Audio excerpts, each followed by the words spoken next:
Sorry, my mic was muted. Now a good start. But yeah, we are back, and today we are gonna be ranking everything I saw in 2025 from worst to best. And this includes everything, not just the movies that came out this year. Literally every single movie I saw, which is 400 movies.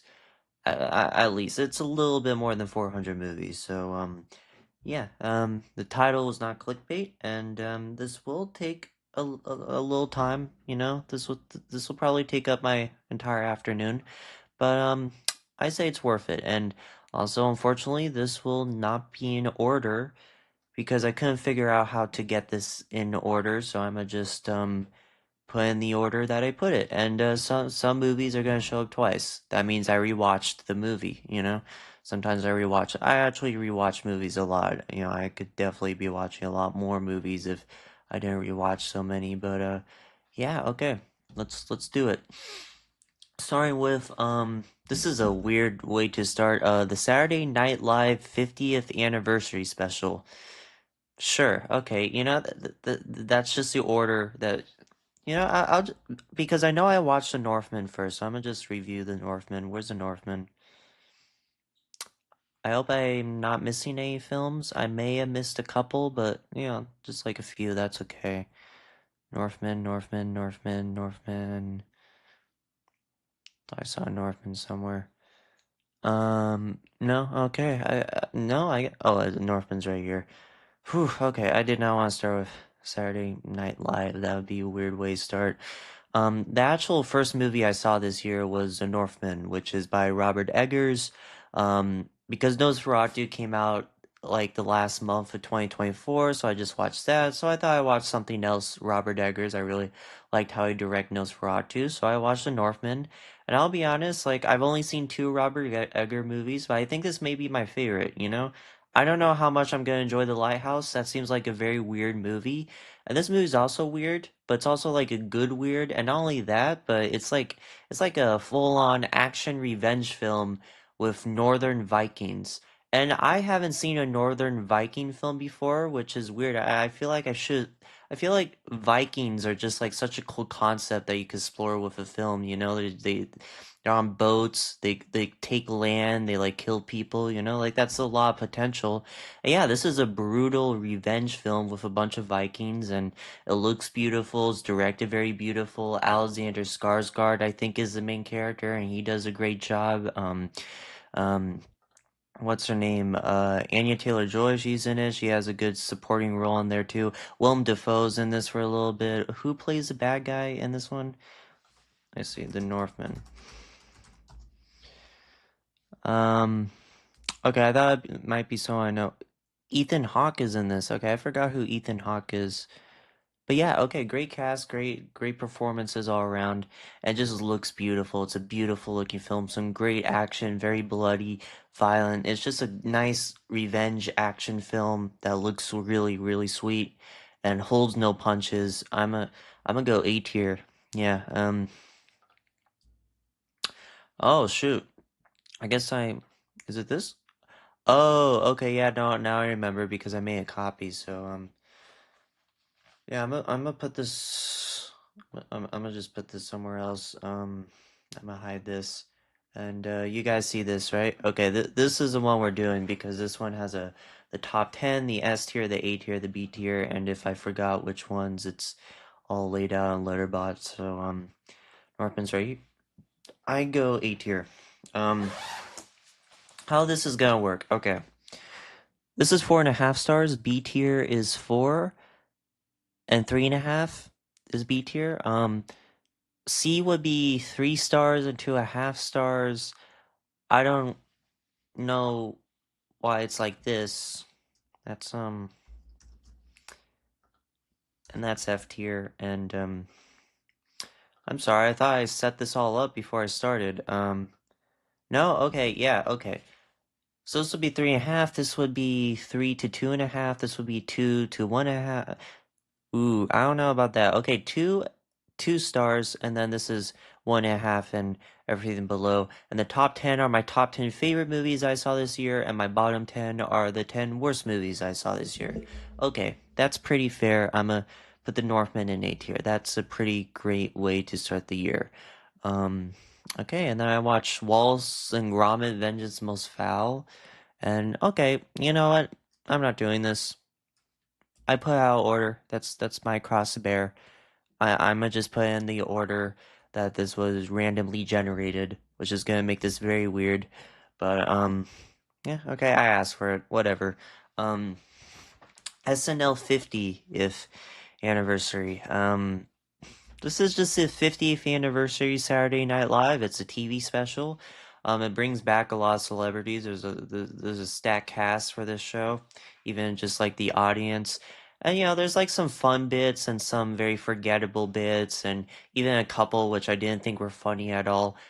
Kind of like the actual show, just like a lot that are good and a lot that is bad. It's a hit or miss show, and sometimes it depends on the host.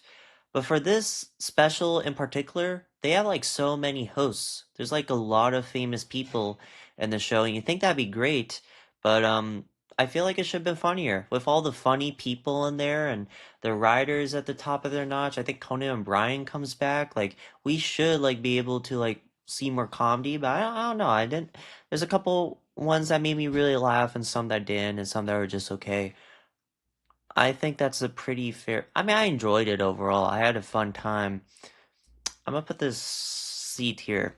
This is all based off vibes, which, does make this tier list a little bit less interesting, but I just gotta be honest with you guys. I don't know what I specifically rated each and every one of these films. So most of these are just vibes. Like 100% just vibes. Then Hereditary, which is Ari Aster. I think the first Ari Aster movie I saw this year, and this year I watched quite a few. I even watched his short films. Um, and yeah, I mean, I enjoyed it. It was a great horror film. I actually put it right below The Northman for me. Robert Eggers and I gotta be careful saying that name. And Ari Aster. Those are two directors I've kind of gotten into. Um, and yeah, after seeing Rosemary's Baby, after watching Rosemary's Baby a couple months ago, I do see that I wouldn't say it's a ripoff. I wouldn't say that because I wouldn't use those words. It's very different, especially stylistically. But you do see the parallels, and I do think Rosemary's Baby does the whole concept better. But it is a very like a very disturbing and creepy film. Oh my, I emoji. What? Okay, David. You just like made. Okay. Yeah, so Hereditary, great horror film. I'm not gonna touch on it too much because I'm gonna assume 1,000 more movies to get there. Um, Passion of the Christ, Mel Gibson's most controversial film, one of the most polarizing films of all time about Jesus Christ is it's about Jesus Christ's death. It's just about the passion and walking with the cross and a little bit before and a little bit after, but it's mostly just Jesus dying. And honestly, if you don't like this movie, I completely understand. It really is like I'm gonna say this lightly. It really is just like seeing Jesus get violently murdered. It doesn't really go over his teachings or what Jesus is about, what his teachings are about, the meaning behind the story, or at least it doesn't like go into it enough. So if you like got out of this, it's just seeing a poor man get brutally murdered for like 2.5 hours, just grating, slow movie about this guy being tortured to death. I get it. I get it if you don't like it. With that said, though, I mean, I just really like the set pieces. I'm gonna be completely honest with you. This is like a really big, very expensive movie. Like big is set pieces of Jerusalem and like big sets with a lot of extras. And I just like that making aspect. No, no, David, no. Let's.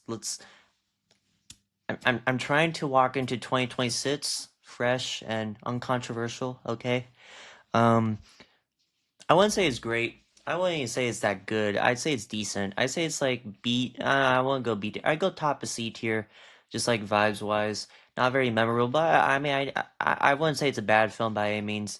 Just like if you don't like it, I completely understand. I will say it goes a little bit too long. But even for a 2.5 hour film, it doesn't go too long. Mel Gibson's a good director. You see that. He knows scale and all these other things about the filmmaking aspects. So I did enjoy my time. And the guy who plays Jesus, great performance. It hit hard with my mom. She loved watching it, my mom, but I don't know. Yeah, C tier. We still, I know, or IK, still in the 5 to the power of 2 um asterisks. Dude, what are you saying, bro? I'm getting a seizure reading this. Dude. Okay, where was I? Oh yeah, the Good, the Bad, and the Ugly. Best film of all time. Top 10 right there. It's like, it's amazing. It's amazing. If you haven't seen The Good, the Bad, and the Ugly, I'ma personally murder you. Okay, not literally, but it's great. You gotta watch it. You gotta watch it. It's my favorite film of all time. Sergio Leone's magnum opus. Clint Eastwood is his most iconic role. Eli Wallach giving one of the best supporting performances and giving one of the best characters of all time with Tuco.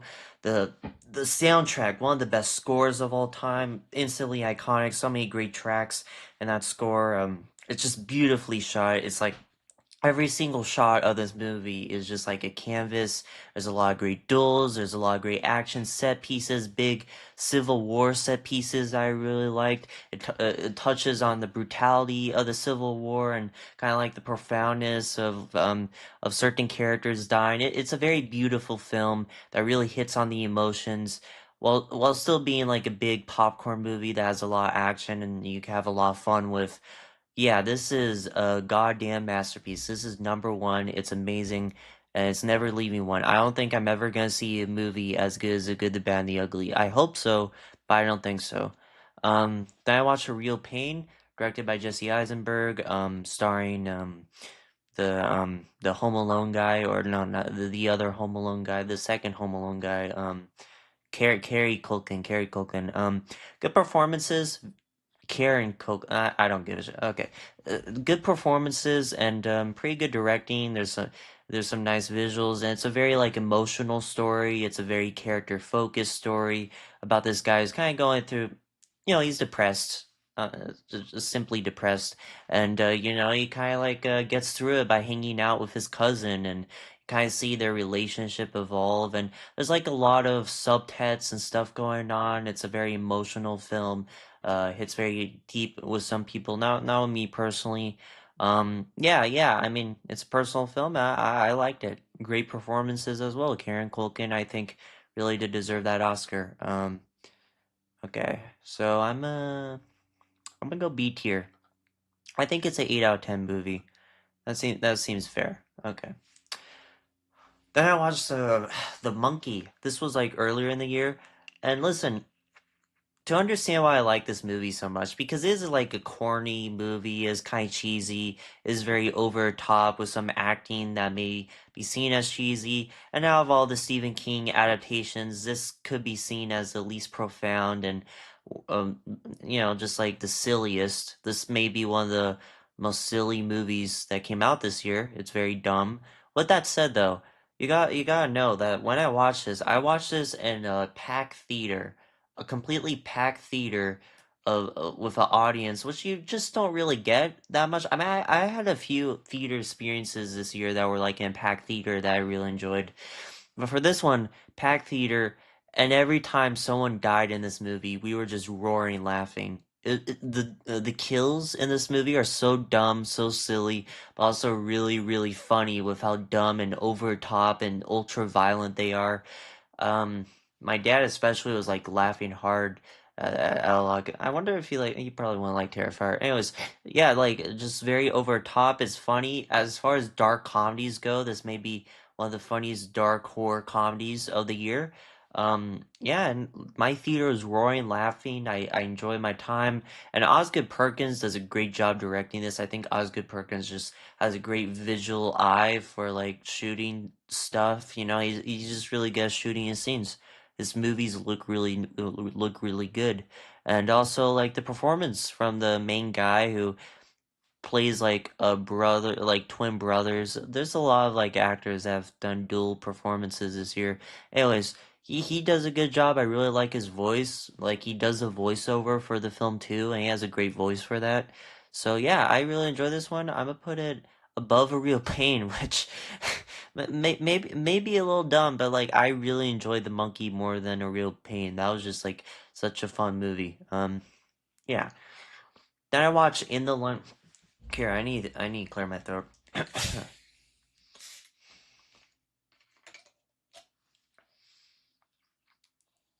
Mm, okay.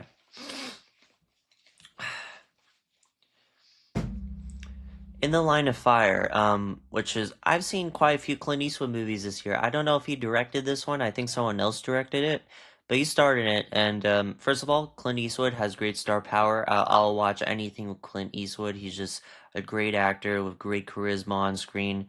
Oh shoot, do I have Hang Them High on? Oh, I think I did. Do yeah. In the Line of Fire. And what's his name gives a really good villain role, like probably one of the best on-screen villains, or maybe one of the most underrated, is in this film, played by John Malkovich. John Malkovich is the villain in this movie. He does like a fantastic job. Also, I see like a lot of parallels between this and Brave New World. Like I think Brave New World was greatly inspired by In the Line of Fire. Like literally just the plot of this guy who's trying to protect the president from this psychopath. Even like the villain in Brave New World is kind of similar. Like just the way they talk is very similar. And also this just has better espionage than Brave New World. Like you really get invested in this mystery and this unraveling plot as Clint Eastwood tries to outsmart John Malkovich, and John Malkovich tries to get to the president. It's just like a really effective thriller, a really effective action thriller. Clint Eastwood in a role and great directing. And yeah, I'm gonna put this below, above Hereditary. No, below Hereditary. Yeah, below her. That's good. Okay. Then I watch I watch a lot of Black Mirror episodes. I'ma just count all of them. I'm gonna count the Black Mirror episodes as movies because technically Black Mirror episodes, if you really think about it, are short movies. That and they're on Letterboxd, which is why I included them. But ooh wow, do you hear that? That voice crack? Was that just that was disgusting? Christ. Um. Okay, the YouTube short that's supposed to promote this live stream didn't pop off as much as I wanted it to. Shoot. Okay. Or maybe if I change the title.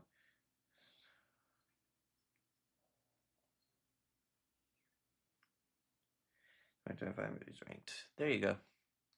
That should work. Anyways, this is which one's this? This is Shut Up and Dance, which is probably one of my favorite Black Mirror episodes. Sid Sevenfield.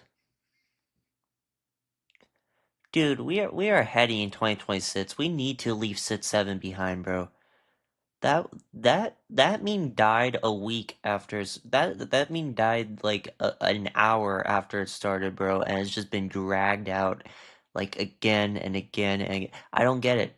I don't get it. It's not funny. Nothing about that is funny. Stop. Christ. Um, Shut Up and Dance. Great Black Mirror episode.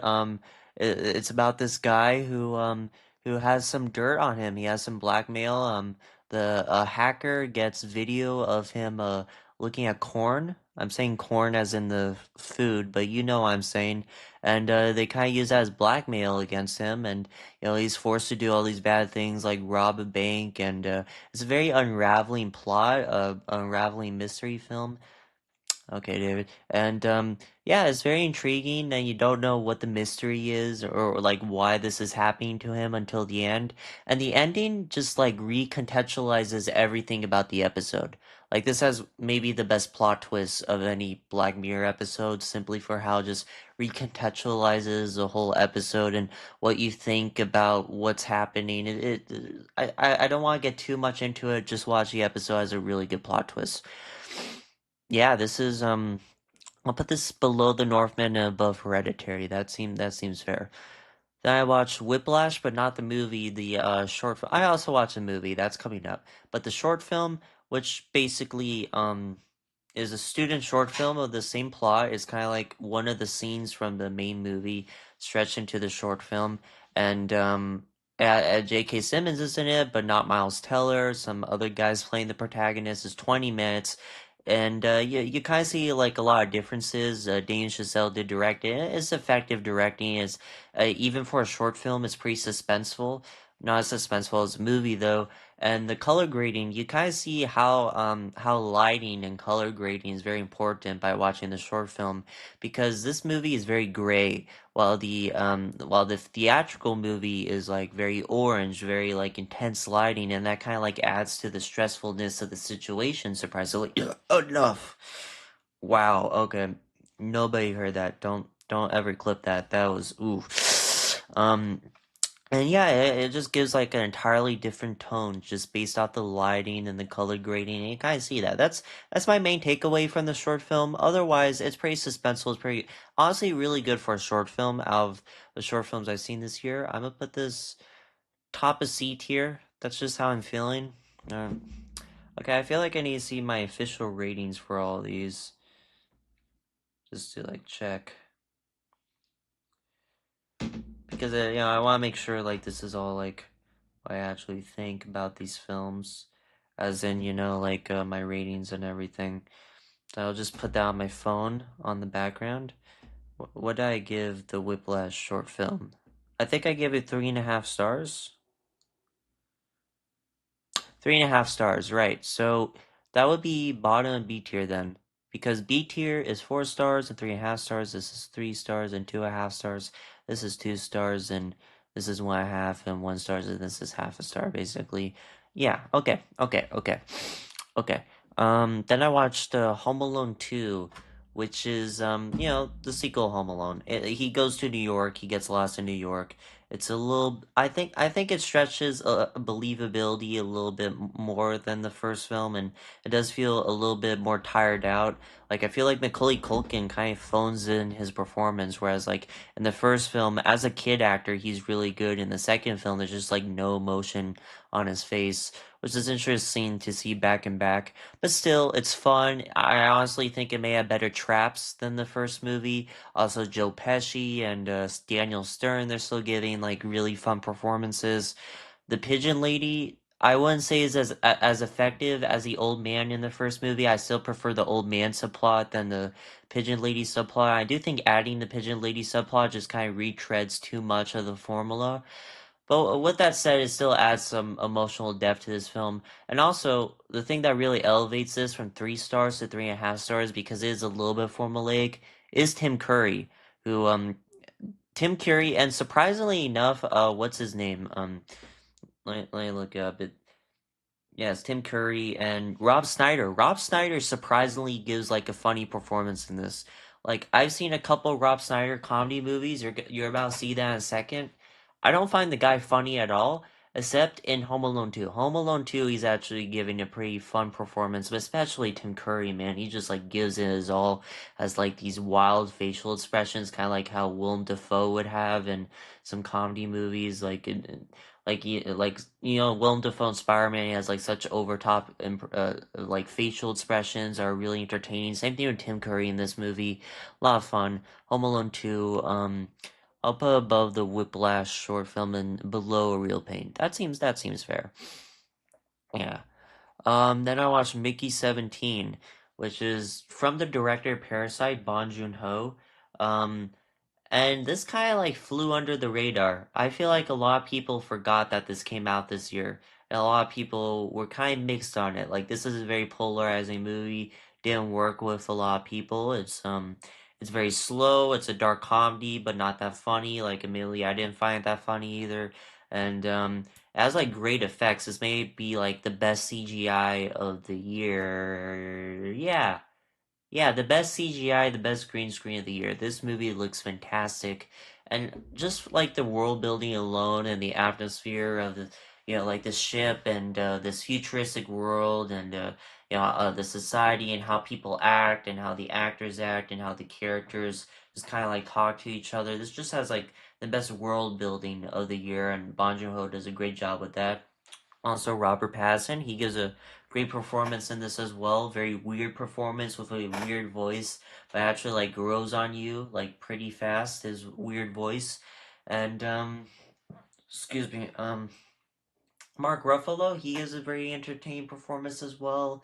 Um, it's just like it's a fun movie. It's a little bit long. It's a little bit long, but I was very entertained, and yeah, I saw the vision. I don't think it's anything as fantastic as Parasite, but like I don't think this movie deserved to flop as much as it did. So I'm I'm burping a lot today. I'm gonna put this top of B tier. I think. Yeah, that seems right. Okay. Then I watched Platoon, which is one of the best war movies I think I've seen. I'm not a big fan of the war genre. I'm just like not that I'm just like not a fan of that genre. I feel like it kind of retreads its own plot beats too much, which I know is the point because these are based off like true stories and stuff. But I feel like they should do something different with the war genre, like maybe a horror film, maybe a horror film. Anyways, what I really like about Platoon is that it's not about real people. It's not a true story. It's not based off. I don't think it's based off any like true battles. Is slightly based off the writer's true experiences, which just does kind of make like some of the scenes kind of horrifying. But it's based off like these characters. They're all characters. They're not real people. These are like three-dimensional, well-written, compelling characters. And that just makes all the difference when it comes to a war film, having these characters that just have their own like character arcs and defining characteristics, and especially like whoever plays a general does a really good job. The villain of the movie, he's pretty menacing. The main actor, I forgot, Michael Sheen. I think I've seen quite a couple good Michael Sheen movies. This in Wall Street. He's fantastic as a main actor, and this movie looks great. It's well directed, and the way they shoot Vietnam War is very colorful. Maybe I was just in the right mood to see this, but I had a lot of fun. I do think it kind of fizzles out at the end, but it was a pretty memorable story. Which you just don't see that much of war films. They're not known for their stories, so I'm gonna put it top of B tier. And then I watched White Christmas, which is another Black Mirror episode. And this was widely considered one of the best Black Mirror episodes ever made, and I can see that. I can see that. It's generally a really great, but also very disturbing and very dark and very depressing Black Mirror episode. This is very, very depressing. Of every Black Mirror episode, this may be like the darkest of those show. I think it's fair to say that there's been some dark ones, but like this one really takes the cake. John Hamm, he gives a great performance. I've been seeing a lot of John Hamm recently. He has a good voice. I'll just say that he has good charisma. He's great for the type of roles, especially his role in this one. He's just great for these type of roles. And Ukin, whatever hell her name is, who's in Avatar 3, she's in this. She's great. Yeah, I really enjoyed this one. It was very dark, very depressing, but also very good, very well written. I respect how Black Mirror doesn't pull any punches when it comes to the story and making it like really, really depressing. I just realized I had my headphones on, even though I'm not listening to anything out. I don't need those. I'm gonna put this below Show Up and Dance. I still like Show Up and Dance better. I like the formula there. As far as like the technology and like the story, I think White Christmas is pretty much on par. Then I watched Star Wars Revenge of the Sith, and I am officially a fan of this movie. I officially think Revenge of the Sith is a near perfect movie, which I wouldn't say a few years ago. I've never been a big fan of the prequels, but honestly, like this movie specifically really grew on me. I honestly think Revenge of the Sith makes the first two prequels worth it. I mean, the first two prequels could have been better, Phantom Menace and especially Attack of Clones could have been better. You could have reworked that story, but considering that all leads to this film, which even though may have some cheesy acting and some green screen that even though really good for the time and I honestly don't mind as much now, isn't that great, and some acting that's wooden, some dialogue that's wooden. With that said, this is like the payoff of three films worth, and It's a very interesting story about this guy who turns into Darth Vader. That's just like the whole plot, and doesn't hold any punches with that transformation. Maybe a little sudden, but you do feel like the emotional weight of this one, whereas the first two prequels were more comedy focused. Also has a lot of action, like probably the most action of any of these Star Wars movies. I'm not even kidding. It's like and it's able to do that while still telling a very compelling story, still having a lot of action. Honestly, this is almost on par with the originals. I'm gonna say that right now. I'm gonna put this S tier. I really, maybe it's because I watched this in a movie theater with my friends. We walked from our school to the movie theater, and we had a lot of fun. Maybe it's that, but really, this was just really, really fun. It was a fun, fun, fun, fun, fun, and honestly, kind of well done movie. So. Yeah. Then I watched Uncut Gems, which is from the Safdie brothers, and as you know, Josh Safdie just made Marty Supreme, which I'll be reviewing later, and Benny Safdie I think made the Smashing Machine, but I haven't seen that.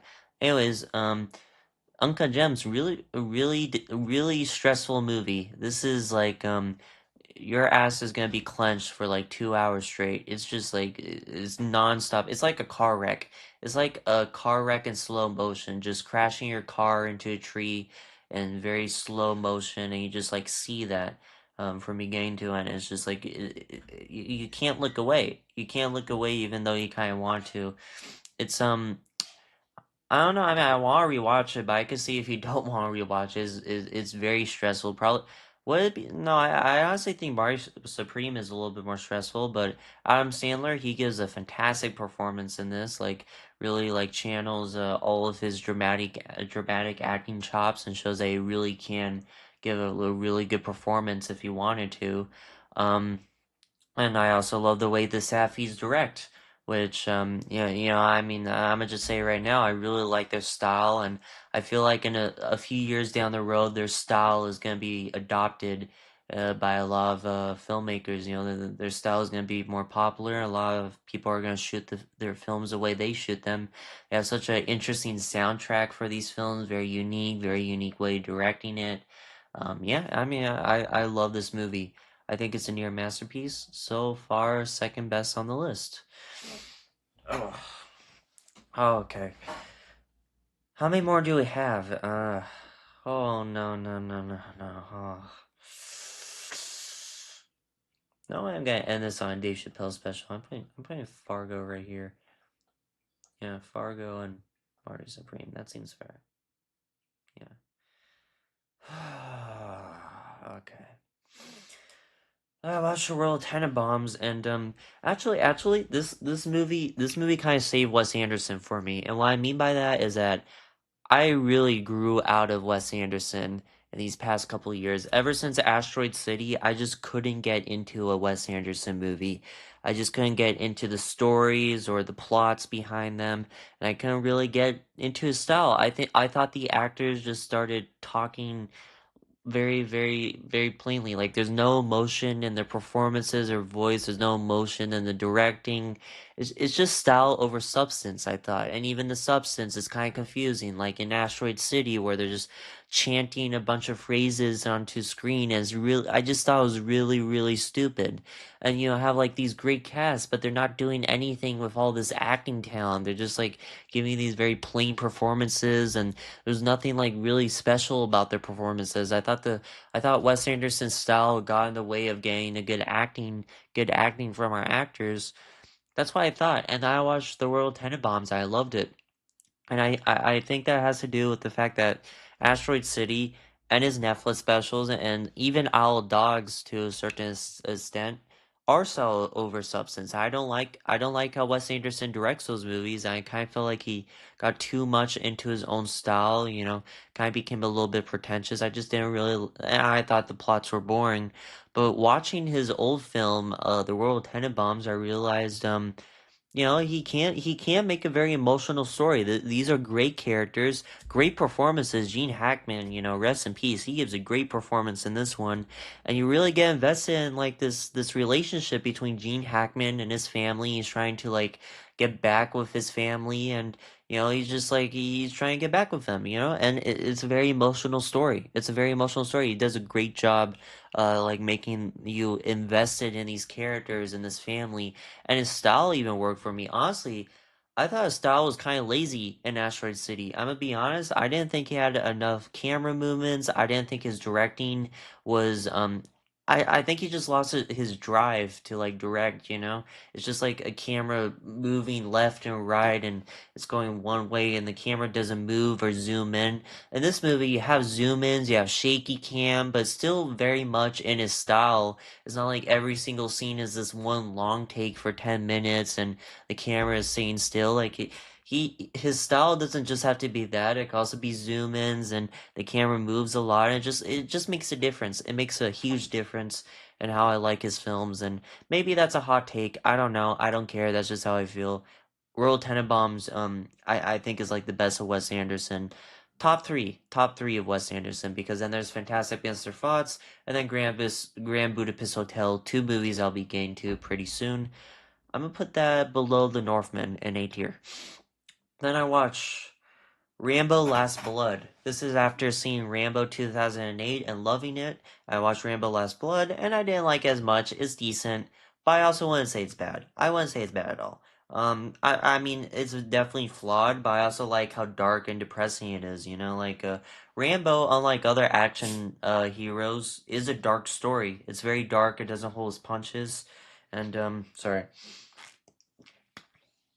I'm glad that they didn't shy away from that, because here I'm gonna give a spoiler because I don't know how many other people like this movie. I know it's pretty badly reviewed.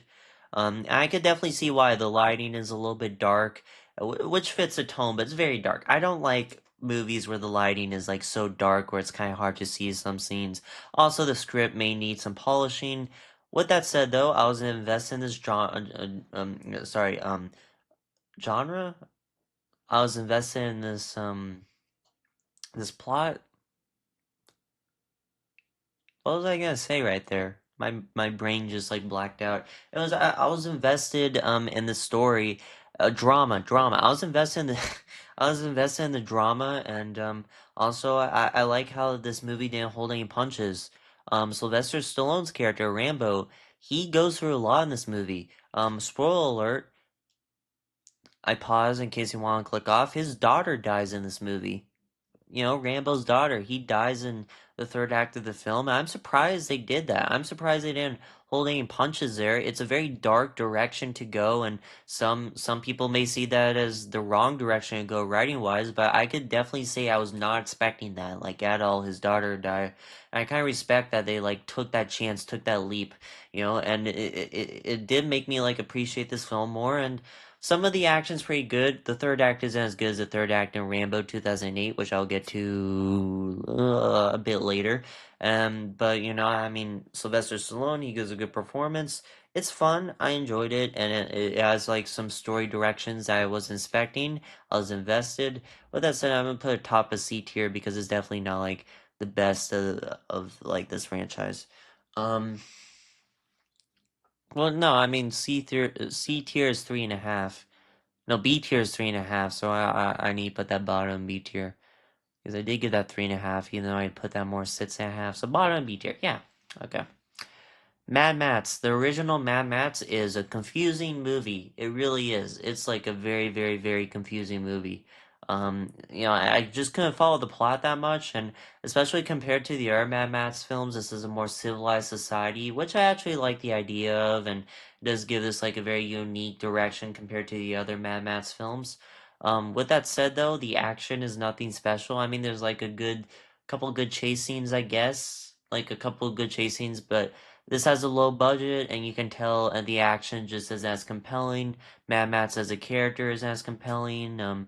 And yeah, I mean, his character arc is confusing because he starts off as a badass, but then like in the middle portion of the film, he's just a regular family man, and then his family is killed. The story direction I think is also very dark, and I liked it that they didn't pull any punches there.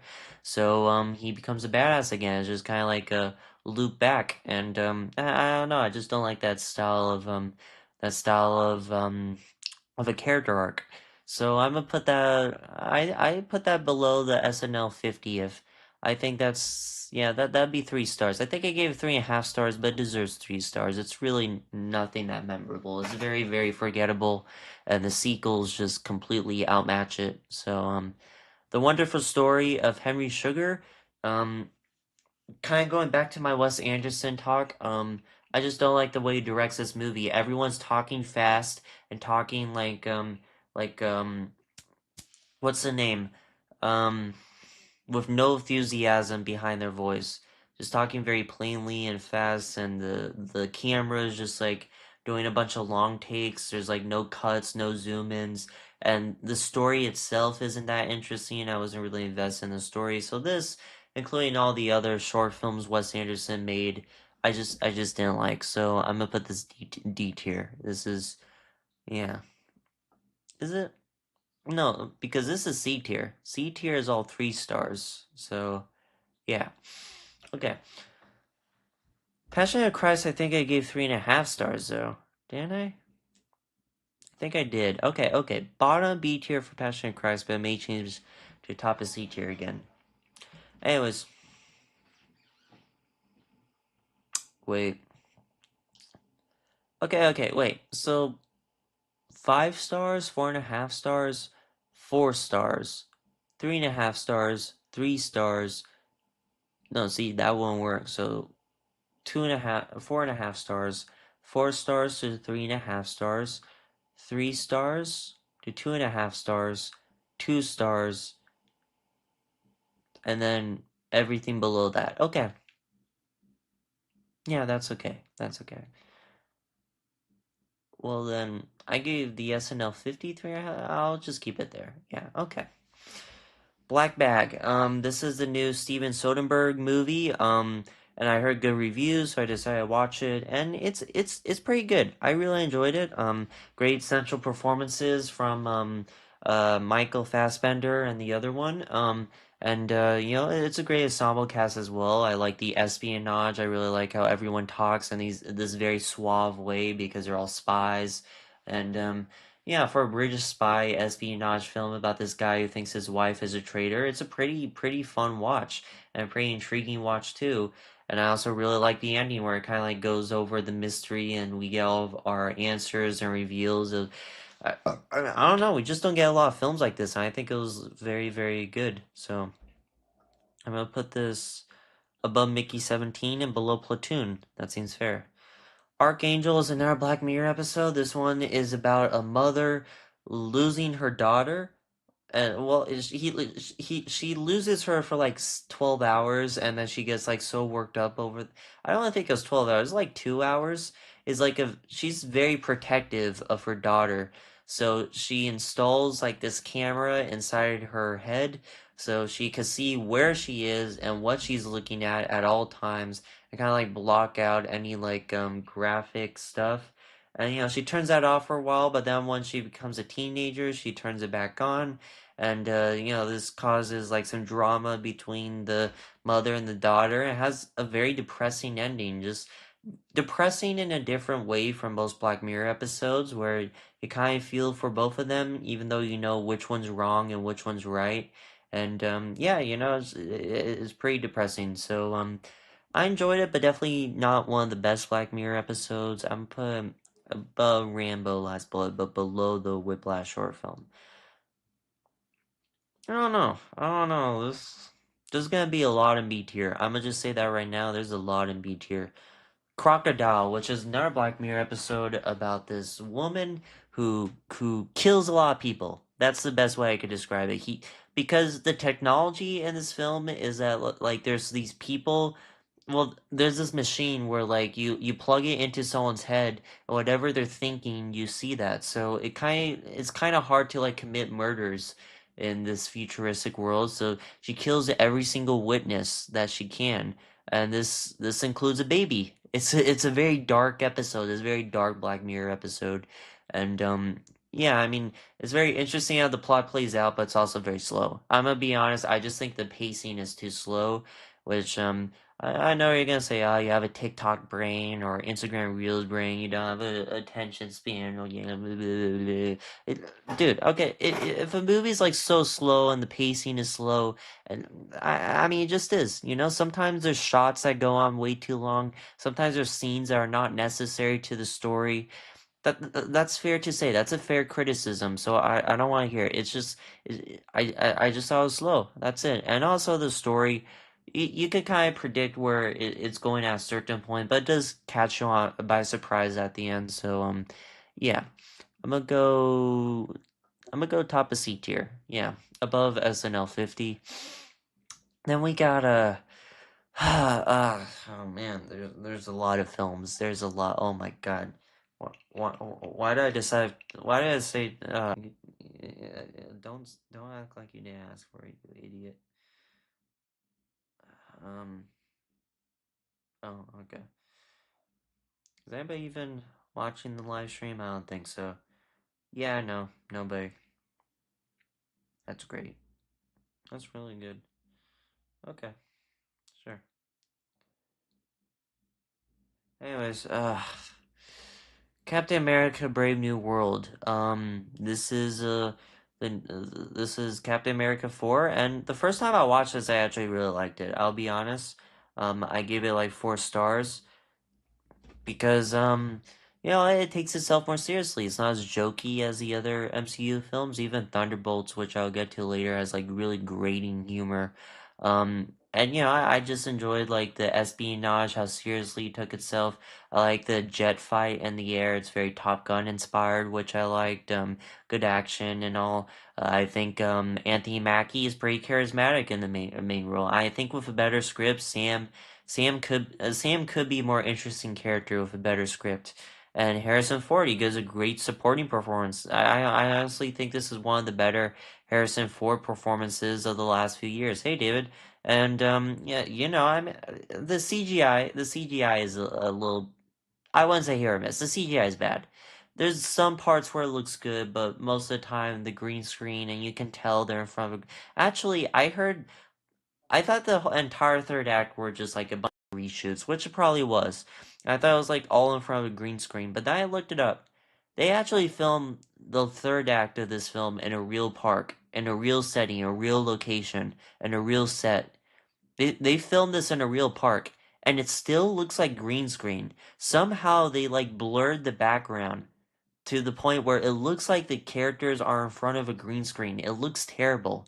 This may be like one of the worst looking MCU films, and there's a lot that look really bad. And yeah, I mean, on rewatch, it's not that good. It's pretty bad, and you kind of see the flaws and the plot holes, and you know, like I do like Red Hulk, but I do think he looks pretty bad CGI wise. And again, Sam, not as interesting of a character as he should be. He's very much overshadowed by Harrison Ford. Some first D tier, yeah. Have you watched Kingsman? All three. The first one is fantastic. I honestly, for a while, it was like one of my favorite movies, and I rewatched it. It's good, but it's a lot of fun. I really like Kingsman, the first one. Then I watched the second one. Even though it has some good stuff, it's also really stupid. The second one, I get the first one was stupid, but the second one is just like more mean spirited, so the stupidness kind of like stands out, and also like you know, like is kind of redundant to bring back a dead character, so it kind of loses its stakes. And you know, the espionage is as interesting, the villain is as good. And Samuel L. Jackson as the villain in the first movie was a lot of fun. The villain in the second movie isn't that good.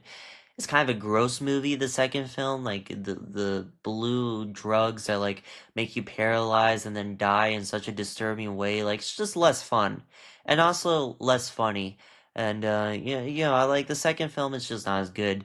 And then the third film, which is a prequel with entirely new characters. Honestly, cool idea. Like yeah, Rasputin. You like play into the history aspect. You have a post-credit scene with I can't say his name on YouTube, but with the German guy. You have a post-credit scene with him. That's really stupid, but also really fun. But it's also a bad movie too. You know, just like Alama's potential. And I didn't like the third film either. The characters weren't as interesting, so. I found the villain to suck. The first film or the next two films? Because the last two films, yeah, the villains were like terrible. But I thought Samuel L. Jackson was pretty fun in the first one. Specifically in the second. Yeah, the second, Poppy, I think her name was. Just a stupid performance, you know. Yeah, I think I could just skip to the Kingsman right now. Did I watch the Kingsman this year? I think I saw the second one with George at school. So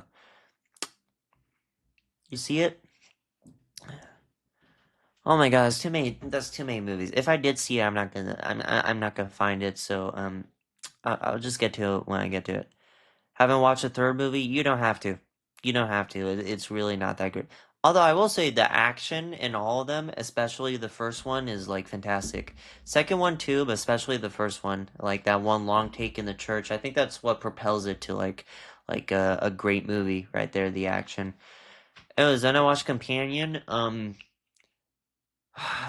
am I gonna explain this?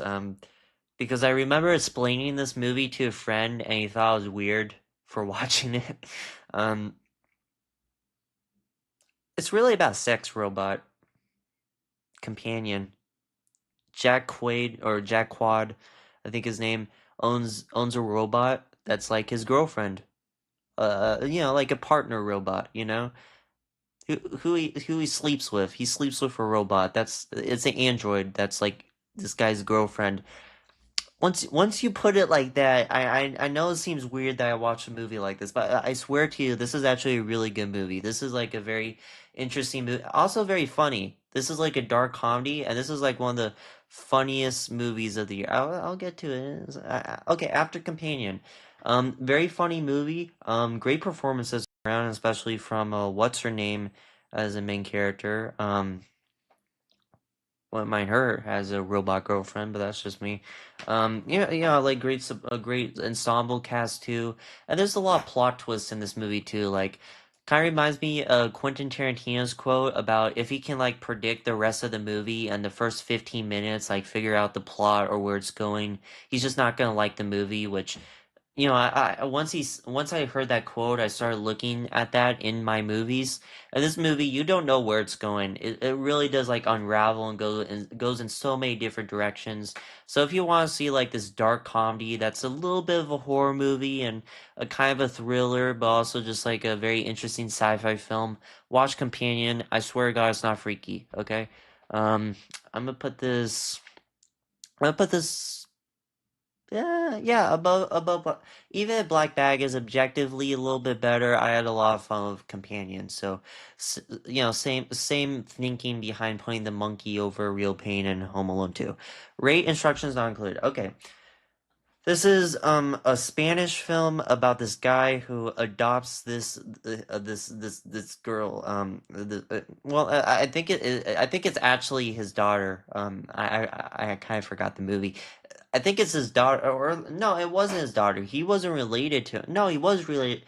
Okay, no. It was a one night stand, and then the girlfriend came back with a baby, dropped her off, said, "Peace, I'm out." Then he has to take care of the baby, and what do you call it in America, and he's like a stunt double, and has like this really sweet relationship with the daughter, and he tries to like really take care of the daughter because he's dying. He has cancer, or at least that's what we think. Okay, so you kind of see like he kind of like gets to know this person, but then like the girlfriend, she comes back and she's like she's not the greatest person. Honestly, I want to punch her in the face, which I know would be illegal since she's a woman, but still, she was like a horrible person in this movie. She's honestly one of the most unlikable movie characters ever in like the best of ways.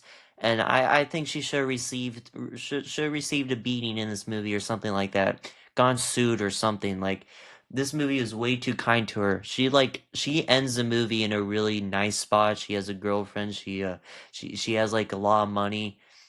She has a happy ending. She's one of those characters that doesn't deserve a happy ending. She should have like fell in a ditch or something. But anyways, besides that, the girlfriend, she comes back, tries to take the daughter from the stunt double, from the guy.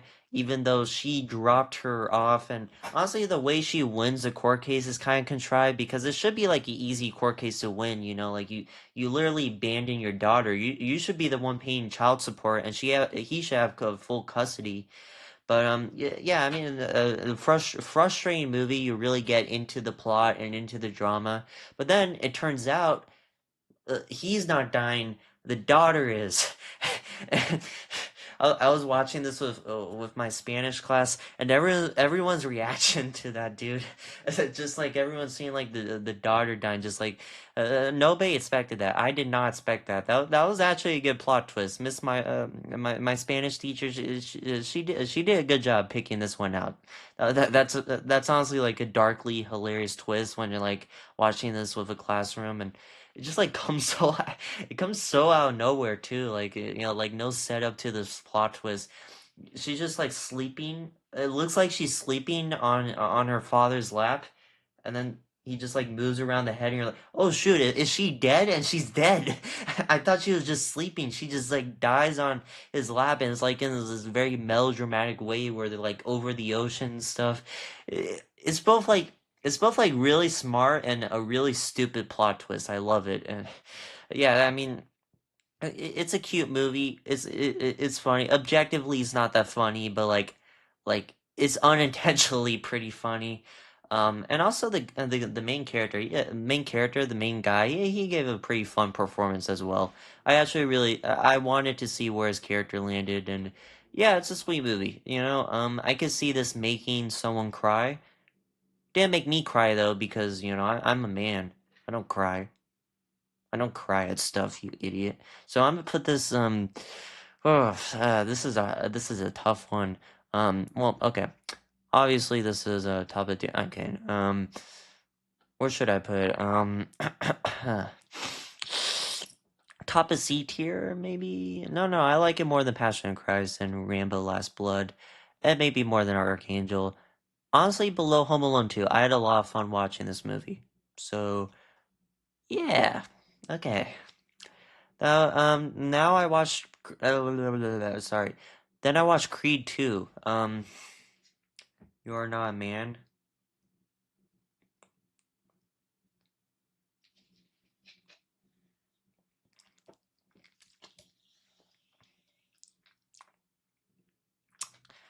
Then I watched Creed 2, and this is like Michael B. Jordan, Sylvester Stallone. This is a sequel to the first Creed and also the eighth Rocky movie. If you don't know, I'm a huge fan of the Rocky franchise, and Creed 4 has been delayed a lot. I want Creed 4 to come out. I'm still waiting for Creed 4 to come out. I don't know what's taking so long.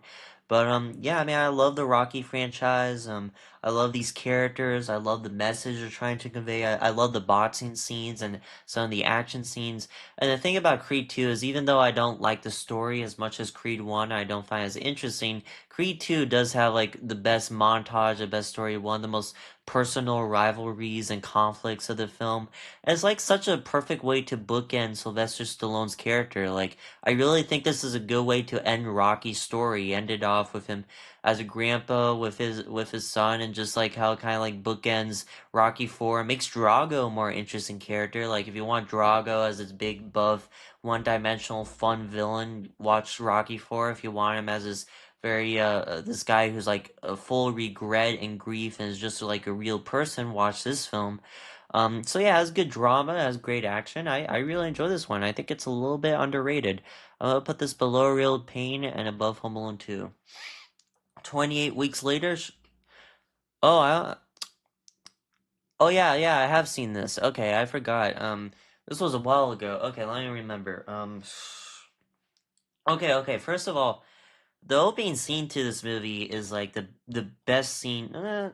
Actually, 28 years later did have a couple scenes I may have liked a little bit more, but probably one of the best openings to any horror movie I've seen. It's like generally really great. Also, the soundtrack of this movie. Oh, dude, bro. Excuse me. Oh, damn. Okay. The soundtrack to this movie generally really great. Like definitely like a fantastic soundtrack. Hits really hard, and I mean I love the opening. I did like most of the first half.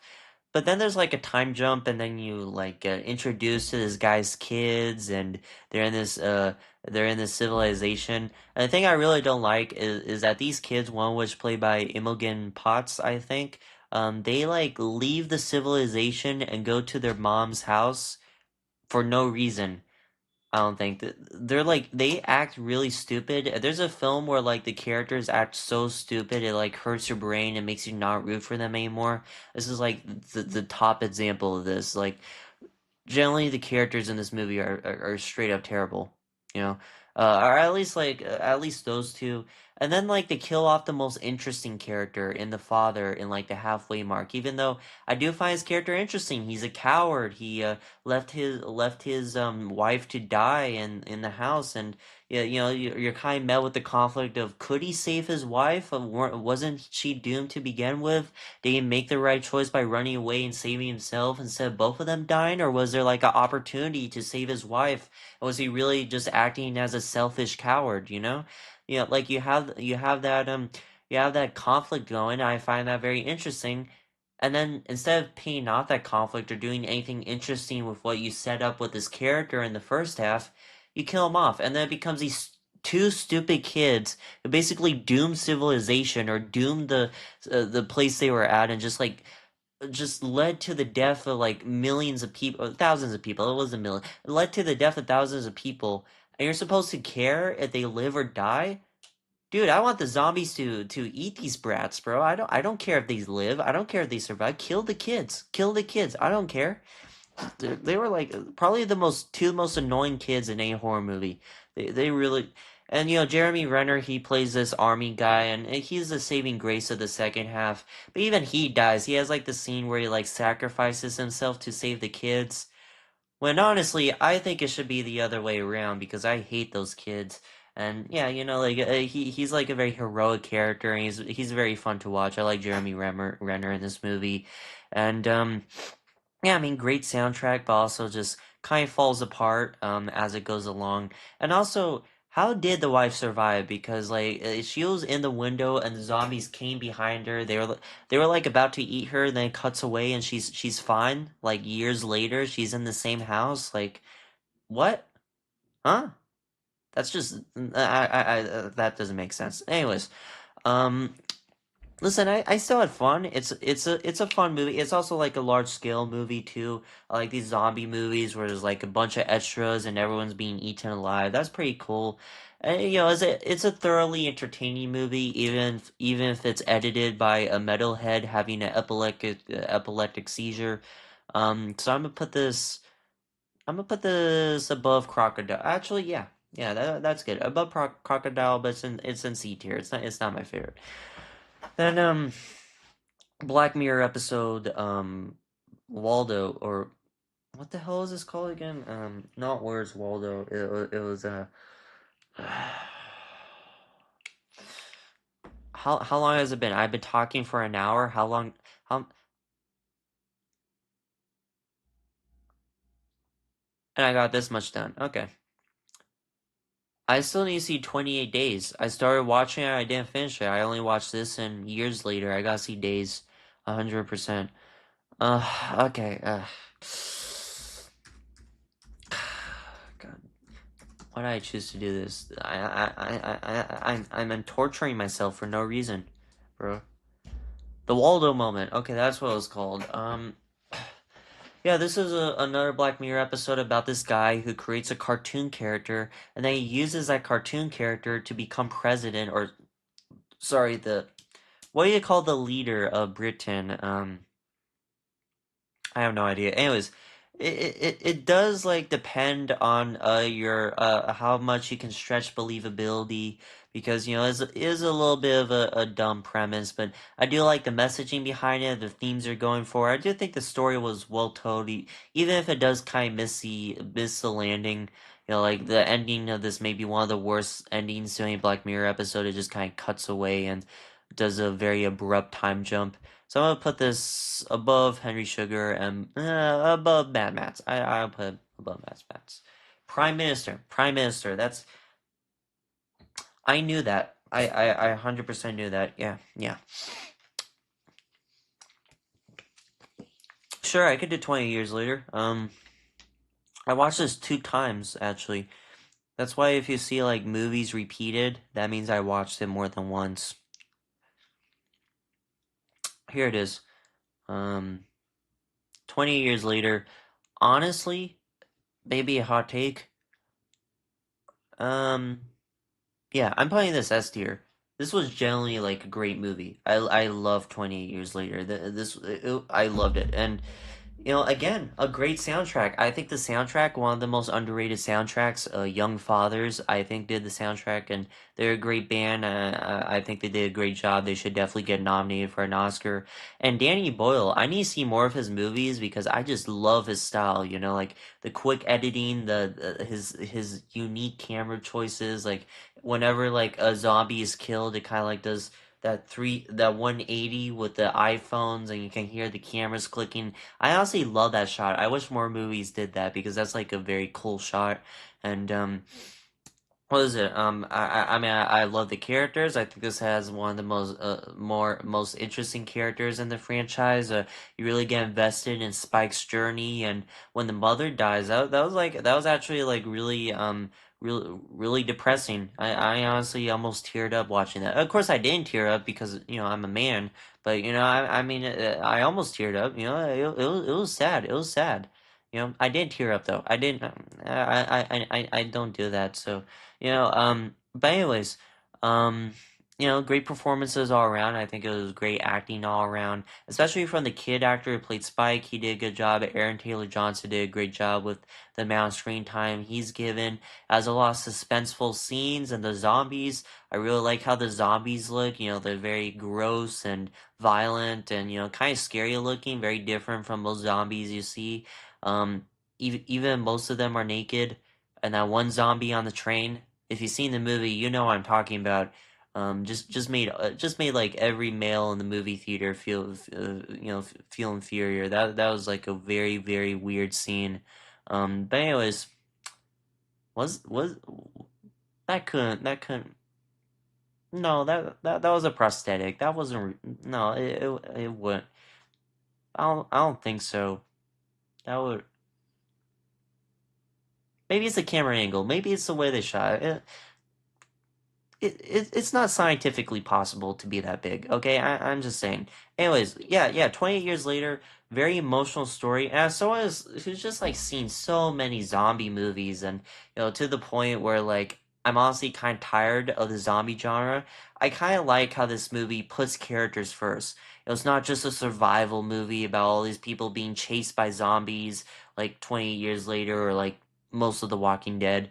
It actually puts focus on the characters, like the first three seasons of Walking Dead, and like makes like a very interesting story out of it. I like the fact that I like the change that not only are the zombies like very fast, which compared to The Walking Dead is a pretty cool change, but also that only Britain is infected. Like the rest of the world is not affected. Only Britain is, and it kind of like adds like a depressing factor to this movie, and is a pretty interesting concept, especially when you have that one soldier who crashes onto the island and he has like a cell phone, and he's kind of like a modern day guy going into like this very what was it, primeval world. And yeah, I do think the ending was stupid though. Like the one thing that's holding this back from like easy top five of 2025. I mean, that came out in 2025, not that I've seen, would be the ending. It just comes out of nowhere. It's just totally out of place. And I get there's a reason. I get they're gonna follow that up with a sequel. I get that Jimmy is like this popular TV personality, and like you're gonna see it. It's they're gonna follow it up with the sequels, right? And some of my family members explain this to me. Some other people who've seen the movie explain this to me that it's really not that bad of an ending. Yes, it is. It's a terrible ending. It's just like so tonally out of place. Like his mother just died. You just got one of the most emotional scenes of 2025. Like a very effective scene of someone dying, and it's a very serious movie. It has some funny moments, but it takes itself seriously. It's very like grounded for the most part. And then you have like these Power Rangers with wigs and these ninjas like just like killing these zombies with sticks and it's just like so stupid. They're like doing backflips and stuff. Like where did this come from? The tonal shift is insane. I've never seen a movie just have such a big tonal shift in a while, especially like a film that where the ending just does not fit the rest of the movie at all. It's just that kind of like yeah, Power Rangers. That's why I'm saying it just like fell out of place, and that almost soured the entire movie. But I did enjoy the rest of it. I did enjoy it as a whole. So whatever, whatever. Then I watched Friday, which is a comedy with Ice Cube and Chris Tucker. It's fun. I like the characters. I like Chris Tucker's way of delivering his lines. I like this like small world that they create with all these side characters and their neighbors and this very over the top black neighborhood. I found all that fun. And yeah, yeah, I mean it's a fun comedy movie. It does have kind of a nostalgic vibe to it, very 90s. I'm gonna put this below Companion and above. No, no, no. Below Black Bag and above Mickey 17. It's pretty good. I like it. I'm gonna try to not get into it too much, like these movies, because where are we at? 1 hour and 12 minutes, and I have at least 200 movies to get through. Okay, come on. Gotta take out the jacket for this. Da 5 Bloods. This is a Spike Lee movie about these five Vietnam soldiers who go back into Vietnam to dig up this gold, and one of them goes crazy, and it's really about moving on and these what do you call it? These veterans and how they've been affected by the war and how they try to move on but they can't. And I really like the characters. I love the performances. I think it's a very good looking film. Like this movie is shot very well. Yeah, great film, great film. I'm gonna actually put this bottom of A tier, because I do think it's a little bit long. They could cut it up a little bit more, but still pretty good. The Darling Unlimited, another Wes Anderson movie where style really worked for me, and even though it does have some slow spots in it and some spots where it didn't work as well for me, I wouldn't say this is far from his best film. I do think it is in the better half of his films, with very emotionally invested characters, very compelling characters, and you really do come to care for these trio of brothers. And I really do love the India setting and the train setting and how he shoots it. And yeah, yeah, I just really like this one. It's a little bit funny. It's a lot of fun. It's a little bit slow at times again, but I really do love how he like shoots India. Again, there's a lot of zoom ins, there's a lot of camera movements and cuts, which like just makes all the difference with a Wes Anderson movie. So I'm gonna go above right above like yeah, above Companion and below Platoon. That's good. That's good. Excuse me. The Day the Earth Blew Up, a Looney Tunes movie, is that new Daffy Duck and what the hell's his name? Piggy Butt Porky Pig. Did I just say Piggy Butt? Porky Pig and Daffy Duck. There's these two Looney Tune characters, and they're paired up, and there's like this UFO, and it's a lot of fun. I actually had a lot of fun with this movie. There were a lot of gags that like made me laugh. There's a lot of good jokes. I had fun. I had fun. It's definitely not anything that spectacular, but I haven't seen a Looney Tunes movie, or at least a new Looney Tunes movie, since Looney Tunes Back in Action. At least that's the last one that was released. So to have the Looney Tunes back and there's gonna be a new one with Coyote versus Acne next year. That's a lot of fun. I'm gonna support these movies. I love Looney Tunes, and yeah, it's fun. It was funny. Um, I'll put it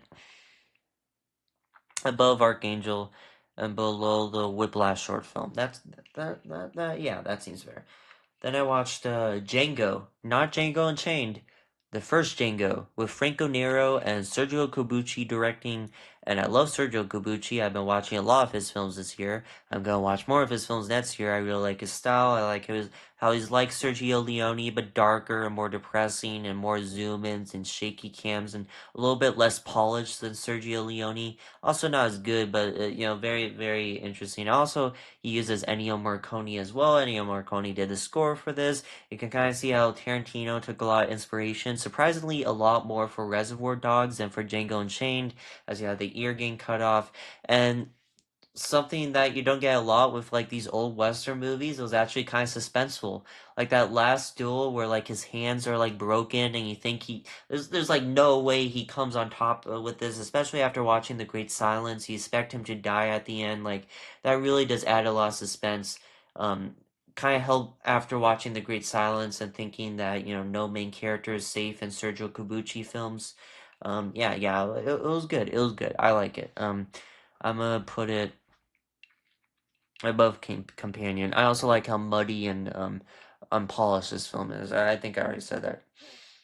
And I watched then I watched Saturday Night. This came out last year. This is about the first airing of Saturday Night Live, and it's very stressful. I did think this would have been a little bit better directed by the Safdie brothers, to be honest. You can kind of see it was a little bit inspired by the Safdie brothers. It's very edge of your seat. It's like it's very stressful. You feel as stressed as Lorne Michaels is. And I love the 70s aesthetic. Like, this movie looks like it was ripped straight out of the 70s. I love the look of this movie and the score and the soundtrack and everything about it, especially the performances, especially the guy who plays Chevy Chase did a great job. And, maybe a couple characters were a little bit miscast, but it was a great ensemble cast. And this movie just looks fantastic. Again, very stressful, very tight screenplay. And, yeah, I'm gonna put this S tier. I really enjoyed this when I watched it, but bottom of S tier because it may be teetering on a 4.5. Although if I was to watch this again, I'd probably put it there. Oh my neck, oh my neck. Oh, that was a crack. Okay. Then I watched Drop, which is about this woman. She goes on a date and she gets an airdrop on her phone that has threatening images, and then she finds out that the person who's sending these airdrops had taken her daughter hostage. Her daughter and the babysitter, they're taken hostage, and if she doesn't do what they say, and she can't tell her date, she can't tell the boyfriend what's happening. So she has to stay. What was I about to say? She has to cooperate, and she kind of tries to get around it, alert the others around her, but she's not able to. And yeah, it's a very sweet thriller. It takes this very simple premise and goes a long way with it. Like goes a long direction with it. I think it's pretty good. Um, a little bit cheesy sometimes, and I do think it kind of jumps the shark at the end, but also pretty good overall, and also a twist I didn't really expect. So I'm a one of the more underrated films of 2025. Actually, I'm gonna put this below no below Creed 2, below Creed 2. That seems fair, and above Home Alone 2. That's good. Okay. Now I watched Presents. Also one of the first movies I saw in 2025. This is like a haunted house film from the POV of a ghost, which by itself is a really cool premise. I love that premise. I saw it last year with In a Violent Nature. That's in the second row to the right with that guy with the hook, where it's like a slasher film through the POV of the slasher killer, the murderer. And I just love that idea, the idea of horror films told through the monster, the killer, or whatever the hell. And yeah, I mean, I wish we see more of that. How about a Predator movie through the POV of the Predator, but instead of Predator Badlands, it's actually like him going after these army guys. That'd be cool. Uh, but anyways, with that said, it's not really a horror movie. I think the marketing was a little bit deceptive in that market. To be fair, I don't know how you would market a movie like this, but it's not a horror film. It's more so like a family drama told through the POV of a ghost. Which, yes, maybe is not as interesting as it could have been a horror film, but I was actually like invested in this family drama and what was happening. I was actually like intrigued and I was into the movie like a lot, like more than I was expecting to get into a movie like this. So I will say this surprised me, but don't go in expecting a horror movie because it's not a horror movie. It's just a drama told through the POV of a ghost Or maybe a couple of creepy shots, especially at the end. Instead of a predator, and it's Jeffrey instead. Um, yeah. So presence, I'm gonna put that I'm gonna put that below Creed 2. Creed 2 is a little bit more fun, but above drop. I'm gonna put it above drop. Uh, okay, then I watched Black Mirror Eulogy. It's a Black Mirror film starring Paul Giamatti. He's this old guy who found out that his old girlfriend died, and then he like puts on this chip that like goes back in his memories and kind of finds out stuff he didn't know about his girlfriend, and kind of decides that it's actually more so his fault that they broke up, or at least they share equal blame. And yeah, I mean, it explores an interesting theme that some things are different than you remember them, and use this technology to tell this very heartfelt story. And Paul Giamatti gives a fantastic performance in this. This may be my favorite Black Mirror episode. This honestly goes bottom of S tier. I really enjoyed this Black Mirror episode. Then I watched what is it called? National Lampoon's European Vacation. I also saw Christmas Vacation, which I officially decided this year is my favorite Christmas movie, next to Goodfellas and Die Hard.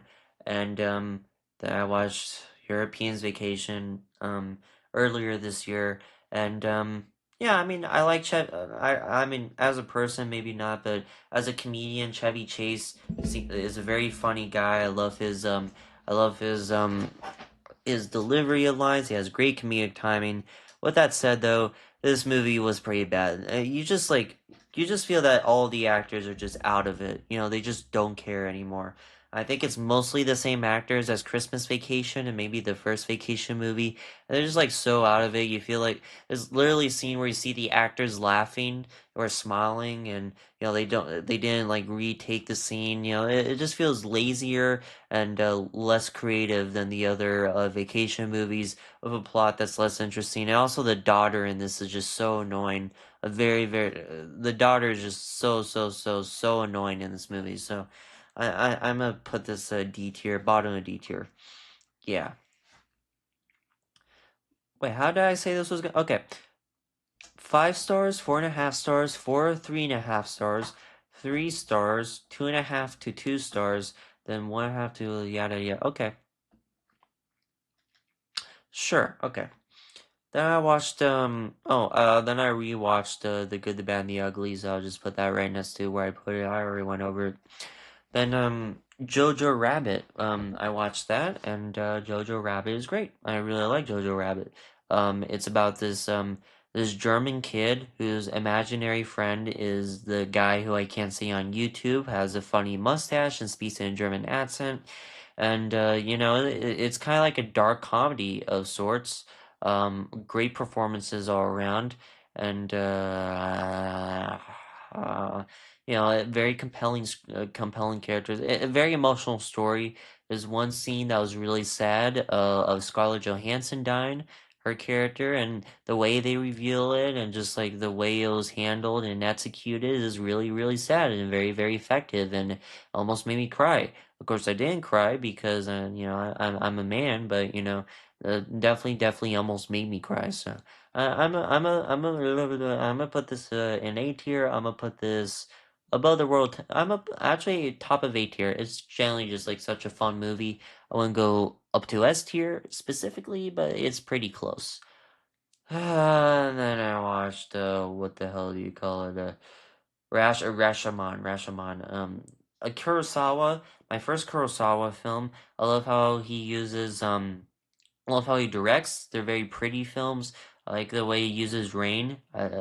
Finding a director that loves rain as much as you do is pretty cool. I love rain in movies. This movie has a lot of rain. Kind of why I like Zodiac so much. And it's a very intriguing story. And yes, maybe there's some parts that I didn't follow as well because it is subtitled. But I did watch a lot of Japanese films this year, or just like foreign Asian films of samurais and kung fu. And yeah, this was a pretty good one. So maybe one of the first samurai movies I saw actually. put this above below Friday, above Mickey 17. That seems fair. Ooh, then I watched Craven the Hunter with Aaron Taylor-Joy, and I don't know what the hell that was. Um, pretend I didn't do that. Yeah, it's didn't mean to overreact like that, but this really is bad. This was like honestly, it made me bottom 10. Let me check. I think there's worse. There's probably worse, right? Looking at my list, I have like all of them ranked from worst to best for this specific scenario. Um,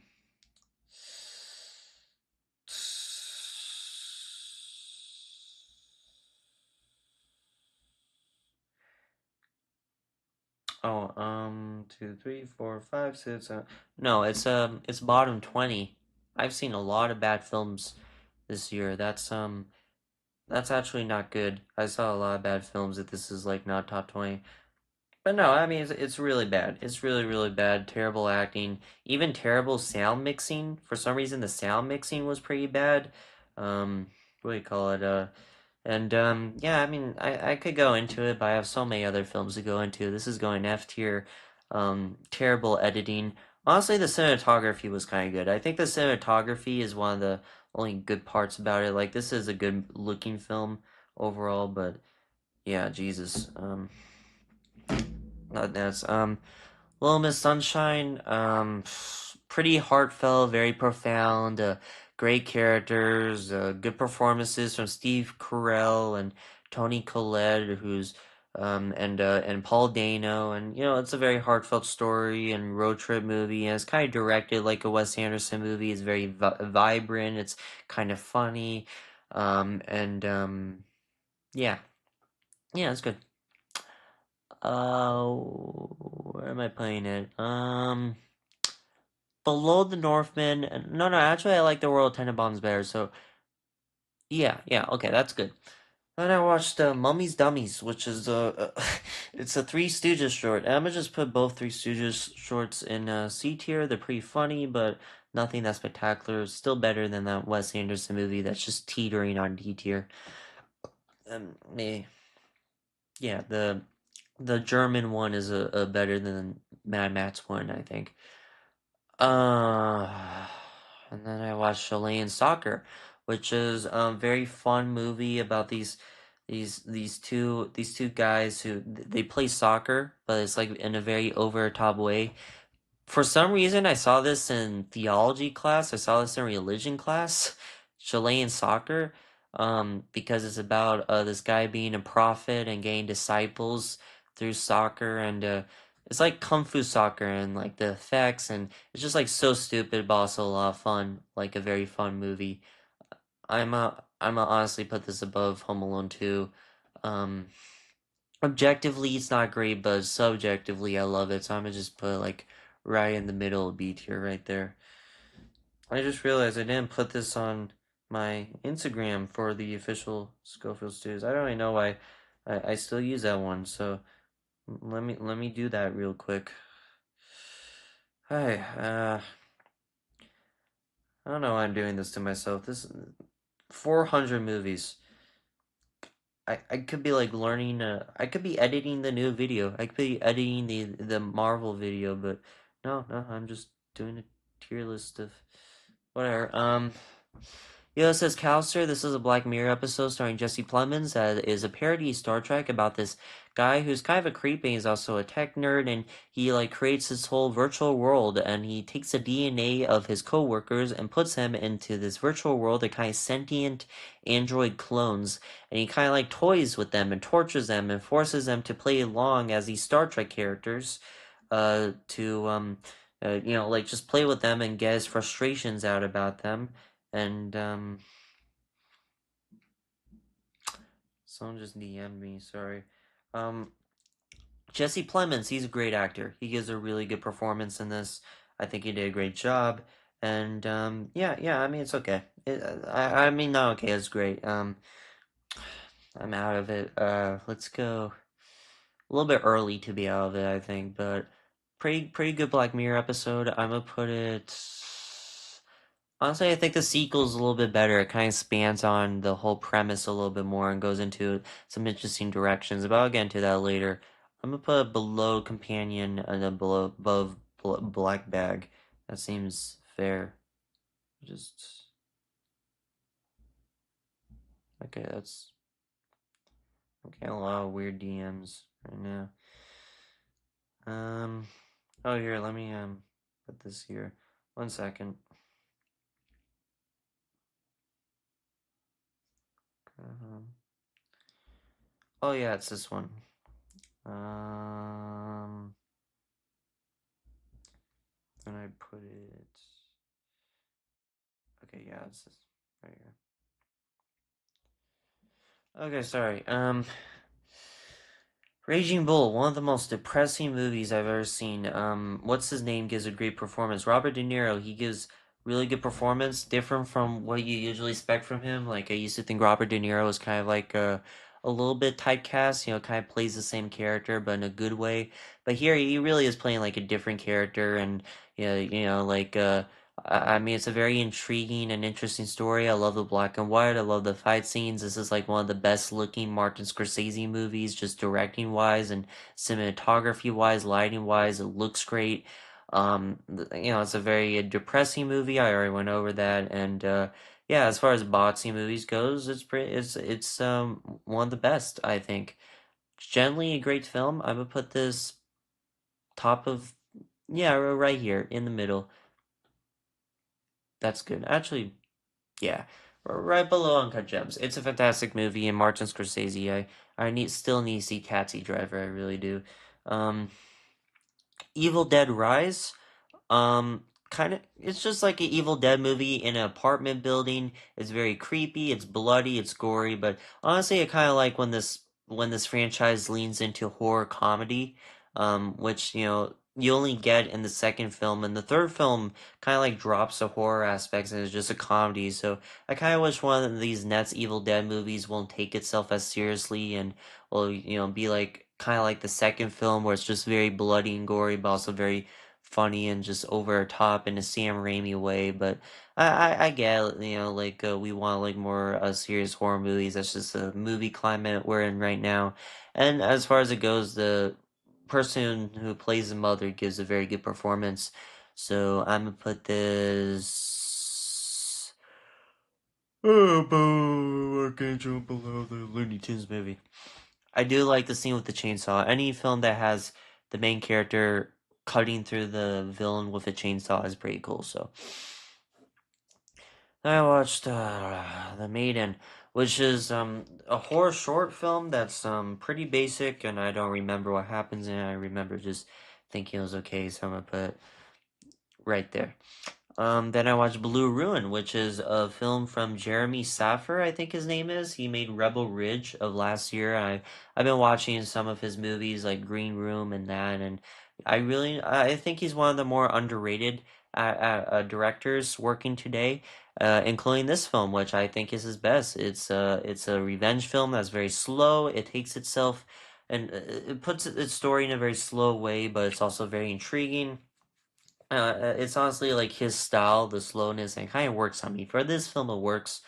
Um, Malcolm Macon Blair, he does a great job as the main character. He gives a really good performance in this, a very effective performance. And it's a pretty satisfying revenge film. Like you actually really do hate these people and want to see them get their comeuppance. It's also very different because the main character isn't badass. He doesn't even really know what he's doing. He just kind of lightly outsmarts them and gets help from a couple people. But he's really just like a normal guy who just like wants to murder these people. So yeah, let's put it above Little Miss Sunshine and below the Royal Tenenbaums. That seems right. That seems right.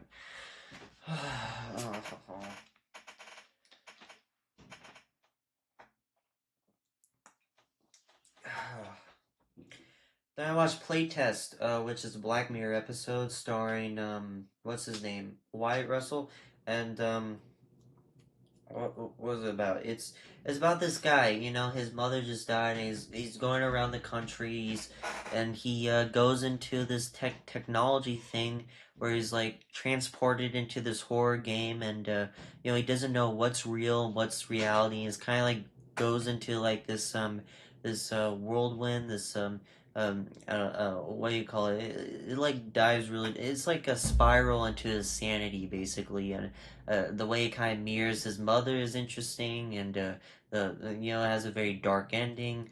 I do think the main character was a little bit annoying though. Like the worst thing about this movie, surprisingly enough, is Wyatt Russell, which I've seen him other stuff. I think he's a good actor, but he was kind of insufferable in this movie. Maybe it's just the dialogue he's given, but I just didn't find him that funny. And the movie, the episode desperately tries to make him funny. I just don't think it works. So yeah, I'm gonna put this below the Looney Tunes and above Evil Dead Rise because it's an interesting concept. I just think it could have been done better. Then I watched White Bear, which is one of the most iconic Black Mirror episodes. I didn't love it as much as everyone else does. I think I'll put it like below Rashomon and above Mickey 17. Yeah, it has a great plot twist. I really love the plot twist of this one. You really don't see it coming, and it has a very interesting concept that explores in the last 10 minutes, and it is like a very interesting watch. But at the same time, as far as Black Mirror episodes go, I wouldn't say this is like the best. For most of it, it's just about this woman running away from these people, from these strangers. It's like a survival thing. And yeah, I mean that's about it. Just like nothing that unique as far as this like series goes until the last 10 minutes where you get all the answers and stuff. Although Naomi Scott, she gives a great performance in the lead. So Reservoir, what the hell is this? Reservoir Dogs, but for some reason it says cats in the poster. Anyways, this is not the real Reservoir Dogs. This is this is a short film with that like when you send a short film in and the studio looks at that and decides to like make the movie a reality. That's basically what Tarantino did. Is was Steve Buscemi's in this one. It's Steve Buscemi and Quentin Tarantino, and funnily enough, it's on one scene where what's his name, Mr. Pink is talking to Harvey Keitel, but instead it's what's his name? Quentin Tarantino. He's playing Mr. Pink, and Steve Buscemi, who plays Mr. Pink in the final movie, is actually playing Harvey Keitel's character, Mr. White. It's kind of like a weird reversal, and it's an interesting watch. But honestly, I was kind of bored because I already know where the scene is going. It's done in a much better way. And I mean, it's cool to see like what's different, what inspired the actual movie, or what led to the actual movie. But I don't know. I mean, it is what it is, it's not trying to be a great short. It's just trying to show like the potential and yeah. So I'm gonna put this top of D tier. Yeah. Then I watched Arts and Craft, which is about this very weird guy who just plagiarizes other artists and he gives them away. It's kind of like a scam artist who gives these fake paintings away at museums, but he doesn't charge money for it, so he doesn't go to jail. He just annoys the museum people who receive these fake paintings. He's just like really good at replicating paintings. He's really good at just like replicating them and like making these fake replicas and like it's a very intriguing watch and documentary. You kind of have this guy who's trying to take him down and doesn't like him that much, so you kind of see like like the dynamic between those two people and yeah, I mean he's an interesting guy and it's an interesting watch. I just wouldn't say it's anything fantastic, so I'll put this below Chilean soccer and above below two. Okay. Again, this is based on vibes. This is not like a definitive ranking. Now I watched A Great Silence. The best Sergio Corbucci movie, I think. I don't think there's any others. Maybe there's a couple that I haven't seen yet that could rival this. But as far as it goes, I'll put this below The Northman and above yeah, right there. And maybe one of Ennio Morricone's best soundtracks. I really love the soundtrack of The Great Silence. maybe not objectively his best, but I really did love the soundtrack. It's very beautiful. It's also a very dark story. It has like a it's in my top 10 best movie endings video if you want to see it there. And Klaus Kinski gives one of the best villain performances of all time.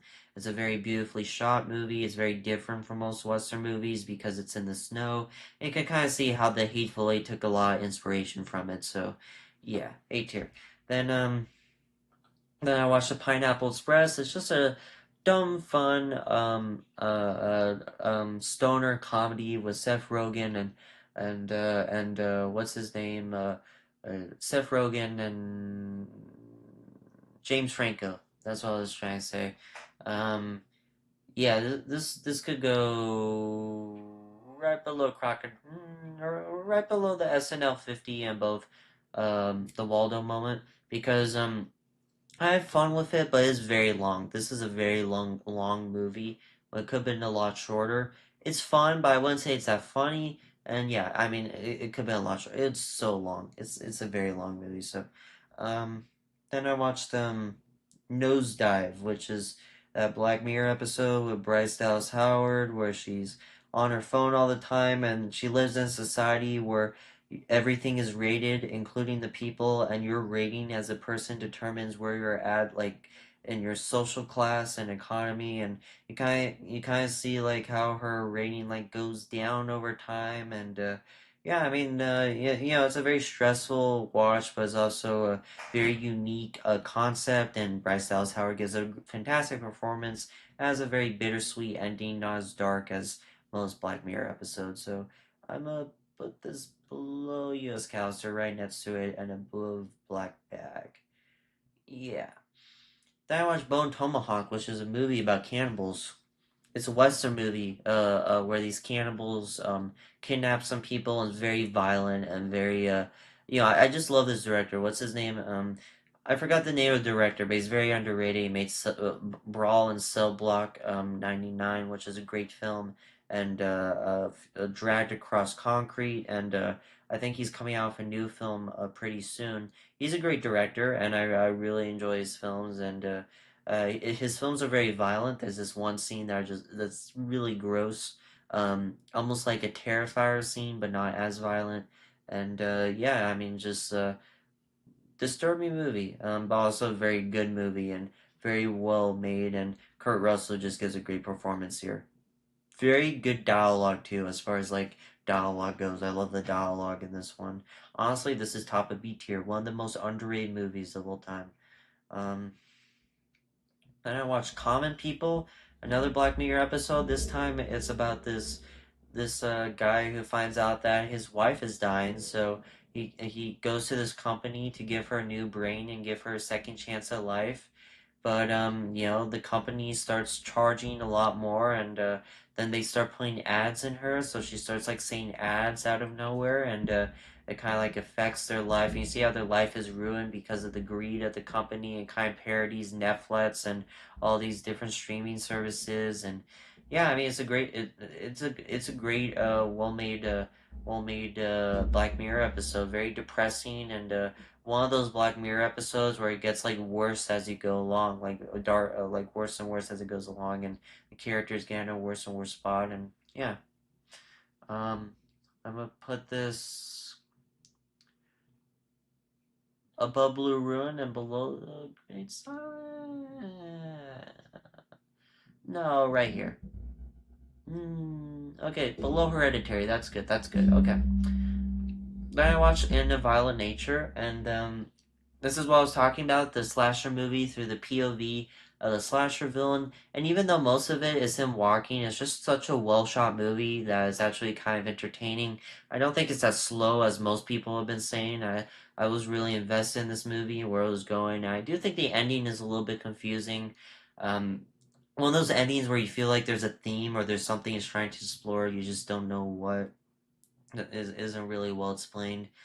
But at the same time, it's a very violent movie. There's this one kill involving yoga that was really gross to watch. Um, so yeah, I'm gonna put this honestly one of the better slasher movies I've seen. I'm gonna put this above Django and below the Darling Unlimited. I like that one. I watched God is a Bigger Elvis about this actress. This actress was about to go big. She was about to be like this big actress and achieve her dreams of fame and success. But then she became a nun. She got called from by God to become a nun instead of an actress, and that kind of she did that, and I mean that's it. That's what the whole short film is about, and it's a little boring. But what like elevates it a little bit is the last 2 minutes where you're introduced to her old boyfriend who she was in love with, and she was gonna marry him, and they were engaged, but then they decided not to, and you can see how they both still love each other and he respects her decision, but it's kind of like a tragic side to the story because they do love each other, but they can't get together. That did elevate the film a little bit, but at the same time, still not great. I put it above Henry Sugar because I still, Um, then I watched Sinners, which is the first fantastic movie that came out in 2025. Honestly, I don't know what most people are talking about because 2025 was a great year for movies.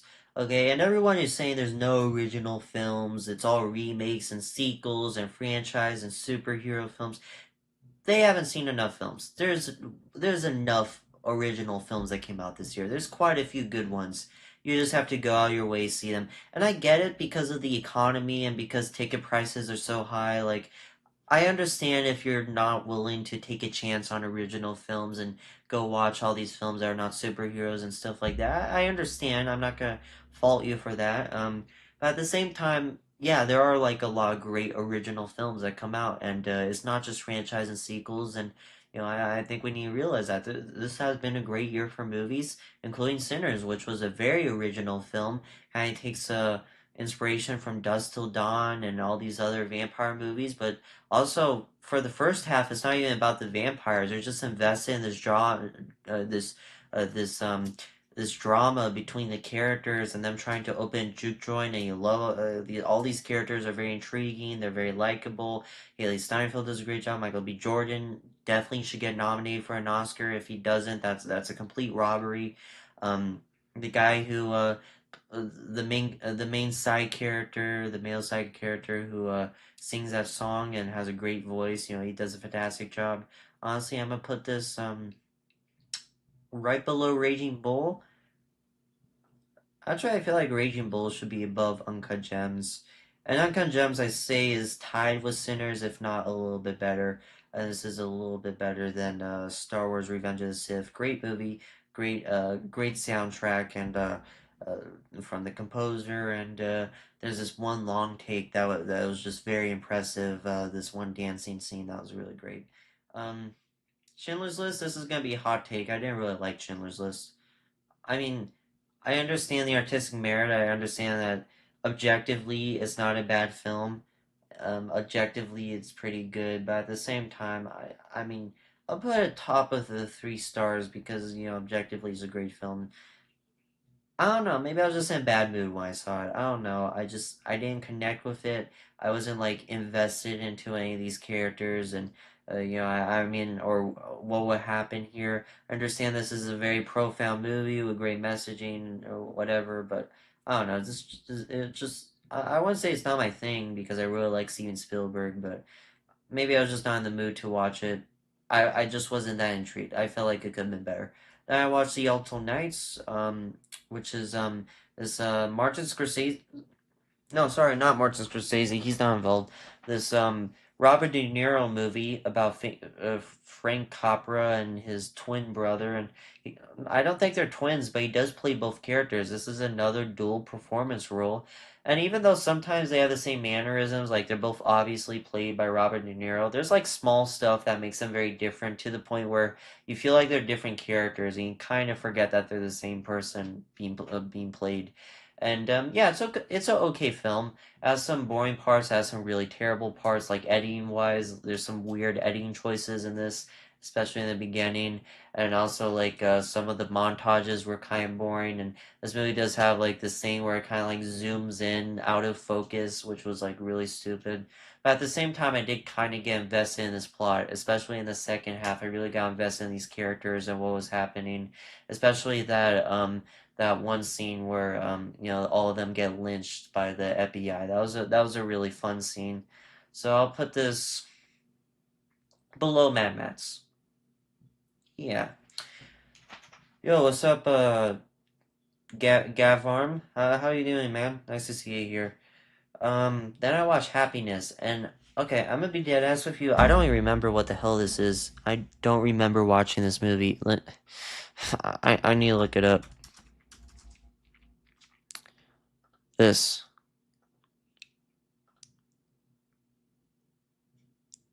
I did not watch this movie. What? When did I watch this? Is this what's logged on Letterboxd? Wait. Oh no, I was thinking of this one. I was thinking of the one with rats. Not not not this one.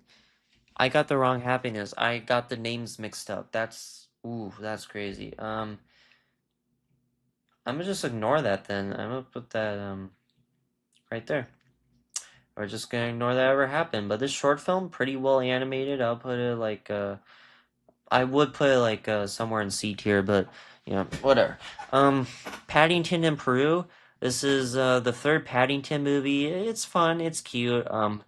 I like the second one and the first one better, but I mean, it's not a bad sequel by any means. It's just more on par with the first one and the second one. A lot more kid humor and what's his name? What's his name? Who's in this? I forgot his name. Shit, I keep forgetting. Sally Hawkins did not return to the third one. I think that's why it's not as great as the second one, but Antonio Banderas, he's the villain in this movie. He's a lot of fun to watch. I really enjoyed his performance. He was very memorable in this. And yeah, I mean, I like the Peru setting, even if it's a little bit CGI heavy or green screen heavy. I'm gonna put this above the Whiplash short. Yeah, above Instructions Not Included and below Home Alone 2. That seems fair. I watched oh, I rewatched Instructions Not Included. I don't remember rewatching it, but I guess I did. I can't imagine my feelings changing that much. So I'm gonna put right next to each other. Okay. I watched 3:10 to Yuma with Russell Crowe and Christian Bale. And yeah, I mean this is a remake of a 1960s film that I heard is even better than the original. Has some good duels, has some good action scenes, and great performances from both Russell Crowe and Christian Bale, who both do a very very great job in this. Um, yeah, I mean I liked it. I really like it, especially Russell Crowe. He gives a really good performance. So I'm gonna put this. I don't like anything that memorable. I'll put I'll put it above White Bear. Yeah, above White Bear and below Rashomon. That seems right. I'm Jewish. Is that fine with you? Yeah, yeah. Okay. I don't care. Just whatever.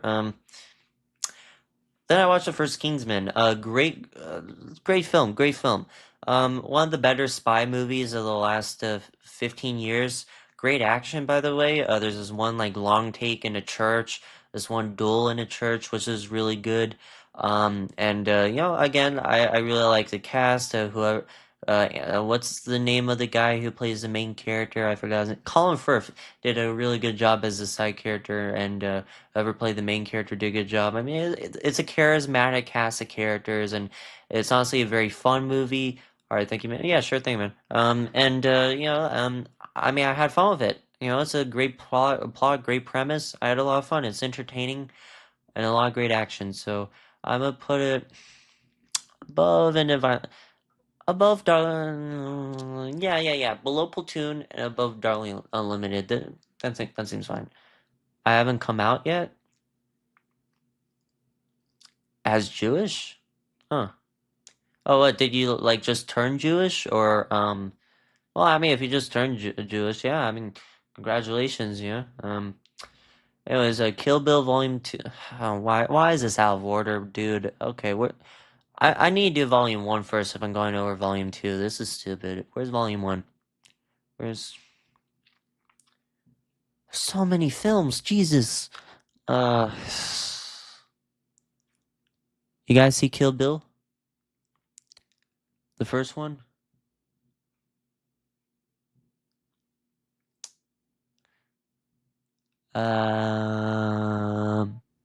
What, David? What? What do I come back? I don't know, man. There it is. Okay. Kill Bill Volume 1 right there. Yeah, okay. I mean, it's great. It's fantastic. It's honestly, I used to think it's like the weaker half of Tarantino films was just still really great. After rewatching it, it's like the better half. It's like fantastic, especially watching it back to back in the first part of the year. And then I rewatched them both as a double feature. Um, Kill Bill, the whole bloody affair, and I actually watched it a few months before it was worldwide release in the Vista Theater. I mean, it was fantastic. I really love it, and honestly, I used to not believe in the fact that this was one film, but now I could see it. I could see why the preferred order is like in one go. So yeah, I'll put Kill Bill Volume 1 in S tier, right above Sinners. Kill Bill Volume 2, I actually enjoy more than Volume 1, which I was expecting to say. I used to think this was a little bit weaker because it has less action than Volume 1, and it feels like a step down in the epicness department. But honestly, I just love these characters and the story and the dialogue in the third act, and I just really enjoyed it. So, how come Muslims keep persecuting us? I hope they go to hell. Well, maybe not.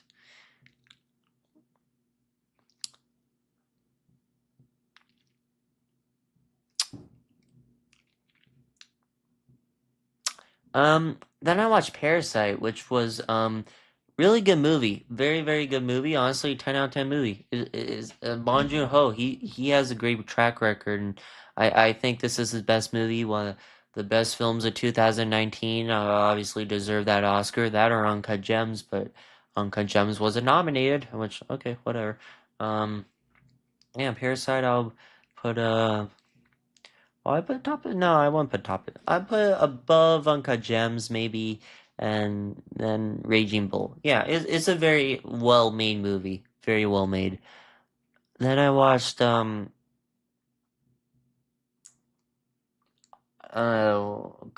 Side of the Bots. The man side of something about the bots. Um, that's actually a good point, David. Thanks for saying that. That's um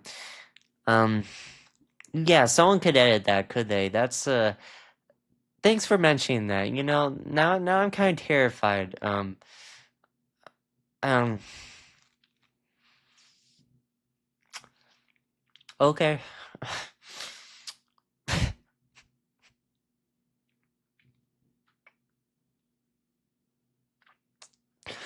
Um, sorry, I need to clear my throat. Below SNL 50 would be Other Side of the Bots.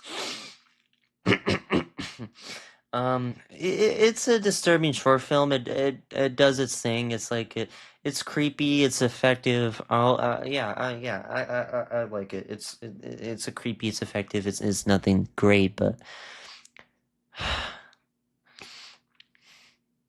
guys, guys,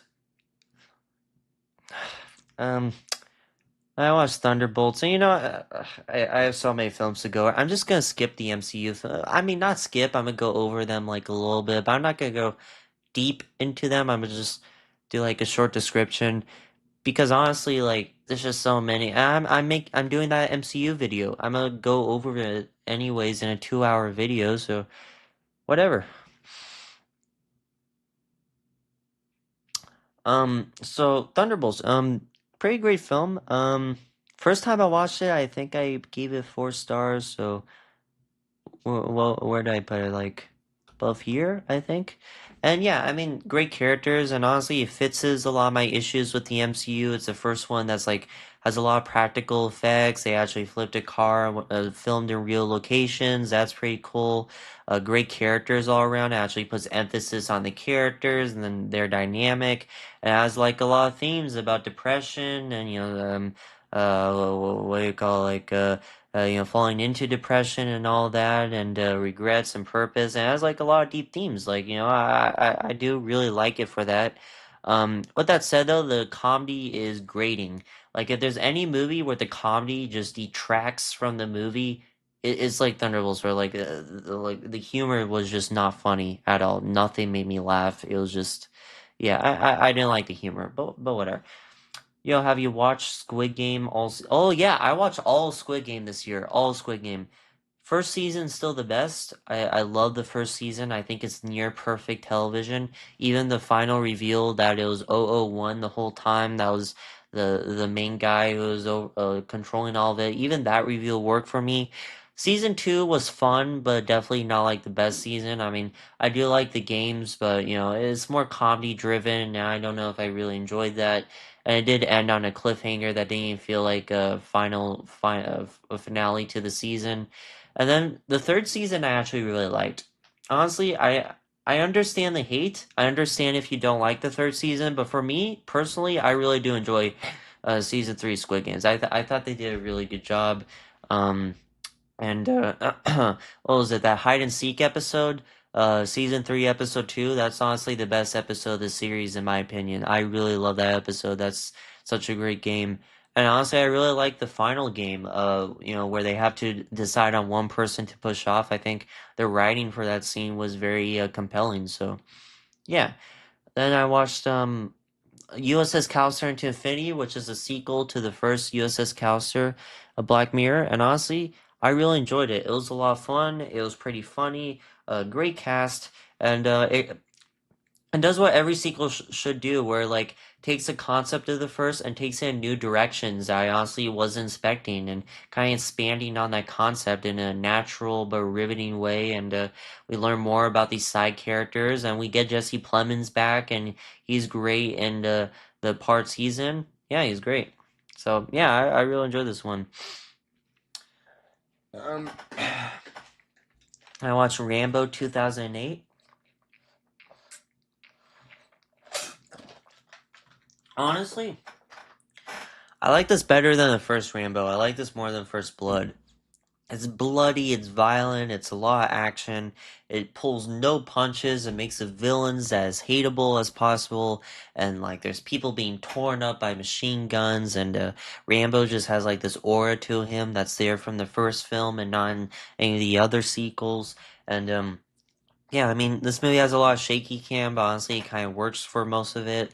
I really enjoyed the grittiness of this one. It's a gritty, bloody action movie that was a lot of fun to watch, and the third act is just a bunch of terrorists being ripped to shreds by machine guns, and that's really, really cool. So I'm gonna put this. Did I put this? No, I didn't. I didn't put it too low. I'll put this like yeah, below nose, no, below black bag, below Friday, above yeah, above white bear, above 310 to Yuma, and below Rashomon. That's great. Okay. I watched the national anthem, which is the first episode of Black Mirror, and it's about the prime minister of Britain having his daughter kidnapped, and the only way to get his daughter back is to have sex with a pig. And that's the first episode of the whole show. He has to do it with a pig, And honestly, it's really funny. It's not like trying to be funny, but it's really, really funny. It's funny. It's like, I mean, I understand what's going for, but I did laugh while watching this. And yeah, I mean, honestly, I like this more than White Bear. I do think it's pretty good. I'm sorry for what I did. Okay. Then I watched Mad Max Fury Road, which is like one of the best action movies of all time. I rewatched it in the Vista Theater. I rewatched it in movie theater. And it's fantastic. It's generally like better on rewatch, and it's weird, but in all the right ways. And What's his name? Miller. He's great at directing action and these big set pieces, and it looks fantastic.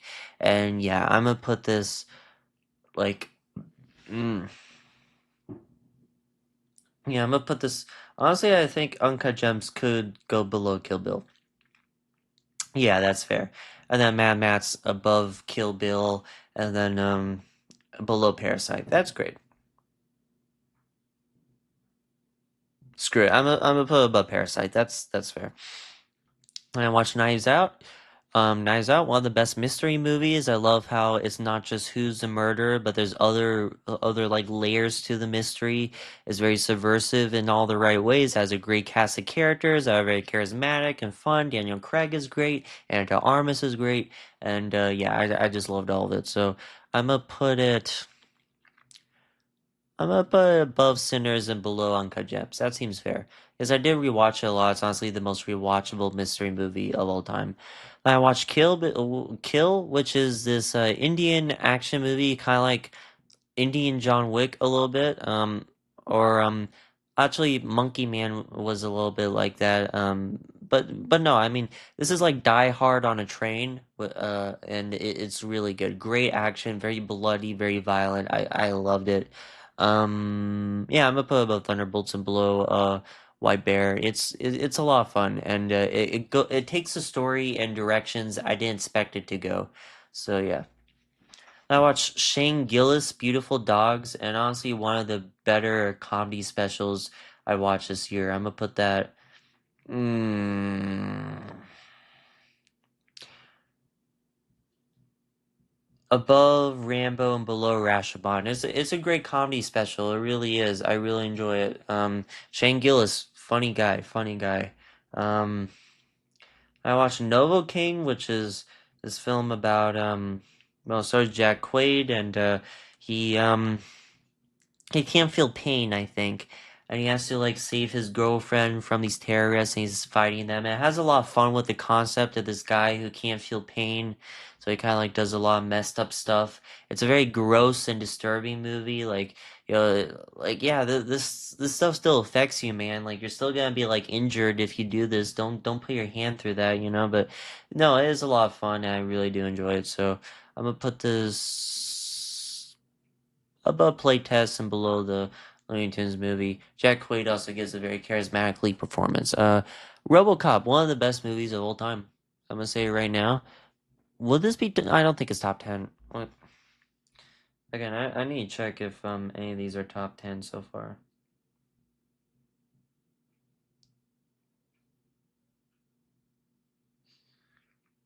Where is it?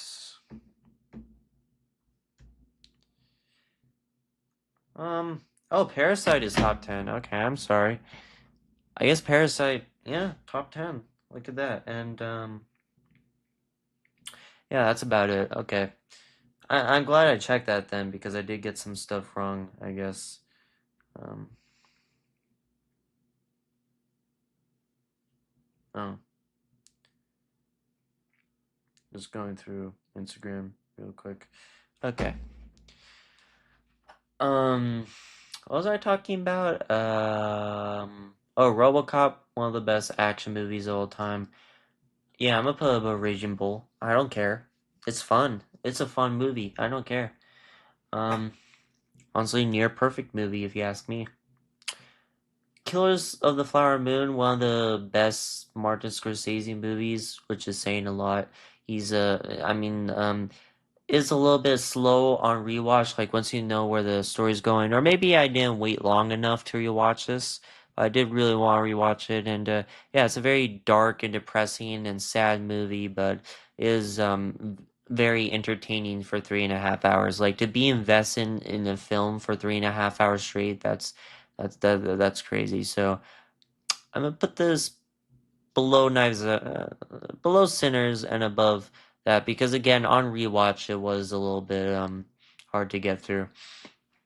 Then Tortoro, My Neighbor Totoro, um, yeah, it's fun, it's cute. It's my first Studio Ghibli film, and I thought it was pretty good. I thought it was pretty good, so I'm gonna put it above Rashomon, no, above Black Bag, I think. Yeah, it's a cute and very well animated family film.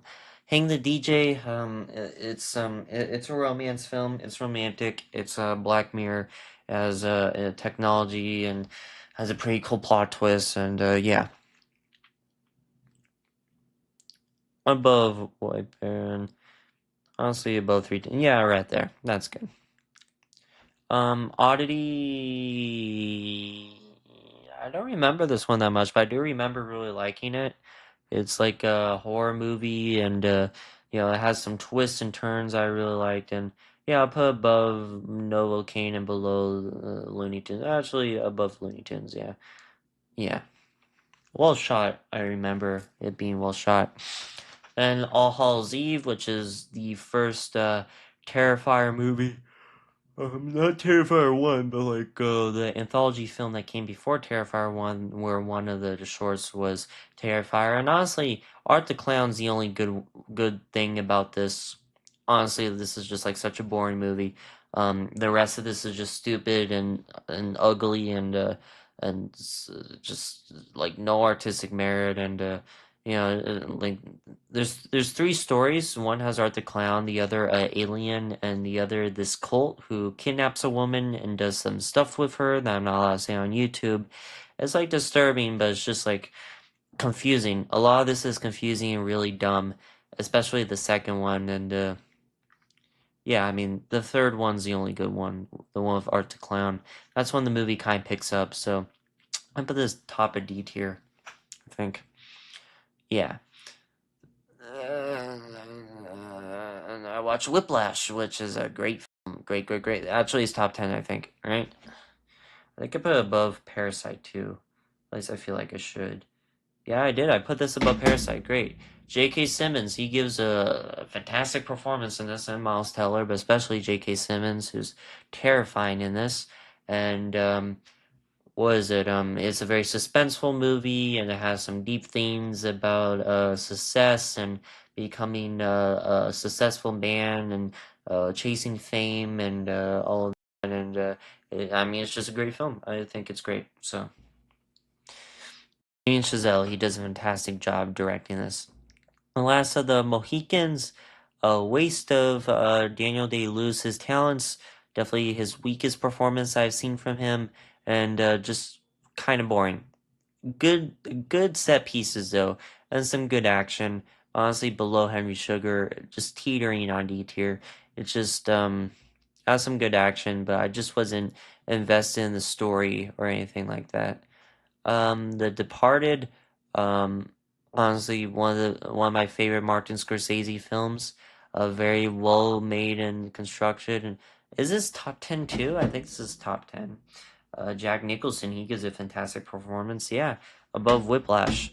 I was again, this is out of order, so yeah, I mean, so second best film so far. Jack Nicholson, he gives a fantastic performance. All three of them, including Mark Wahlberg and the Conjuring lady who's the fourth leading role. And yeah, I mean, just a very well set up conflict between these two characters. I really enjoyed. Fargo's not my top 10, right? No, Fargo is not on my top 10, but I did really enjoy this one. This is a great one. It's Steve Buscemi's in it, Francis McDormand, William H. Macy. A lot of these actors giving some of their best performances. It's a dark comedy that's very well constructed and has some sentimental themes in there. Yeah, I'm gonna put it. Honestly, I'll put Fargo. Honestly, I'll be more fair. I'll put this above Uncut Gems and Fargo above Sinners. Yeah, yeah. How long are you gonna stream for? Let's see. 1, 2, 3, 4, 5, 6, 7, 8, 9, 10, 11, 12, 13. What? Oh no. 1, 2, 3, 4, 5, 6, 7, 8, 9, 10, 11, 12, 13. Yeah, 14. Um, 28. And that's 50 sits. Okay, four of these is 50 sits. So that's 112. Oh, dude. 112. And then 1, 2, 3, 4, 5, 6, 7, 8. over 200 minutes, over 300 minutes actually. I'm not even a fourth of the way done. Huh. Sit seven, huh? Yeah, you're gonna. That's hilarious, dude. That's actually like so funny. I might laugh. I might laugh at that because it's so funny. You know that? You know that? That's.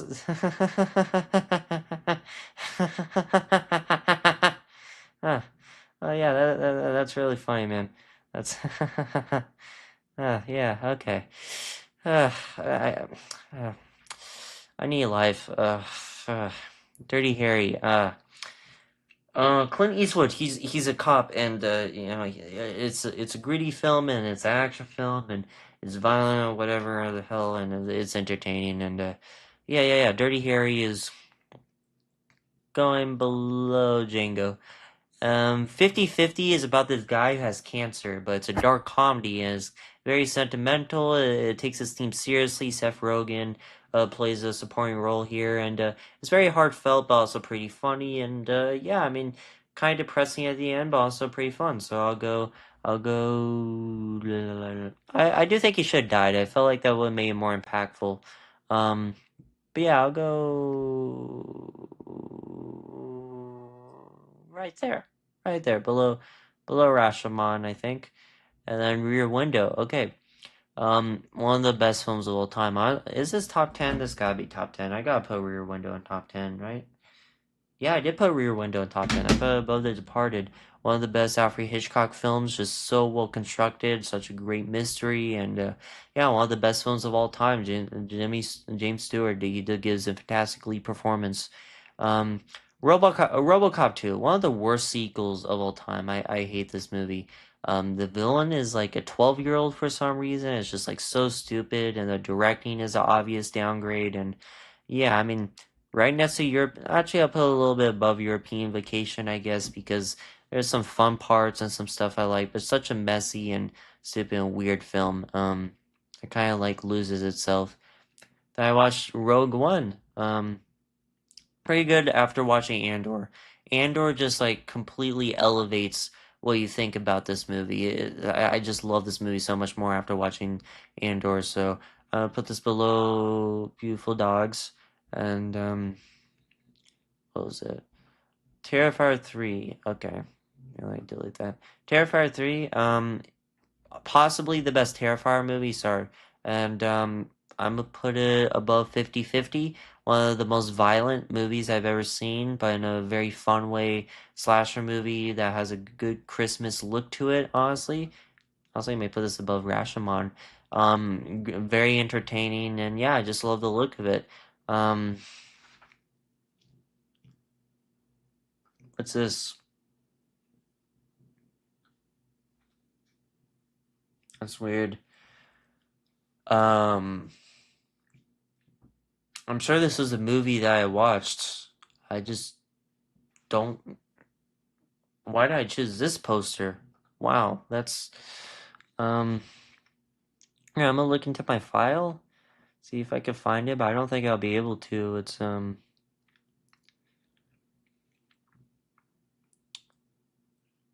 is it?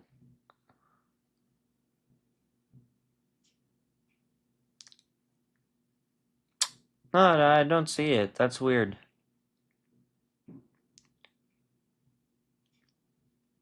Very weird. Oh, it's going up. Okay, so if I go up this way.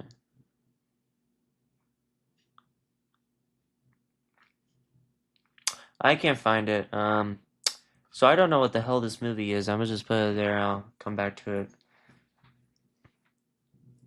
I'll give you a baguette on Tuesday if you take off your beanie for 10 minutes. Who is this? Is this Gavin? I think this is Gavin. Oh. Thief. Michael Mann. It's well shot. It has a great central performance and a surprisingly good villain performance in the second half. I won't spoil. Um, yeah, very a good looking movie for sure. I'm gonna put this below Blue Ruin and above Little Miss. Actually, right here. That's good. USS Callister, Into Infinity. Oh, I guess I rewatched Into Infinity. Yeah, right next to each other. Um, Tombstone, one of the best Western movies. It does kind of lose itself in some parts, but the first 1 hour and 30 minutes it's like a very straightforward Western movie, but then the last hour turns into this bloody revenge film. I'm an idea.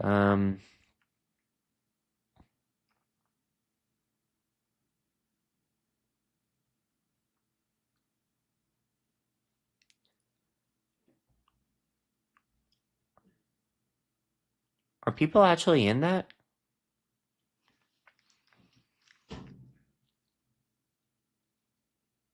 Oh, is this Muhammad? What's up, Muhammad? I don't think you can afford a bagel, so don't worry about that. Anyways, I'll put Tombstone above In the Line of Fire because it has a great performances, especially Val Kilmer as Doc Holliday, and what's it called? The second act really like gets going. So, Unforgiven, one of the best Western movies of all time. I'll put it S tier. It's one of Clint Eastwood's best directed movies. Honestly, above Knives, above Uncut Gems, and below RoboCop. That sounds fair. Boys in the Hood. I'm surprised to say that this is like one of the best movies I've seen this year, like top 20, with Ice Cube and what's his name? Michael B. Gooden. Not that, but Gooding. I know his name. I can't say it. Um, the Boys in the Hood. It's about these boys in the hood, and they get wrapped up in gangsters, and you kind of see his upbringing and kind of heartfelt in that way. And whoever plays like the father, I think he was in Blackish. He's really good. Yeah, okay. Where am I gonna put this? I'm gonna put this above Knives Out and below Uncut Gems. That seems fair. Um. Oh, Wallace and Gromit's Vengeance Most Foul. One of the first two movies I've seen this year. I think after The Northman and um. What was it? No, not Esther. Sorry. Let me put it there. Below Platoon, no, below Kingsman and above that because it's a very fun and well animated. I just love Wallace and Gromit, I really do. So, Warfare, Alex Garland, very well directed, great sound design. I'm gonna put this below Django and above Dirty Harry. Yeah, yeah, okay. Um, Black Museum, one of the most disturbing Black Mirror episodes with some very messed up portions to it. Um, right, but I think I put it 3.5 stars. So I put it below Arts and Crafts. I do think the second story. No, actually, no. I think all three stories were really good. Um, yeah, so I'll put it like above Rashomon. It's definitely one of the better Black Mirror episodes. Um, Dangerous Animals. It's an okay slasher movie about this guy who feeds his victims into sharks. Um, which is like it's a fun concept, I guess. I'll put above God, above Mummies, Dummies, and below the Alto Knights. Yeah. Um, Deuce Bigelow, Male Gigolo, which is about Rob Snyder who plays a male gigolo, and yeah, obviously I don't value my time as much as I used to because I decided to watch this, and um, it's just so stupid. There's no jokes that make me laugh. It's just like the lowest of the lows when it comes to comedies. And Rob Schneider, I just don't find him that funny, like at all. He's just like not funny to me. So let's see. Did I put it bottom 10? I wouldn't be surprised if it's bottom 10. But Craven Hunter is in bottom 10, so there may even be some worse. Um, I don't know. I guess not. So. Oh yeah, I did put it above Craven, so yeah, I mean terrible, terrible movie. Then The Hateful Eight, which is like my second favorite movie of all time. It's generally like so fantastic. I love The Hateful Eight. It looks great. It's one of my favorite westerns. It's one of my favorite mysteries. It's my favorite Who Done It. Yeah. And my favorite Tarantino. His dialogue, his screenwriting is just like all top notch, like the best of the best right now. So yeah, I mean, it's fantastic, great cast, great score. Ennio Morricone, he does a great job. Iron Man. So, where did I put this? Actually, I think I put it right below Thunderbolts. I think right. The humor isn't as tedious, but Thunderbolts does have better, it has practical effects. It has great action and you know, better emphasis on characters and more themes. But Iron Man has like Robert Downey Jr. giving charismatic performance as a great order. Yeah, whatever. I'll put it below that. Friendship, which is that Tim Robinson movie comedy that's actually really funny. I'll put above 310 to Yuma and below Hang the DJ. I do think it's a little bit weird and not all things are explained that well, but there's like some parts where I just like laughed out loud by how ridiculous it is. It's really fun. Gran Torino, fantastic movie, fantastic movie. I'll put above Luigi and below Revenge of the Sith. Clint Eastwood just gives he does fantastic. He's great. So, oh, I need a break. I need a break. I'm sorry. Oh, that's a lot of talking. You know.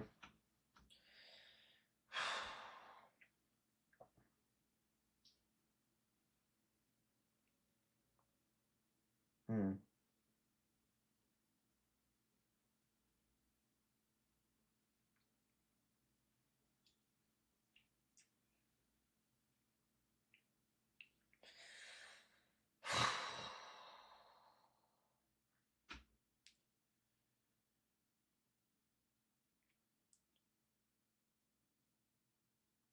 Okay. Okay. Okay. Okay. Okay. Where was I? Just needed to rest my throat for a little bit. Um. Kingsman: The Golden Circle. I already went over this with David, so I'll just put it in D tier. I think it's upper D tier. It's above All Halls Eve and yeah, top of D tier. That's actually very fair. Evil Dead 2, one of the best horror comedy of all time. Fantastic, a lot of fun. What's his name? Bruce Campbell gives like a fantastic lead performance. It's a lot of fun. I already went over that. And Sam Raimi at the top of his game. Like if you like Sam Raimi, this is like the best of Sam Raimi. There's like it doesn't get better than that. So yeah. Christ, my stream is delayed. I just looked at that. It's really delayed. Oof. So, where am I gonna put this? I'm gonna put this above Knives Out. I think that's fair. Above Knives Out and below Boys in the Hood. Right in between those two. That seems fair. Then I watched Ghost Protocol because okay, the new here's a contest. Okay, the new Mission Impossible movie is coming out, right? And I didn't remember any of the Mission Impossible movies, so I decided to watch like one. You know, just rewatch one, kind of like get a feeling of like the plot and where everything was going and remember which characters were which. And I watched this and honestly I forgot about it right after I watched it. And not that I like forgot the whole movie, that I just like forgot the plot. Like the stunts, the action scenes, that's what you really remember, especially the stunts. But like when it comes to the actual plot of the film, I don't know. I don't know. All these characters just kind of blend together. The plot blends together. It just could be any other action film.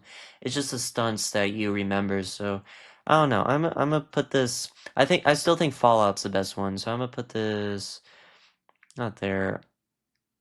This is gonna be weird. I'm gonna put it below Chilean soccer. That seems fair. What's your grade in math and Williams? I think I have an A minus in both. Yeah. What's yours? Dash cam. Honestly, bottom 10. I know it's bottom 10. I'm gonna check anyways. Wait, actually, I could check right here. Could I? Sort by your your rating. Lows first. Yeah, it's the fourth worst movie I've seen. It's generally terrible.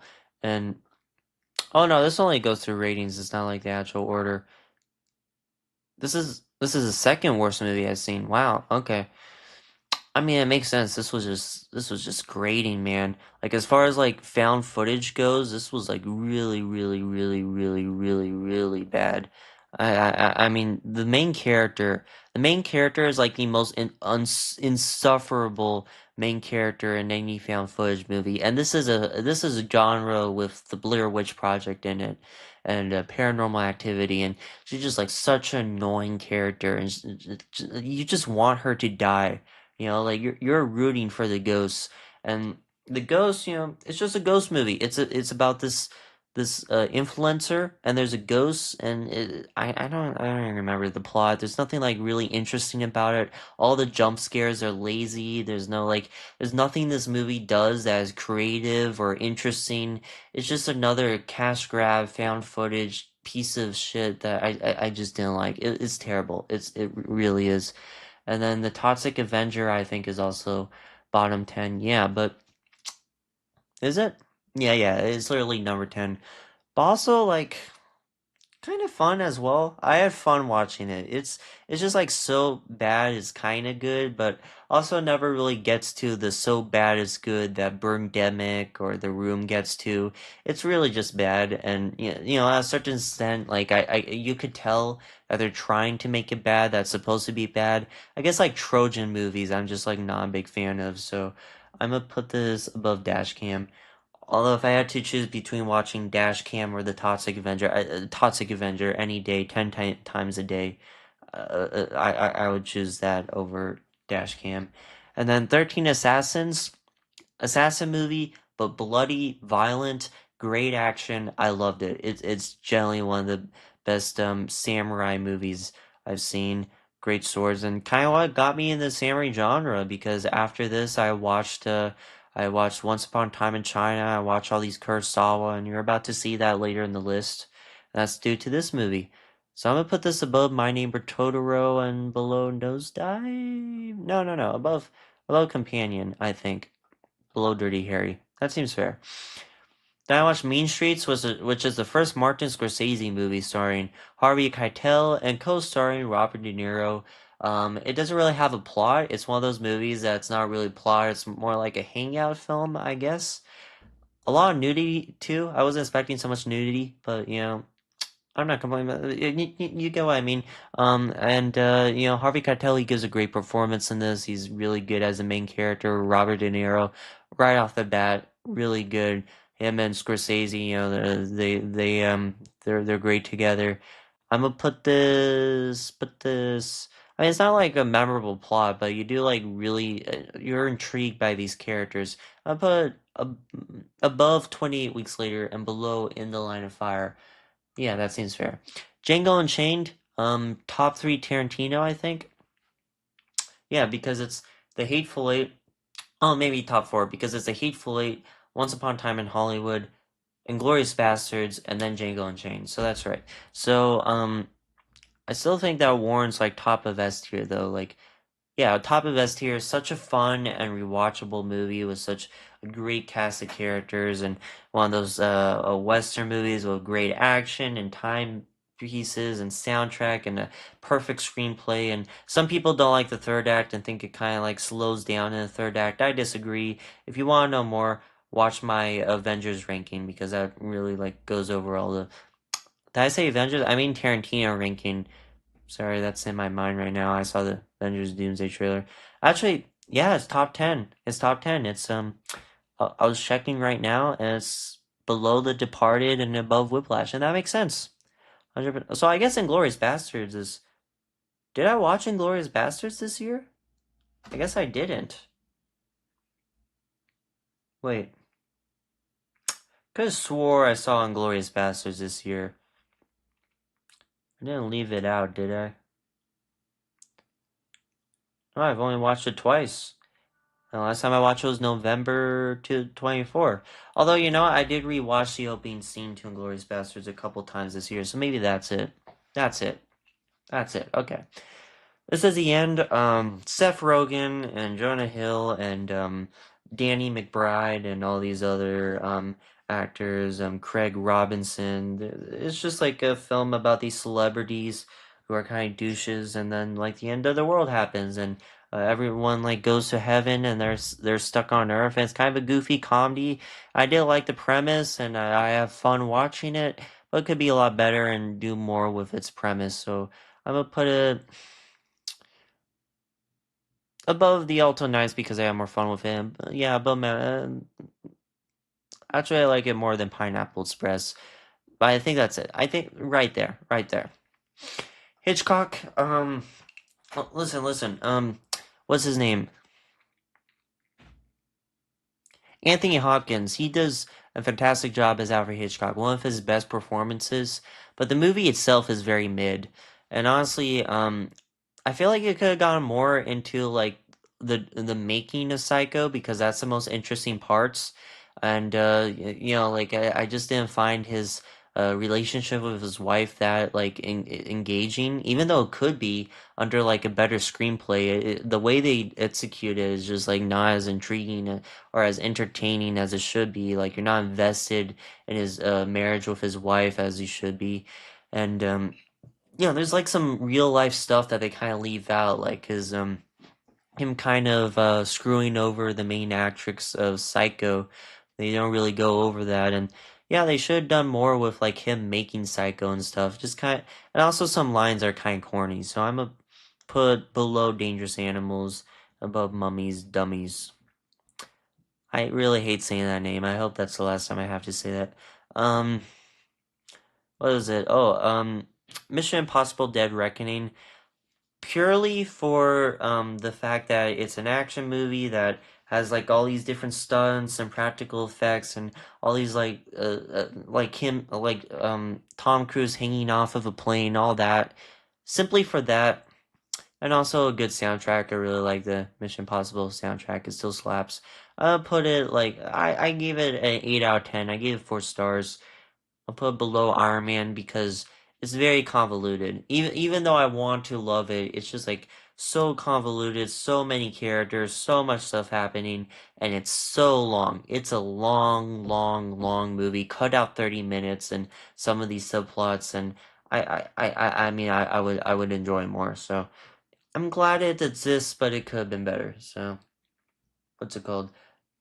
Be right back. In our Black Mirror episode, someone's husband dies, so she brings him back as a robot.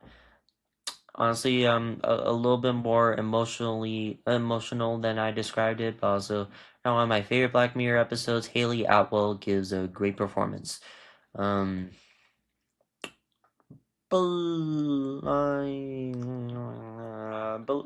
yeah. Okay. Okay. Below Paddington 3 and above instructions not included. That's it.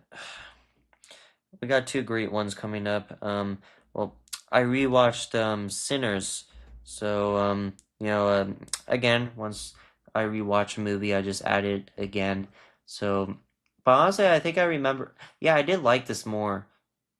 But the first time, okay, this will be for the first time I watched it. The first time I watched it, I gave it a 9 out of 10. I put it like right around here, so I'll just put it right there, just to like be fair to the first time and second time that I watched it because I had differing opinions. And City of God is definitely top 10. That is I think that's above Rear Window. Did I put that above Rear Window? Let me check. Um Yes, I did. Honestly, the best foreign film I've ever seen. I think it was Peru. Is it Peru? No, it's Brazil. I think it's Brazil. It's fantastic. It really is. It's a crime film. Kind of goes over the main character growing up. A little bit like a Scorsese film. Kind of like how it's like directed and acted, and it's just like really well done. I love this movie. I just love it. So yeah, top 10. Predator, Killer of Killers. Um, Definitely one of the better new Predator movies. It's animated, and yeah, I mean, again, like Thunderbolts, it has some stuff I really love about it, but the comedy is what takes it back. For this one, it has that MCU humor, and it's just like so grating, especially in the third one with the pilot. I just don't find any of the quips that fun. They're not funny. They're not funny at all. So I'll put above drop but below presence. It's just, and it could be like a lot higher. It can honestly even be up to A tier. Like that samurai section is like the best of the entire franchise. But man, the comedy, bro, it's just not funny. And yeah, Silence of the Lambs below Jojo Rabbit, above The Northman. I really enjoy this. I think if I was to rewatch it, I'd give it 5 stars. As far as like mystery movie, I'm not like a big fan of these crime dramas where you're trying to find the serial killer. But this obviously does it best. Anthony Hawkins is a fantastic in this. It has a lot of suspenseful scenes, and who plays the main character again? She does a fantastic job. So, okay.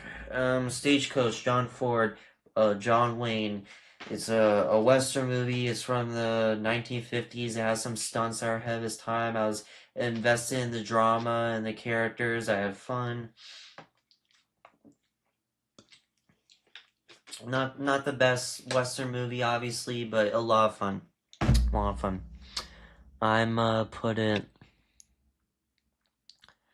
um um above Kill. That seems fair. The Fenosian Scheme, the new Wes Anderson movie, I actually really enjoyed. This is like the first good Wes Anderson movie in my opinion since I guess Isle of Dogs, but I didn't really enjoy Isle of Dogs, so I guess whatever came before Isle of Dogs is the best Wes Anderson movie since then. I was really invested in the characters. It puts the characters first, has a compelling drama. I really like the entire ensemble cast, especially Benicio del Toro and Michael Cera, whoever plays the woman. She's fantastic in this, and great overall, really good. Um, Honestly, a comedy where it actually worked for me. Like a lot of the jokes actually work for me, which is more than I can say for Asteroid City. I'll put below Friday and above Terrifier 3. That seems fair. Scarface, I really enjoy this one. This is like a crime epic with Al Pacino giving one of his best performances and Brian De Palma directing his ass off. It's really good. I wouldn't say like the best crime movie, and I do understand if you don't like it and think it's lacking substance, but I really do enjoy it. Right, it's really great. So, uh, put it above Killers of the Flower Moon, above Sinners, and below Fargo. That seems fair. Okay. Mousetrap, right there.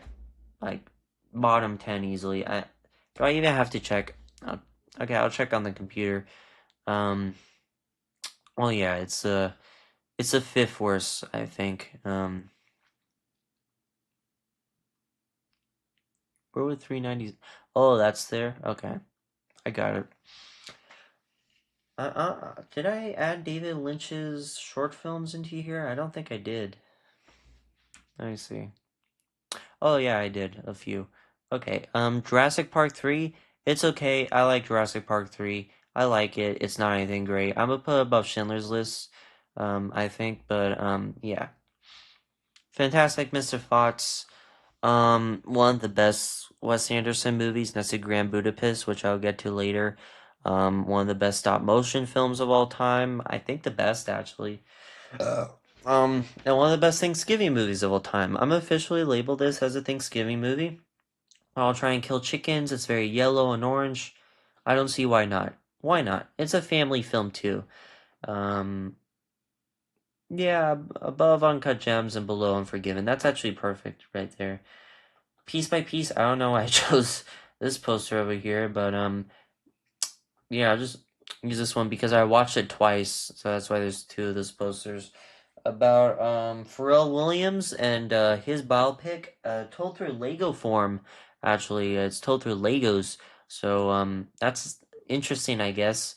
And it's very creative. I forgot how nice a Lego movie is.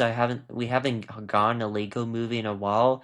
And this makes me wish we got more Lego movies because this is fantastic. I've been getting into music recently, so learning about Pharrell Williams and all these songs he produced and all these rappers he collaborated with was actually really interesting. I'll put it above Hereditary, and the second time I watched it, I liked it a little bit less because I watched it like a few days after. I'll put like below Hereditary, kind of use as a benchmark, I guess. Um, yeah. Now, what else? Hard Eyes. This is a slasher movie about that guy whose eyes are hearts. Again, I do not value my time enough. But no, this was actually supposed to be a comedy. This was supposed to not take itself as seriously. But to be honest, it's not that funny. I didn't find any of it funny. I didn't find the chemistry between the two main actors to be that funny. It felt like they were trying to parody Hallmark movies, but I wish they doubled down on that more because maybe I haven't seen it as enough Hallmark movies, but I felt like it should have played into the cliches of a Valentine movie or like a romance movie more. And also, what do you call it? It just looks ugly. This is a very poorly directed movie, nothing creative or visually distinct. I'm gonna put it below Captain America, honestly. Yeah, I didn't enjoy this as much as I wanted to. And then Jurassic World, the first Jurassic World with Chris Pratt, starring Chris Pratt, and Bryce Dallas Howard, and yeah, I mean it's cool to see the park fully operational. I think that's one of the reasons I love this movie. That and I used to grow up on it, like watching on cable all the time. But at the same time, I could see that's objectively not perfect. I'll put above Creed 2 right there. It does have a lot of action though. I mean, it's cool to see like a blockbuster with actually great effects. Like the CGI is aged really well, and yeah, yeah. I mean, I like it. Mission Impossible. Oh yeah, yeah. I rewatched this, and I think I enjoyed it a little bit more on rewatch. Like knowing the flaws going in. I was able to enjoy it more, but I still didn't love it. So I'll put it like a little above Iron Man, below Thunderbolts. I watched Men Against Fire, a Black Mirror episode about the soldier. I'm not gonna spoil the twist, but this may have the best plot twist of a Black Mirror episode. Completely recontextualizes everything about this story and this main character. It's just like it's such a dark twist to add on everything, and yeah, I really like the theme that I was going for. The message it kind of ended off with. I'm gonna put. Where am I gonna put it? I'm gonna put it. No, I gave it 4 stars. That's right. So, did I like this more than National Anthem? I think I. No, I put it like right below Kill. I think that seems fair. Yeah.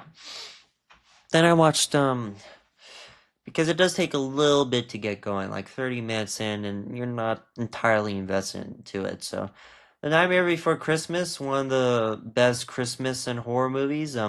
Stop motion, really love it. I'm gonna count this as a horror movie, but yeah, I mean, such a unique a film, and still surprises me. It surprises me that this is not Tim Burton. I always thought this was Tim Burton until a few years ago, and this is not Tim Burton. I can't believe that. It's like so Tim Burton coded.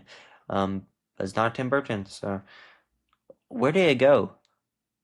Did I miss it? Oh, it's right there. Actually, no, no. I'll put it above Unforgiven and below RoboCop. That seems above RoboCop. There. That's fair. Jurassic World Fallen Kingdom, I've always been a defender of this movie, and I like how it like leans into the horror aspects more and is more bloody, but at the same time, having rewatched it, it didn't age well. I'm gonna put up above Kingsman 2. It looks great. Jay Bayona is a great director. This is like a fantastic looking movie, especially for a blockbuster. There's like some scenes where the directing is really good.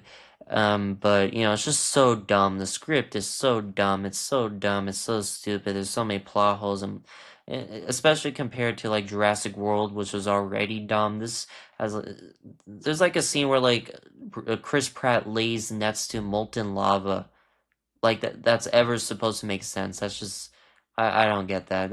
I don't know how you even come to the conclusion that that's logically possible. So yeah, Life of Chuck, Life of Chuck. This is a film about the end of the world, at least for the first third, and then the second third is about this guy who wants to dance, and then the third because there's like 3 stories. So the third is what was it about this guy growing up and also wanting to dance? It just seems so totally inconsistent with like the first part of the story was about the world ending. I don't get it. So I'm gonna put it yeah below Novocaine and I'll put Playtest above it. And Evil Dead Rises? I'll put above Evil Dead Rises because I really do love that first third. I think if the whole film was that first third, it would be like 4 stars. But yeah, as it is, I watched I for some reason I rewatched Pineapple Express. I don't know why, and yeah, whatever. It's the same. Then I watched Panic Room, David Fincher. I think this is the only David Fincher movie I've seen this year, and yeah, I mean it's good. And I can't wait for the Adventures of Cliff Booth. I may even do a David Fincher ranking when that comes out. That's supposed to be written by Tarantino too. And yeah, I mean it's an effective thriller, very effective thriller, great performances. It's as simple as that. That's all you need sometimes. I'll put Below Kill. Yeah. And then Ballerina, great action movie. I think the John Wick films are better. This is obviously more messy. You can tell there are reshoots, and I just like John Wick more as a character and also just as a franchise and concept. And Anna de Armas, she does a great job. But you know, I wouldn't say it's like as great as the John Wick films. I'd say it's easily the weakest John Wick movie. With that said, though, still pretty good. Still a really good action film. So I'll put below Real Pain. Um, like the flamethrower fight was really good. Jurassic World Dominion is definitely bottom 10. Let's see where I put it. It's here. I'll look at the computer. You guys should see it. It's definitely like yeah, yeah. It's is it? Yeah, it's below Mousetrap. So right there. I hate Jurassic World Dominion. It's just like so boring. No creativity, nothing. Just absolutely nothing to this movie. It's so boring. It's so long. Very frustrating. Makes every wrong decision. Watch my Jurassic Park ranking. Either one. I have two, so either one. Just watch it. You'll see my thoughts on it. I think I explained too much. Um, I talked about Jurassic World a lot on this channel. And that's always been my least favorite. Superman 2, kind of disappointing on rewatch. I remember this being a little bit better as a kid, but it's still fun. I'll put above Paddington Peru and below Home Alone 2. That seems fair. Yes, yes.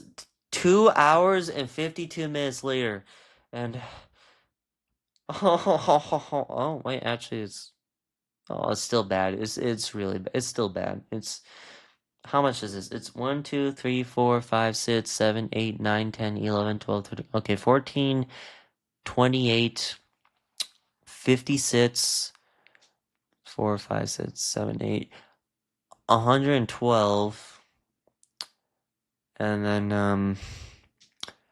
168. It's over 200. It's pretty well over 200, so yeah, if you want to take another hour break, I'll be here once you come back. Don't worry. Um, Superman, David Cornsweet does a good job. James Gunn does a good job. Just watch my Superman ranking. I need to get through this. In fact, I'll just like speed run through all the Supermans because bro, I had enough time to watch the rest of Harry Potter. You watched the whole movie while I was doing. That makes sense. This is 2 hours and 50 minutes. I could watch the whole movie while doing this. That's shit. That's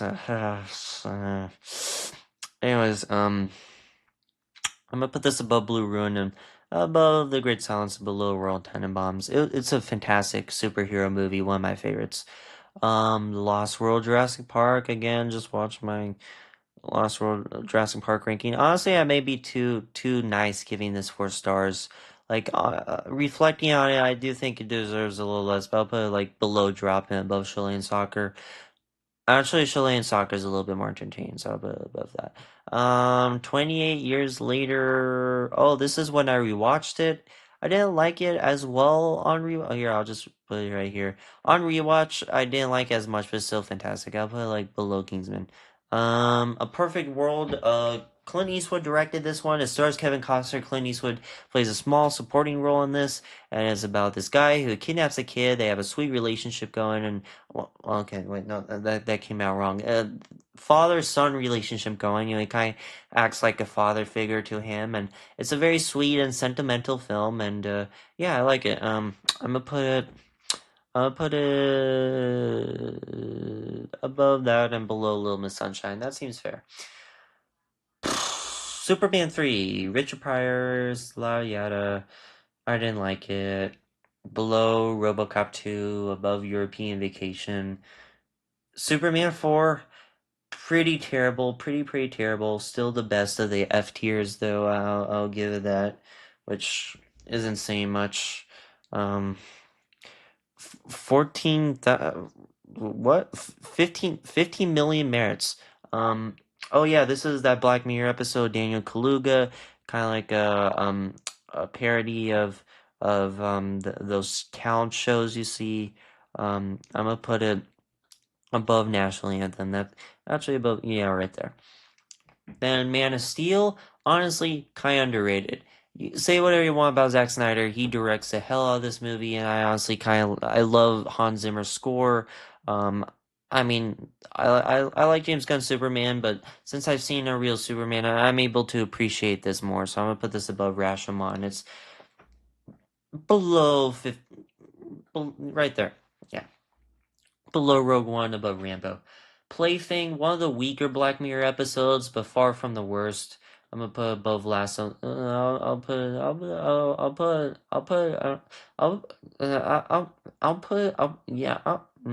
I'll put below the Alto Knights and above Dangerous Animals. That seems fair. Okay, we are officially heading to the 3 hour mark, and I think I'm more than halfway done. So,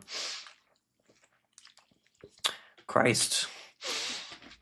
Then I watched RRR, which is it's it's a Bollywood movie about these two guys in a rivalry and yada yada yada. Great action, very over the top, and some good music too.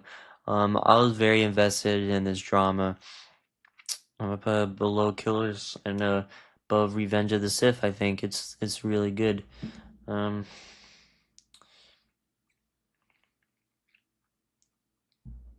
what the hell is this? Oh, okay. Sorry. Um, Family Guy Blue Harvest, which is the Family Guy Star Wars parody. This one is on A New Hope. It's arguably the best Star Wars parody Family Guy's made, and if you don't know, this is a trilogy. They made quite a few. I think they're kind of known for those Star Wars parodies, like they're pretty well known. And yeah, this is like pretty funny. This is actually really funny. One of my favorite Star Wars parodies, next to Spaceballs, of course. I'm gonna put this I'm gonna put this above Friday and no, above USS Callister and below Companion. It really is that funny. It really is that funny. Great gags. Some go a little bit too long though. Actually, that's a good point. Some of them do go a little too long, so I'll put it above Friday. What is that? Oh, Attack on the Block. It's a okay comedy. Could be better. The main actor who I forgot the name of, he was in the Star Wars sequel trilogy. He does a fine job as the main character as I think Miles was his name, or was it Moses? Moses was his name. Kind of a weird first name, but anyways. Yeah, it's about these aliens that attack Earth, and they're all from the hood and stuff. And yeah, it's fun. Honestly, I think Hitchcock should be lower. That should be like right there. And yeah, that feels better. That actually feels a lot better. Okay. Yeah. Okay. F1, Brad Pitt drives a car and it's well directed and it's a very emotional film and it's very well done and what did I give it? Let me see. Let me look for it. It's gotta be not there. Oh wait, what the hell? I forgot. This is like so weirdly put. List order. I just want to see like why I rated it out of 10. I think I put it around here. F1, F1, F1, F1, F1, F1, F1, F1, F1. It's not this low. It's not. Oh, so it's pretty high then if it's up here. You guys see F1? Am I going crazy? Where's F1? Did I forget to add F1 to this list? Wait a sec. Oh shoot, that came out. Nice.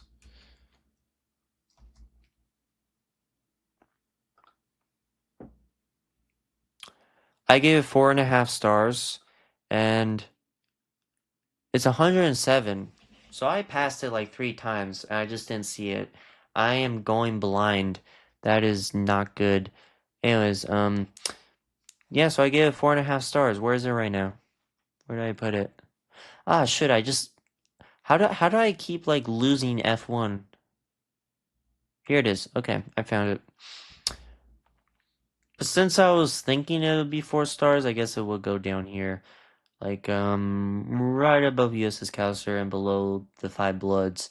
Batman v Superman, honestly kind of overhated. I actually really enjoyed Batman v Superman, even if it is messy and, kind of nonsensical plot-wise. I put it above Jurassic Park 3, honestly. Then Superman Returns also a little bit overheated, but I do understand it on rewatch. Like this really is kind of boring. It's kind of boring and it's very slow and it could be edited a lot more.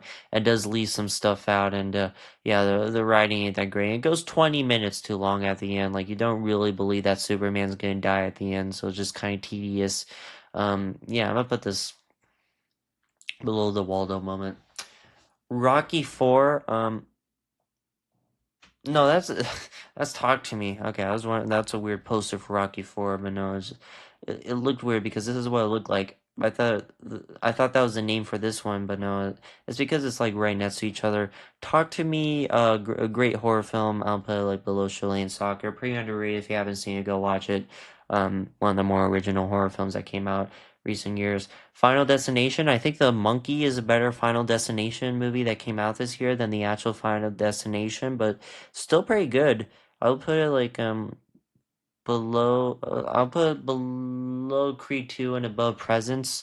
I do like how it kind of leans into family drama. This may be the best Final Destination movie, better than the first, I think. Better characters, better kills. Yeah, I like it. I like how they shake up the formula by going into the family dynamic. Paul, whatever, man. It's about this alien that smokes weed with Simon Pegg and Nick Frost and yeah, Simon Pegg and Nick Frost movies are always cool, but Edgar Wright wasn't involved in it for some reason, and that sucks. So I'm gonna put it above God is Bigger Elvis, I guess. Oh man, okay. Hated in the Nation, Black Mirror episode about these killer bees. Simple as that. That's the best way I could explain it. Watch it for yourself. It's pretty good. Put it below the national anthem. Then Family Guy presents Stewie kills Lois and Lois kills Stewie. This is a film about Lois killing. No, sorry, Stewie killing Lois. And then second part is about Lois killing Stewie. It's a lot of fun. And it's like the payoff of this Family Guy gag that has been going on for several seasons. I think this honestly could have been the series finale if they wanted to. Honestly, I kind of wish it was, considering the decrease of quality this franchise would go on later down the line. So, yeah, I'm about below Paddington Peru, I think, and above Be Right Back. No. Above Home Alone 2, I guess. It's a lot of fun. Something Dark Side. Not as funny as the first one, and a little bit more tedious, but also has a couple gags that are more memorable. It is a lot of fun. So, excuse me. I'll put below the Whiplash Shore and above Oddity. Black Hawk Down. Really, Scott. It's a war film. I think I gave it 4.5 stars. If I didn't, okay. I'll check. Um, check my rating. to kind of get a better idea. I don't know. I don't remember that much. Honestly, I'm gonna check the reviews for Stranger Things 5 finale because I haven't been enjoying the series overall. Oh yeah, it's all over the place. Look at that. I don't know. I don't know if I should watch it. What the hell?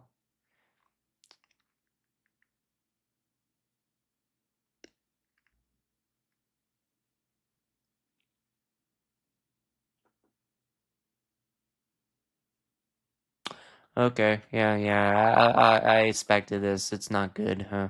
It's a little polarizing, but it's not good. That's exactly what I expected. Oh, anyways, what was I gonna do? Black Hawk Down.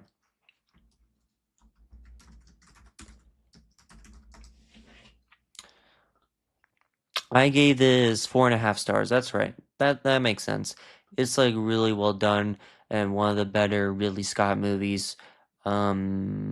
Below Mean Streets and above 20 years later. No, 20 years later above that. No, the F1 and then yeah, okay, that's good. Then It's a Trap, which is the third Family Guy special, and they literally admit in the first 10 minutes that's not as good as the other ones, and they were forced by the studio to make it. And you know what? Props for honesty because you could feel that. Still some funny gags, but you know, just not that great. So I'll put it above God is a bigger Elvis and below Paul. Jurassic World Rebirth. It's okay. It's okay. I mean, it's decent. I think it's one of the better Jurassic Park sequels. Anything would be a masterpiece compared to Dominion if it's following that up. And I do like how vibrant and colorful this movie is, especially compared to the last two Jurassic World movies. I mean, I just like that it's not gray like most blockbusters, and Gareth Edwards does do a good job directing and making you feel the scale of the dinosaurs, and it's a good ensemble cast. I think it's a little bit overhated, but I'll put it below Paddington and Peru. I could definitely see not liking it. Ocean's 11, really good, well made Soderbergh movie, but I feel like Black Bag is better. I'll put below Art and Craft and below above Home Alone 2. Burn After Reading. Um not the best Coen Brothers movie I've seen. Honestly, I didn't find it that funny. I think their other films are more drama focused or unironically funnier. Um yeah, and definitely I mean I do like the Coen Brothers and their style. I don't think this is like one of their best efforts. I'm gonna put above Archangel and below Evil Dead Rises. Yeah, that actually seems fair. Zoolander, kind dumb, but also pretty fun. I'll put I'll put it above the Alto Knights, I think. No, I'll put below.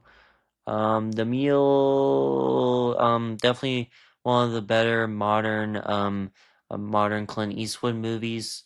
This is either gonna be like near the top of B tier or bottom of A tier for me. I think Clint Eastwood did a fantastic job with the Mule, drama wise, and is a very like heartfelt story. 4.5 stars. I thought so. Yeah, I mean, I really do like the modern Clint Eastwood movies that he's made. So I'll put it above. Yeah, I'll put it above Mean Streets actually, and below Line of Fire. That seems fair. Um, oh yeah, then I rewatched Thunderbolts. I didn't like it as much as the first one. Also, a lot of the themes, even though I like that it has themes and it has a message, and that obviously like makes it better than most other Marvel films, is very on the nose. Like The Void is supposed to be depression. I get it. It's so on the nose. And also like what was it? Some characters do get the short end of the stick. Like, what's her name? I don't remember Ghost doing anything in that film, so I'm gonna put it a little bit below where I put it there. Um, no, not down there. Above a real pain. No, below. Yeah, above a real pain, I guess. And below Mickey 17. That seems fair. Then I watched Rocky 4, and I've never been a huge fan of Rocky 4. People have seen my Rocky ranking know this. Where did I put it? Okay, here. But it was a lot of fun. It was entertaining. I'm gonna put it above The Life of Chuck. Seems fair. Um, Avengers Infinity War, honestly great on rewatch, and I watched this twice, so I wonder if this shows up again. No? Yeah, I don't think so. Yeah, I don't. Does it? Wait, I thought I saw it. Oh yeah, it does show up again. So the first time I saw it, I thought it was great.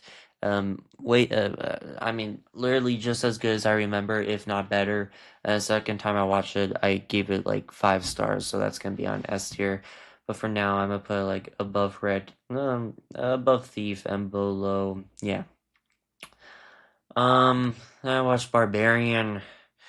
Horror movie, Zach Kreger. I think Weapons was better, and with Weapons to compare it to, you do feel that it is better. Yeah, once you have something compared to, it is. So, I'm gonna put it below Mission Impossible, above Iron Man. As some twists I wasn't expecting, it is creepy. Casino, one of the better Martin Scorsese movies, which is to say that it is damn near perfect. Um, and I'll put it below Kill Bill Volume 1 and 2, I guess. Right?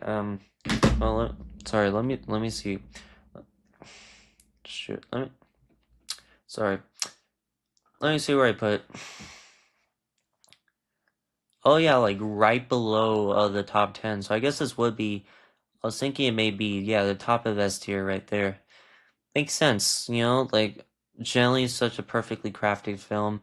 Once I rewatched Jurassic Park Rebirth, even though I would still give it 3.5 stars, I did not like it as much as I used to. I'm gonna put it below. I'm gonna put it below Archangel and above Rambo: Last Blood. That seems fair.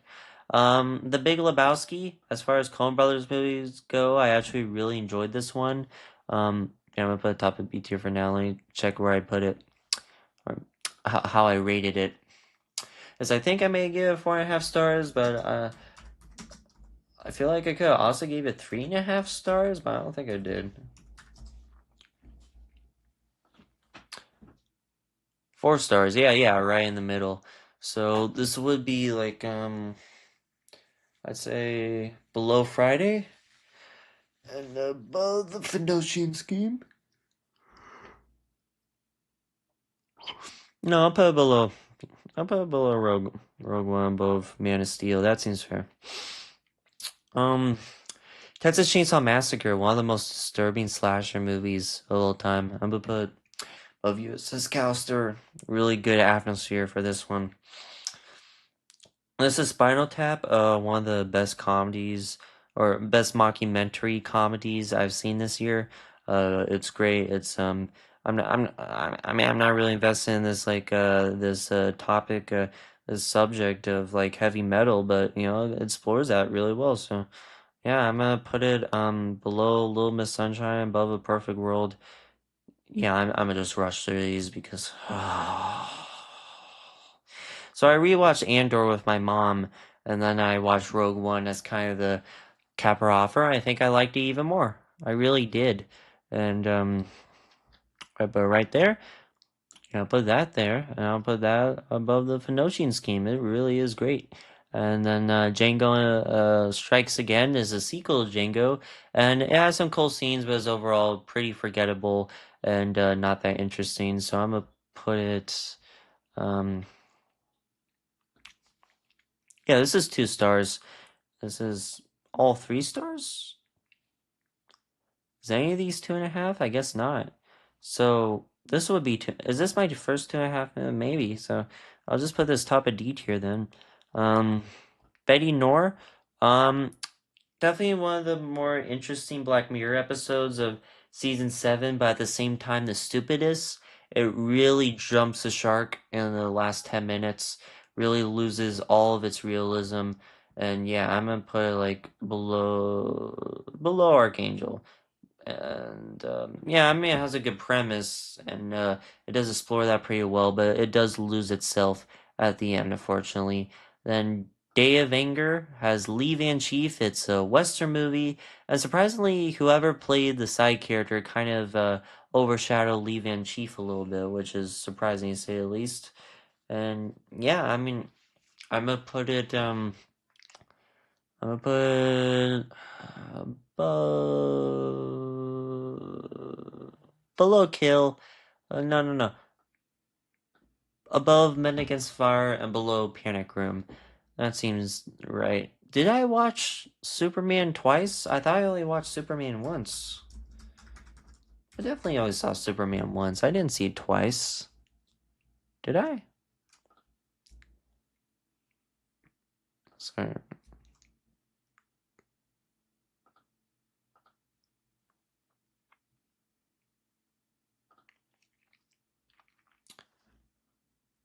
Really liked and rated Superman.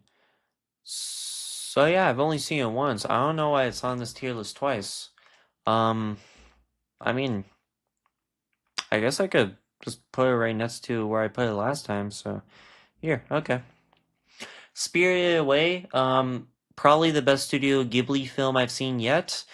Great animation, a very creative world and story. I put below Jojo Rabbit and above Silence, above The Northman, below Silence of the Lambs.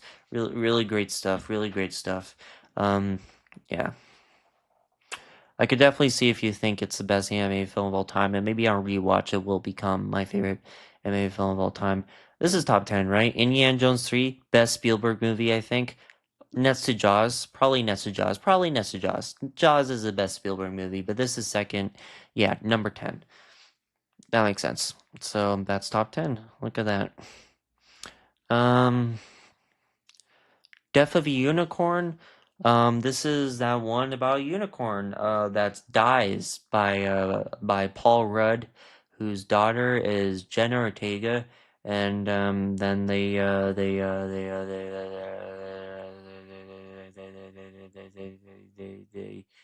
well, the unicorn comes back to life and kills them. So, um, I didn't like it. I think it's right there. It's very mid and very poor directing and just nothing that memorable or creative. Yeah, I didn't love it like at all. The Town, Ben Affleck, it's a crime thriller or whatever the hell, and they're trying to commit a heist, and it's pretty well done. It's pretty well done, and great performances all around. Very memorable cast of characters. I like it. I really do. Ben Affleck, great director. Gotta see more of his stuff. The Town, I'm gonna put below Man of Steel and above Rambo. That seems right. Hmm? Yeah. And Jeremy Renner, he gives a really great supporting performance in that. Kill Bill, the Bloody Affair, really great film. I think really it's below Uncut Gems and Killers of the Flower Moon, and Killers of the Flower Moon is above RoboCop. Wow, I guess like vibe wise, I was completely well. Then I'm just gonna ignore that. Then what was it? Kill Bill and Bloody Fair. I'm feeling a very strong S tier, like right below Casino. This is like a really great film. Um, I mean it's 4 hours, but it goes by fast. It's a complete epic, and Tarantino at the top of his game. Yeah, I could definitely see why he wanted this to be viewed as just one film. Seeing this in the Vista was like such a great experience.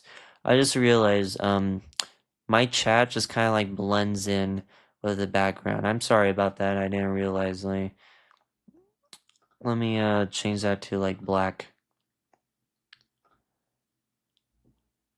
Um, can you guys see that? Oh, I guess it resets. Here, let me type something in the chat real quick. Real quick.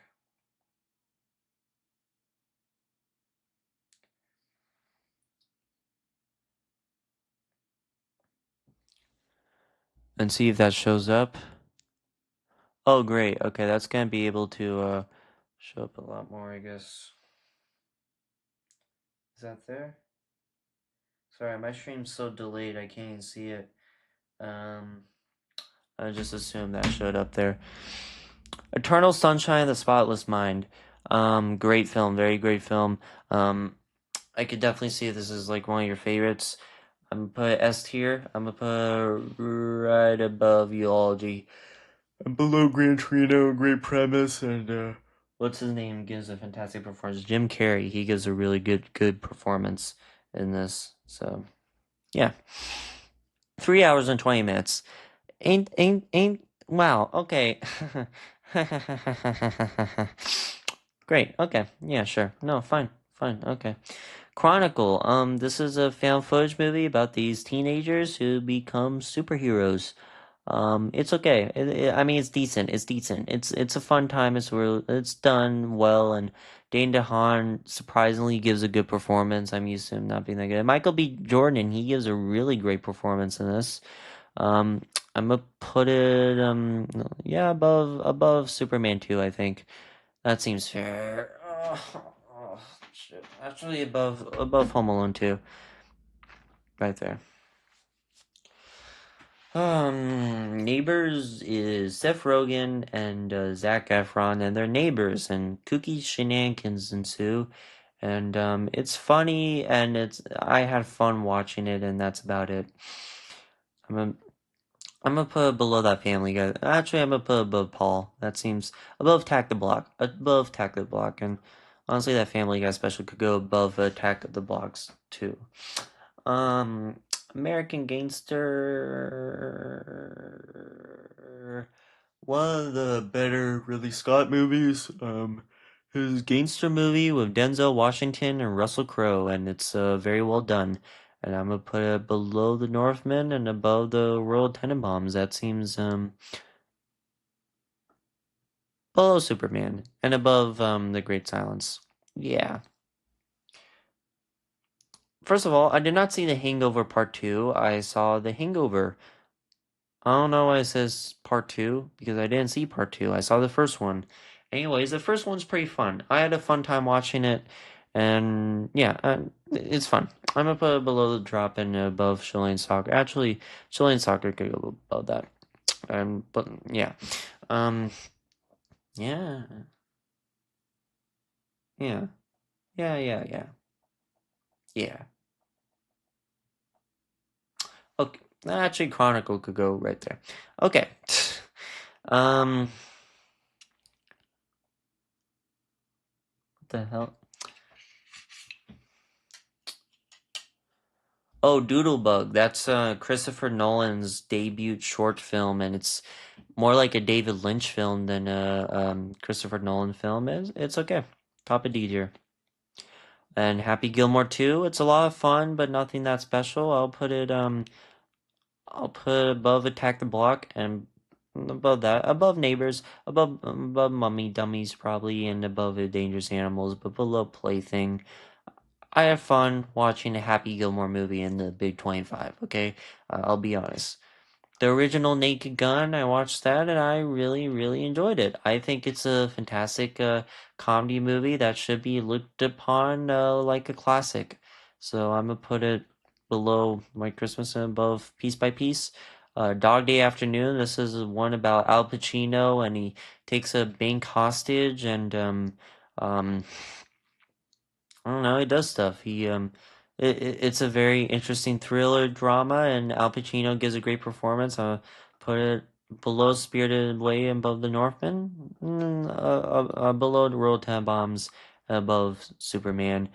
Fantastic Four First Steps. First time I watched this, I really liked it, and did I put it in 2 times? I think I did. Yeah, I did. I did.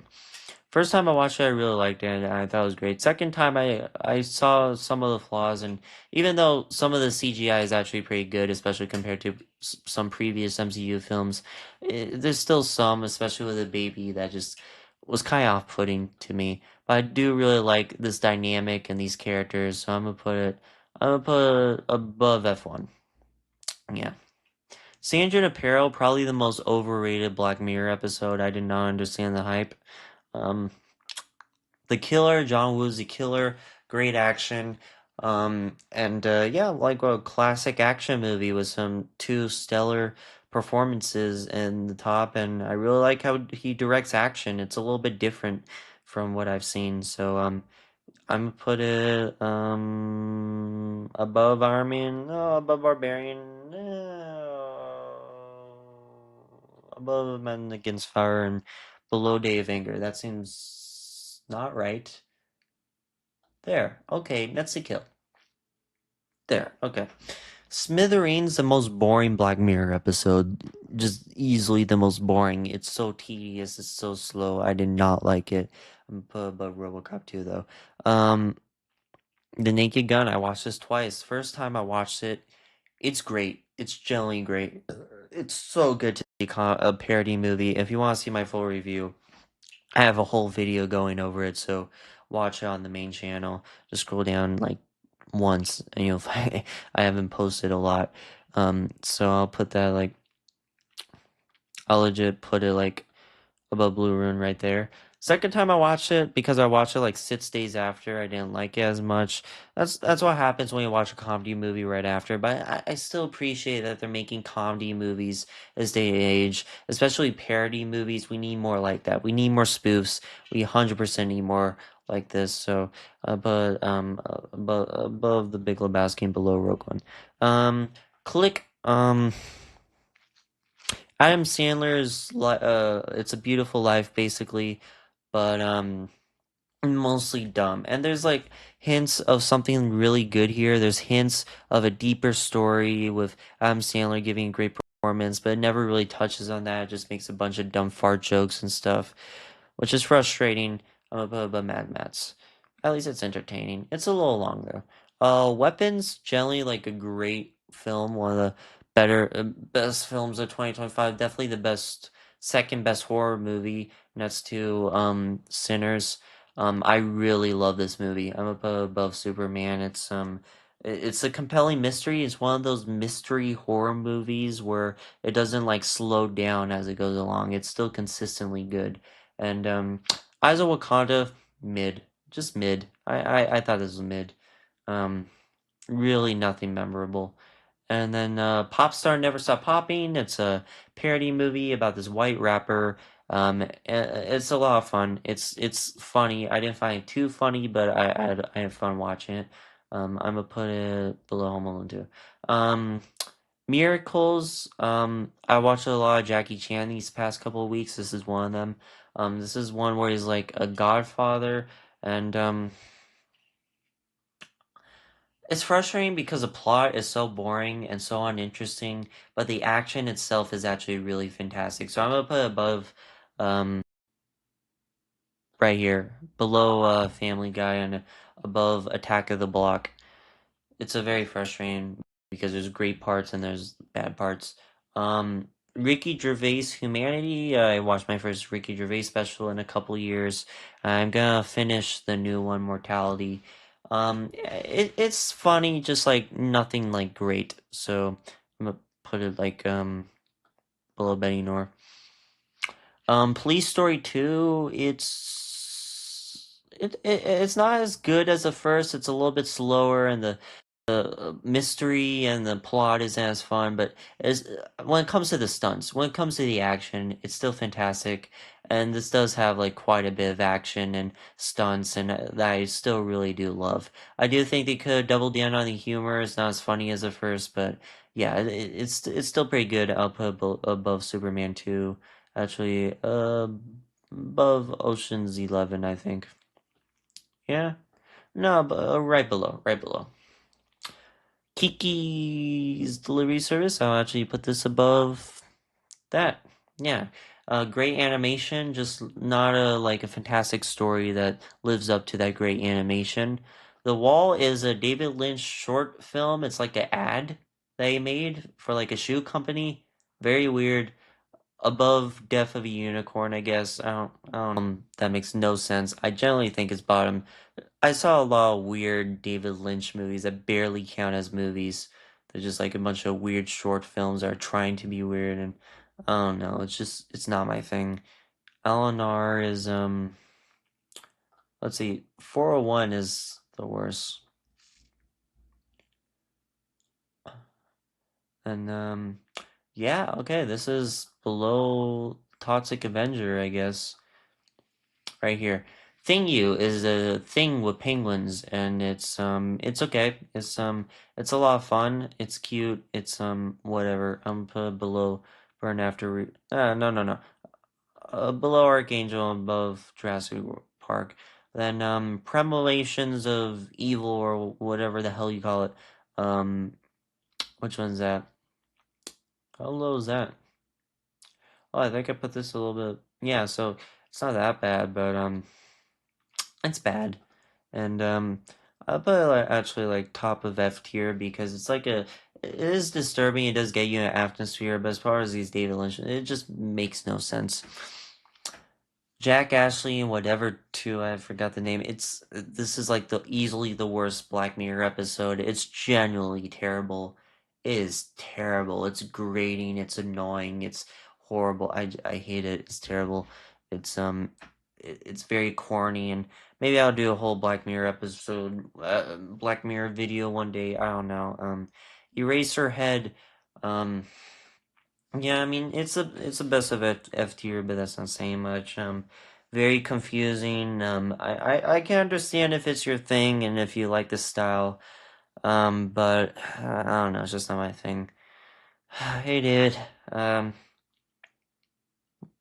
to put this live stream on your story so some people watch it, so I'm not alone for the next 3.5 hours. This is bad, man. This is why did I do this?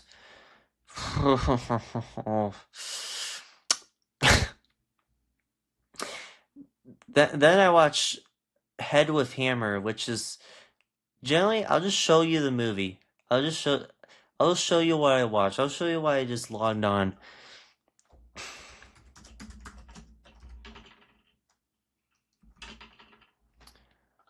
David Lynch. Right here.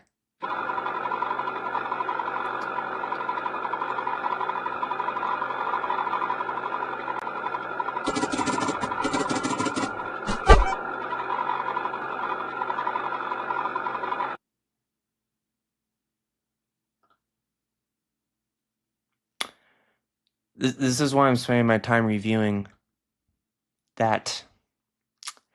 Yeah, that's Head with Hammer. I think this is bottom 10, right? It's bottom 10. It's, yeah. That was, right there.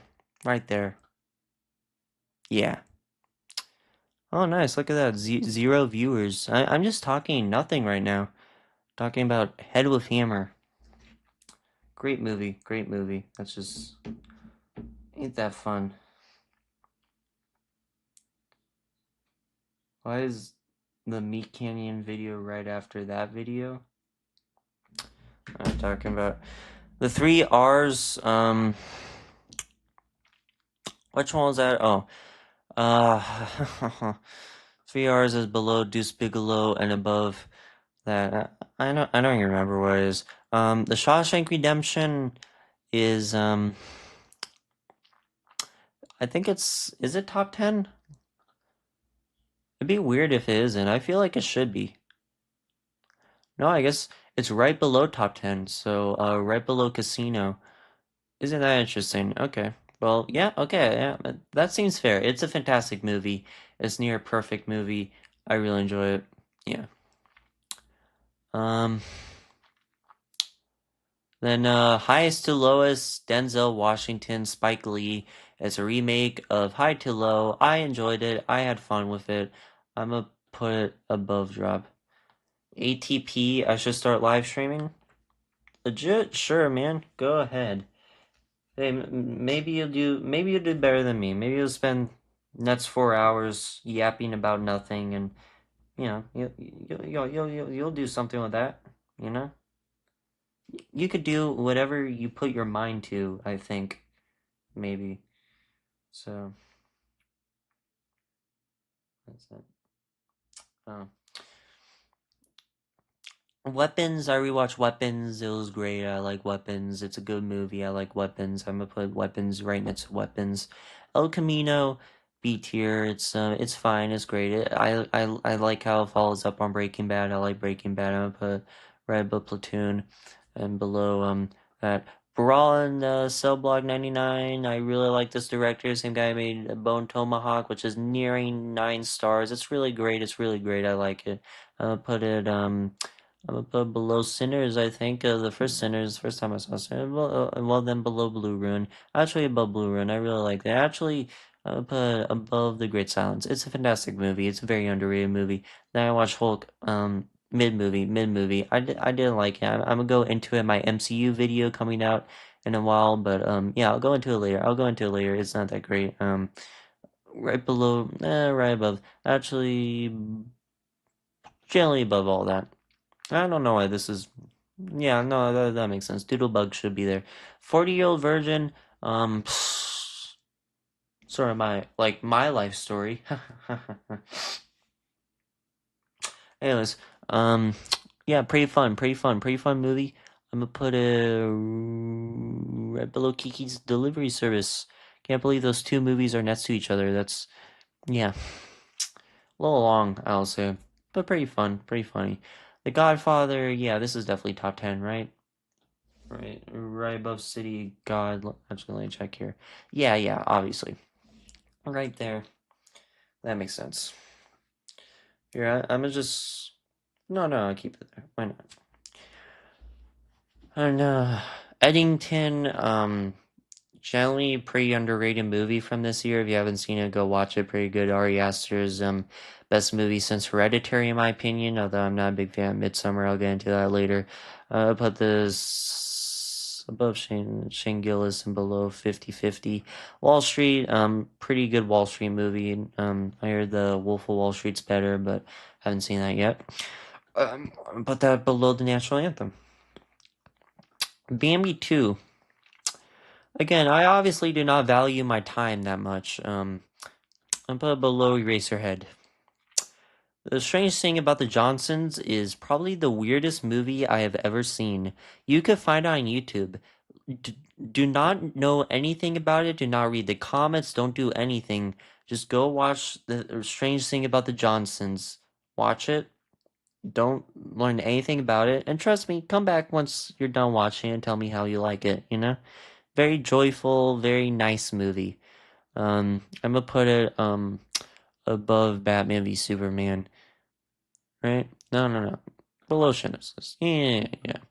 Machete, a pretty dumb but fun mock trailer. The Man with No Mouth actually kind of disturbing claymation short. Below, no instructions included.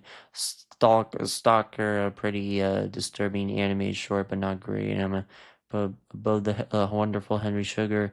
Below out Brian De Palma doing great job directing and shooting, and what's his name, John Travolta giving a great performance. Put above. I'll put above. Nosedive. No, below 13 Assassins and above Companion. Caught Stealing, definitely one of the most underrated movies of the year. Did not deserve to bomb. I had a lot of fun with this one. I'm gonna go below Hereditary and above Piece by Piece. Mike's New Car, a fun, cute short film about Mike from Monsters Inc. getting a new car. Simple as that. Doesn't need to be anything that crazy. Um, yeah. Yeah. No, about that. Yeah. Then, this is a Mr. Bean short about him going to a police station. Honestly, not that funny, but I like Mr. Bean. I'll put it like right there. Thanksgiving, the mock trailer for the actual Thanksgiving movie. I'll put below Humanity. Too Many Cooks. No, not the Devil. Better Devil, you know. Pretty disturbing film, kind of the same vein as Late Night with the Devil and Too Many Cooks. I'll put below instructions not included, above the Man of the Mouth. Too Many Cooks. Too many cooks, too many cooks. Go into it without knowing anything about it, I swear. It's like actually really good. Um, very what the hell type of movie right there. Man, Moon Chanson, I'm gonna put below the end of time. this is the end, and above the Pineapple Express, Bow, sorry, Bow is, the Little Miracles, and above Attack the Block. No, I put Attack the Block, and Paul, no, Paul, but right there. Iron Man 2, it's okay. Up above Neighbors. Next door, Denny Villeneuve short film, pretty well shot. Put above, below Oddity and above Looney Tunes. Blackening above Django Strikes Again. Not as funny as it could have been. I felt like they should, when satire the what do you call it, the cliches of the genre more. Dude. Oh yeah, fantasy football ends this week. I just remembered. Bottle Rocket, the Wes Anderson first short film. It's pretty good. I'll put it below Last Time Mexicans. It's not great for a film, but like for a short film, it's what you expect, right? Yeah. And oh nice. Your Studio and You, which is a short film made by Matt and Trey, and it's pretty funny. I'll put it above Rambo Last Blood and below Jurassic World Rebirth. Um, Unedited footage of the bear, pretty disturbing short film. I'll put it below Thing You and above Jurassic Park Rebirth. The Long Walk, pretty great Stephen King book adaptation. Um I'll put it above Common People and below Piece by Piece. What's it says? Sit Stays to Air, which is a documentary on the making of South Park. I'm gonna put it above Two Made Cooks and below Superman 2. Okay. Then what's it called? Here, which is a Robert Zemeckis drama starring Tom Hanks and what's his name? Excuse me.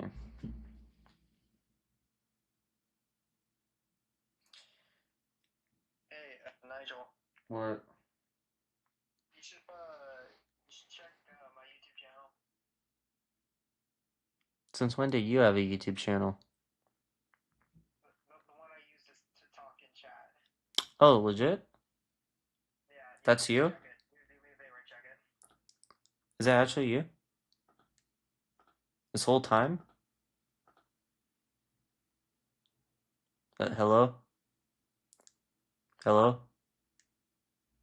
Hello? Was that you? Are you Dave the Average Gamer? Oh shoot. He hung up.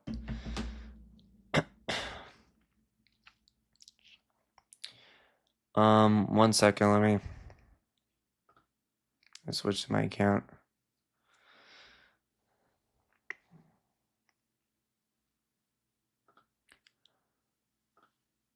Okay, here we go. View your channel.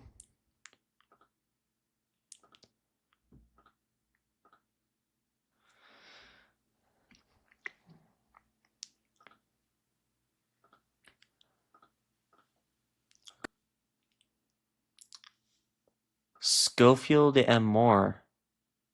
Oh, yeah, this is your channel. Okay. This makes sense now. Somebody's looking at this. Monetization? That's almost money. Okay, here we go. Okay, he's going somewhere. Marcos, get off his View your live stream and channel. stick with mine. No. How long have you Oh been my watching my God, stream? Schofield.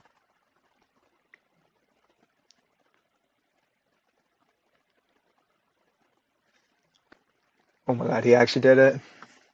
Schofield and more. Oh, yeah, this is your channel. 53 Okay. subscribers. This makes That's sense great. now. Check the goddamn live stream. There we go. Okay, okay. Looking at this. Okay, Schofield. Okay. Monetization? That's almost money. Uh, Whatever. okay, he's going Um, somewhere. Marcos, get off his live stream and stick with mine. Get back on my live stream. No. Don't get back on his live stream. Oh Stay my stay God, with mine. Schofield. All right. Okay. So we're gonna have Schofield reacting to me playing Fortnite. The delay is actually terrible. So, oh my God, he Why? actually did it. Dude, I gotta finish this Okay. first. Okay. 53 subscribers. That's great. Okay. This actually works. There we go. Okay. Okay. Schofield. I'm gonna finish Okay. this. Spinal Tap 2. That's almost Haha, you crashed. Okay. Spinal Tap 2. The last Rob Reiner film, by the way, rest in peace. And yeah, pretty fun comedy movie. Some fun gags and some stuff that made me laugh. I'm gonna put it above Novocaine. 8 Mile. Um, Maybe biased because I'm a Eminem fan, but I really enjoyed this movie. I'll put it right there. The Landlord, a pretty funny comedy short. I'll put above Rambo. The Irishman, one of the best Martin Scorsese movies. I'm gonna put it below RoboCop, right above Unforgiven. Yeah. Black Widow. I'll go more into this in my Marvel video, but it's not good. It's really not good. I'll put above the blackening. It has some good parts to it. Again, I'll go more into it in the Marvel video. Dance of the Wolves, Kevin Costner. It's I'll go below Eddington and above Shane Gillis, Beautiful Dogs. Yeah, yeah. And then Grand Budapest Hotel, the best Wes Anderson movie. It really is. I'm gonna put above Kill Bill Volume 1 and 2 and below Mad Max. Is that right? Is that Oh no, it'll be like right here. Right above. Actually I put Kill Bill the Whole Bloody Affair over that personally, but yeah, right there. One Bow After Another, definitely the best new movie of the year-ish. Objectively, it is. I like certain films a little bit more personally. Up right below Nightmare on Elm Street and above RoboCop. And The Life Aquatic of Steve Zissou. Pretty good. I'll put yeah, again, like a lot of Wes Anderson movies really grew on me. I mean, Wes Anderson himself grew on me, and then I watched a lot of his good films instead of his bad films. So I put above The Hangover and below Hangover, above Talk to Me. Marvel Zombies. Okay, I'll talk about this because in my Marvel video, I'm only talking about the movies, not the shows. But the humor in this is grating. It really is. I did not find this funny. It's just like it's like tonally inconsistent too because it's a really dark show where most of our characters die, but you just like have a bunch of jokes. It doesn't make sense. But at the same time, it's really bloody and really gory, and it does pick up in the second half, or at least like the ending of the second episode and most of the second half. I mean, it was cool to see a lot of characters from Phase 4 interact with each other. This movie made me realize we really needed an Avengers film to tie in some of these storylines because otherwise it feels a little bit directionless. I felt like that was what was missing from a lot of Phase 4. That and a few more problems, but yeah, I mean, I like the second half, but it's still not great. It's decent. Horrible Bosses, um, not a horrible movie, but not great either. I'll put right below Last of the Mohicans. Um, Phantom Thread, surprisingly a really great Paul Thomas Anderson movie. Did I give this? I think I gave this 4.5 stars. Did I? Maybe I gave this 5 stars. Let me. Phantom Thread. Where is that? Oh, maybe I gave it 4 stars, huh? Oh, I did give it 4 stars. Okay. I don't know. It's because my dad really likes it, so I guess I thought it was 4 stars. Anyways, pretty high up though. I go below that and I'm above Darling Unlimited. Good time. This is probably the only movie where I'll ever give this criticism. But it's one of the only movies where it's generally a great movie and could have been better if the main character wasn't pedo. The main character is a straight up predator in this movie. It's weird. Like a really big predator. A 10-year-old girl, bro. A 10-year-old girl. If there wasn't for that scene with the 10-year-old girl, I think it would have been like A tier easily. But as is, I'm gonna put below 15 million merits and above 310 to Yuma. Definitely the Safdie's brothers weirdest protagonist. Then Thor, it's I like it more than the Hulk. At least it's top of D tier, but generally such a disappointment on rewatch. I'll get more into it in my Marvel video coming out definitely January. I'm not delaying anymore. And Guillermo del Toro's Pinocchio is fantastic. I'll be honest. I think it's the best Pinocchio movie, one of the best animated films of all time. Yeah, below the whole bloody affair. That seems fair. I'll put below Grand Budapest, but above Raging Bull. It's very heartfelt, very well made. I'll come back to it, David. Don't worry, I'll come back to it. Machete is it's dumb. It's really dumb. The fun, I mean, the funniest part is the intro, and then as it goes along, it becomes like more bad than so bad it's good, just more bad. And Robert De Niro is in this movie for some reason. A film with Robert De Niro, Danny Trejo, and Steven Seagal. That's such a weird cast. Only Robert Rodriguez can make up that cast right there. So yeah, it's a weird film, but I'm glad it's this. This is like a fake commercial for Better Call Saul, kind of like going over the aftermath of Better Call Saul, and you kind of see the Wheelers. It's interesting. Um, Chiefs saw this in theology class. It's about a basketball team. Pretty cool. I'll put it above Bow and below Attack the Block. Um, Not like the best documentary I've seen, but it's fun. Oh, that voice crack. You did not hear that.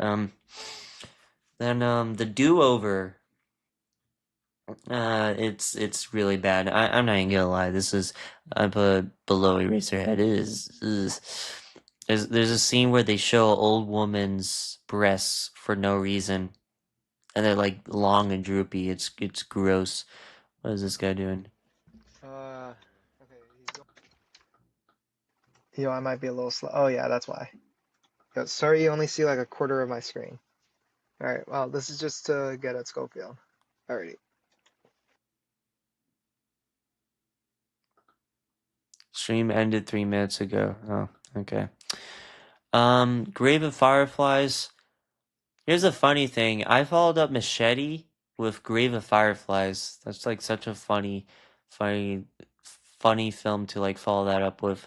Um, anyways, Blue Ruin, Sinners, right between there. Actually, right between there. That seems fair. Anger management, sure, yeah, it's good. It's really good. Wait, no, it's not. I don't know what I'm saying. It's no, right there, right below Thor and between the Incredible Hulk. I think Jack Nicholson was unironically funnier in The Shining than he was in in Anger Management. Like there generally you watch The Shining with like a crowded audience and Jack Nicholson's really funny in that. Um Chris Rock outrage. I didn't like it that much. I don't like Chris Rock's delivery and how he repeats every sentence, and I just don't find him that funny. I don't find his jokes that funny, so I'm gonna put above European Vacation, but below Superman 3. Actually, Superman 3 is a little bit worse, and RoboCop 2, but below Smithereens. Yeah. Tron. This movie is like so forgettable. I forgot to log it until like a while after, so.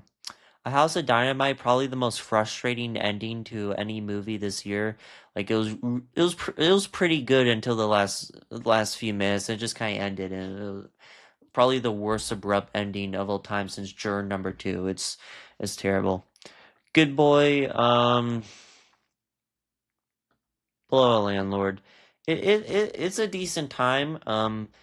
And it's only 79 minutes. I wish more movies that came out these days were like 79 minutes. That's an outrageous runtime right there. Uh,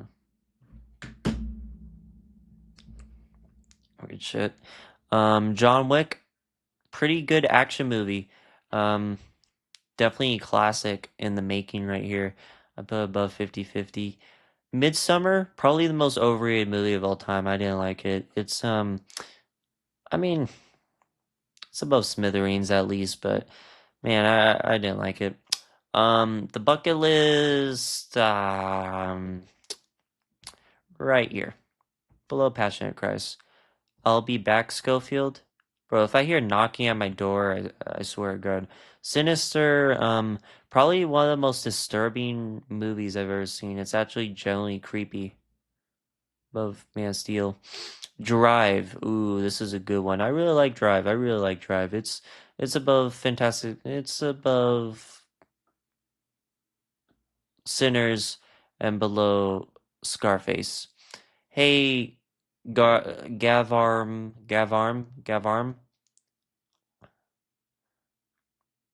I saw that, Marcos. Second time, bro.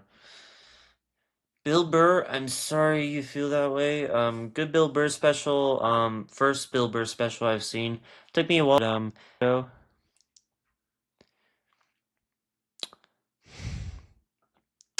3 hours and 56 minutes, man. Christ.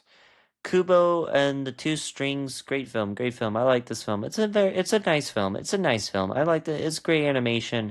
I really like Kubo and the Two Strings. I'm really out of it right now, man. My brain is just toasted. Um, Stanley Wetzler, terrible Adam Sandler movie, just terrible. Oof, his accent is like so grating in this. It's just terrible. Borat, um, it's good. It's good. It's really good. I like the fight he has where they're both naked. That was pretty funny.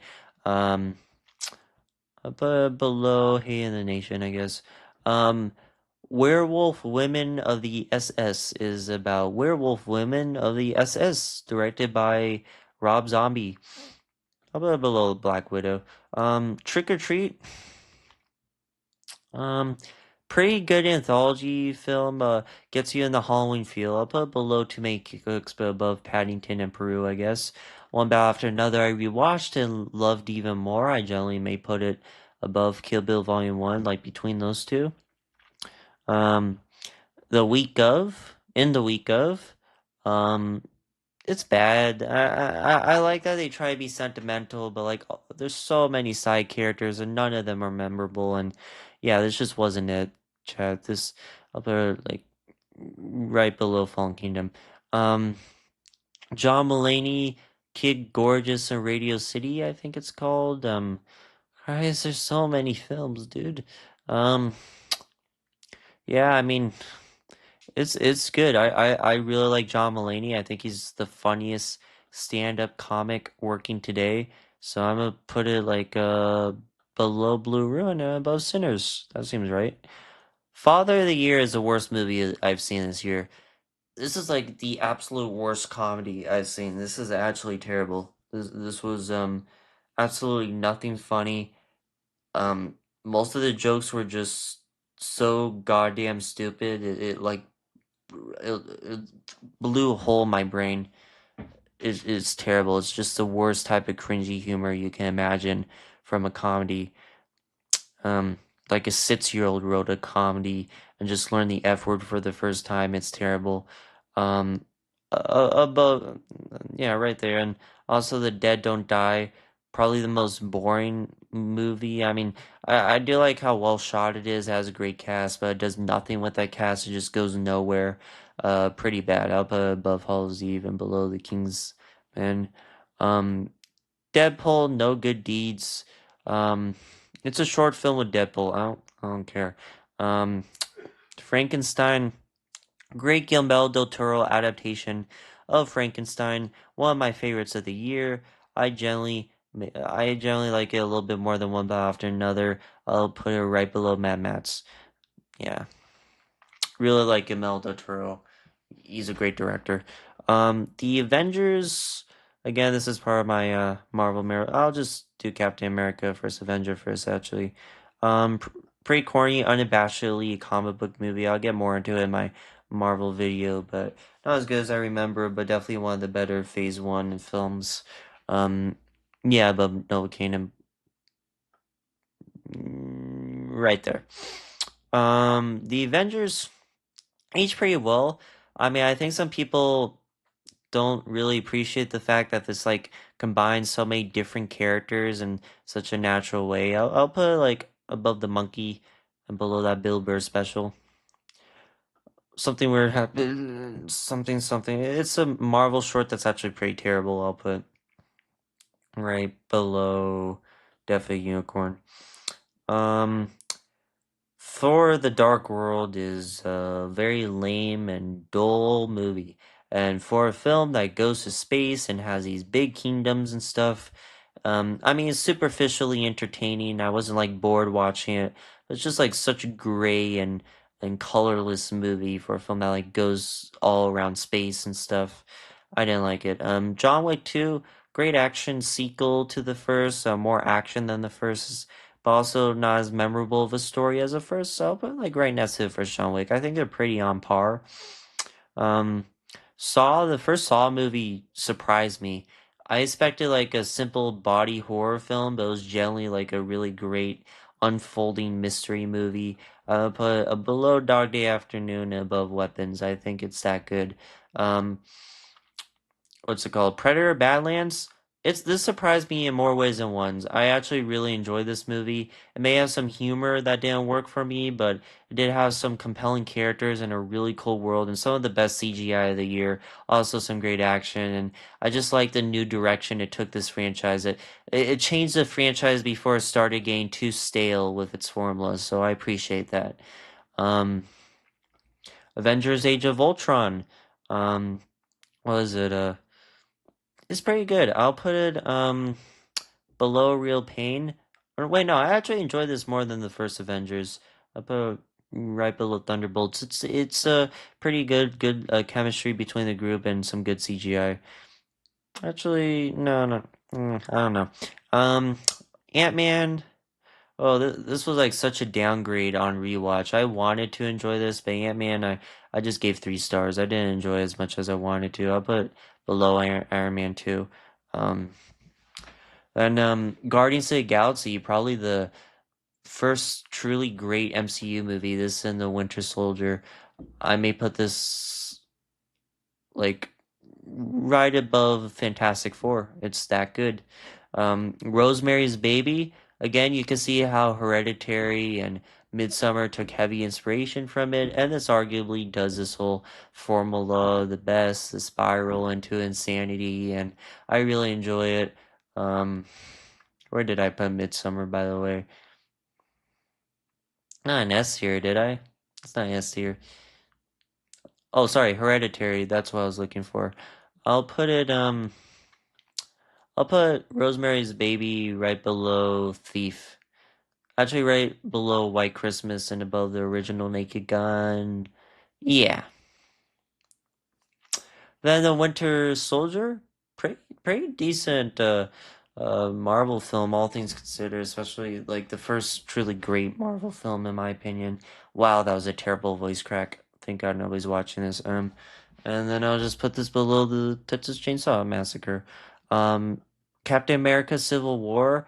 Um, Definitely like one of the most entertaining Marvel films, but I wouldn't say like top 10 or the best as much as I used to.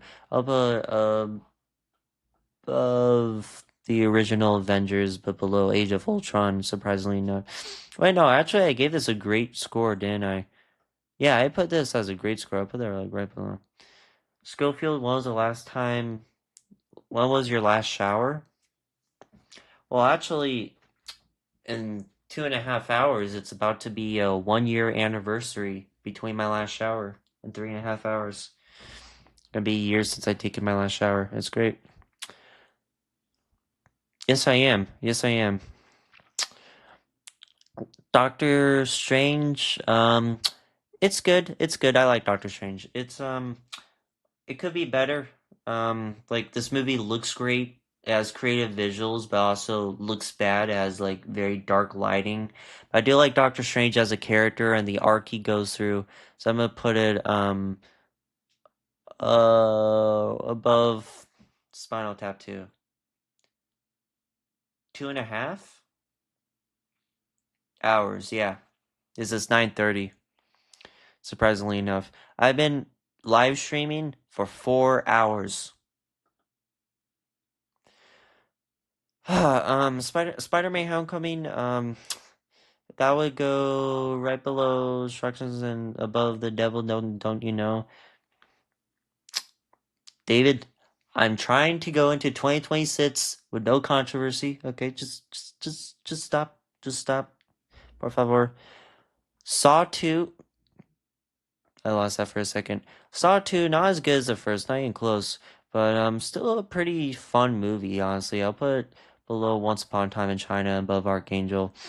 Saw 3, I actually enjoy more than Saw 2. I don't understand the hate with Saw 3. I'm gonna put below Novocaine, above Playtest. And Boyhood, too long, and it doesn't take enough of a chance with its concept. Like the story is pretty basic, but it's still a pretty heartful story. Ethan Hawke gives a great performance in this. Yeah, yeah. I mean, I guess it's okay. Yeah, okay. Guardians of the Galaxy Volume 2. I'll put right next to Meal above Mean Streets, which may be a little crazy. Actually, no, yeah. I'll put above Defy Bloods. I generally like it more than first. Definitely one of the best MCU movies. Thor Ragnarok, I'm gonna put right before no, yeah, there and below Kiki's Delivery Service. Black Panther, generally overhated, put above Iron Man. Um, and then I rewatched Infinity War, and I generally thought it was great. I'm gonna put it above Revenge of the Sith. And Captain Marvel, pretty bad, and a lot of missed potential. There's a lot of potential with this film. I'll talk about in my MCU ranking. I put above Thor. Um, Ant-Man the Wasp, again, pretty bad. I'm gonna put right above the Incredible Hulk. Cell 211. This is a good one. It's about this guy who's inciting a prison riot, and this undercover police a police officer joins in and actually becomes a part of the riot. It's a pretty interesting turn of circumstances and good acting all around. Um, Captain Marvel action. Dude, I agree with you, but like you don't have to say it, bro. Come on. Was okay, yeah, yeah. I mean, you can mean both.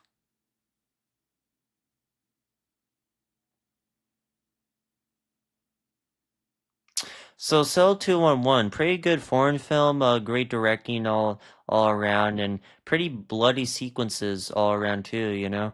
I'm gonna put below the town, actually below Friendship and above 15 million merits. Shane Gillis, Beautiful Dogs. Pretty good comedy special. I thought it was pretty funny. Um, again, this is a rewatch, so it wasn't as funny as it was the first time. But again, Shane Gillis, one of the most underrated stand-up comics working today. Sisu 2, tighter of a story than the first one with a lot more over-the-top action. This is basically rated R Looney Tunes. I love it. I'm gonna put below Kingsman and above 28 Years Later, second watch. Um, Avengers Endgame, I wouldn't say it's as good as Infinity War, but still pretty fantastic. I'm gonna put this like right below Jojo Rabbit and above Silence of the Lambs. Um, yeah. I do like how it's a more personal story than Infinity War. Well, Infinity War is more entertaining to me. Like Endgame, you have the heroes dealing with the loss, and the entire first half is about that. I don't know why they say this movie is just fan service and cameos because it really does like go into the drama of these characters and them kind of like dealing with that. Could you beat Vidari in a fight? Of course, bro. Of course, I'll pick that guy up and kick him like a football, bro, or like a soccer ball, if you know what I mean. That's a racist joke. Spider-Man Far From Home is it's okay. It's okay. It's fine. Um, there's better Marvel films. Honestly, this sometimes has a Disney Channel vibe to it, which I don't really like. Okay, again, I'm gonna go over this in the Marvel video once that comes out, so don't worry about it. I don't know why I'm wearing this. Um, yeah, right above Ant-Man. And, Eternals, I'm surprised how much I like this on rewatch. I'll go more into it in the video, but right below Captain America. First lie said all night. What are you talking about, bro? I could totally beat the Dari. Bro, like, I've been watching a lot of Jackie Chan. I've learned some moves. I could beat most people in a fight, I think. I'm just like, I'm different. You just don't understand. Shang-Chi, oh, this movie, the rewatching this movie was it was pretty weak.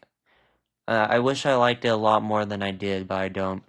I put it below House of Dynamite. Could you beat David in a fight? Of course. That stupid four-eyed glasses wearing four-eyed white four-eyed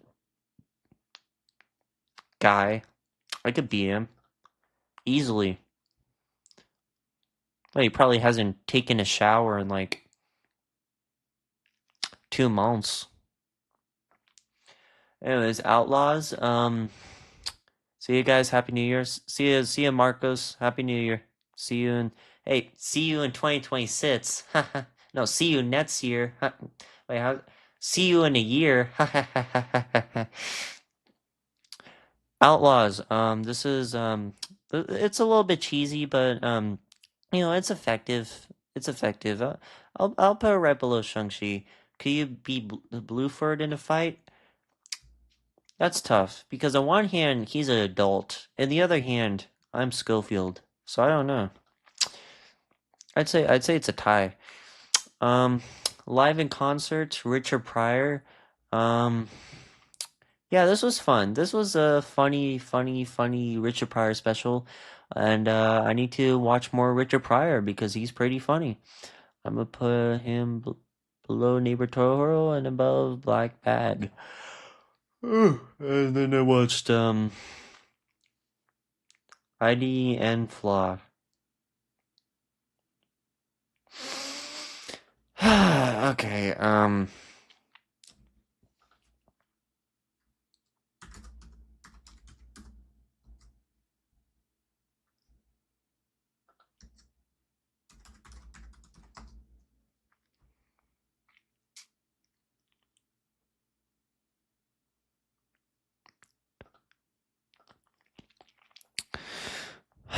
who cares? What is Schofield say to he would beat? I had a seizure trying to read that, bro. Just Duck You Sucker. More or less, why start with a Dari? You have to start in the bottom of the barrel, which technically would be Albert, but we all know the answer. I would definitely be Albert.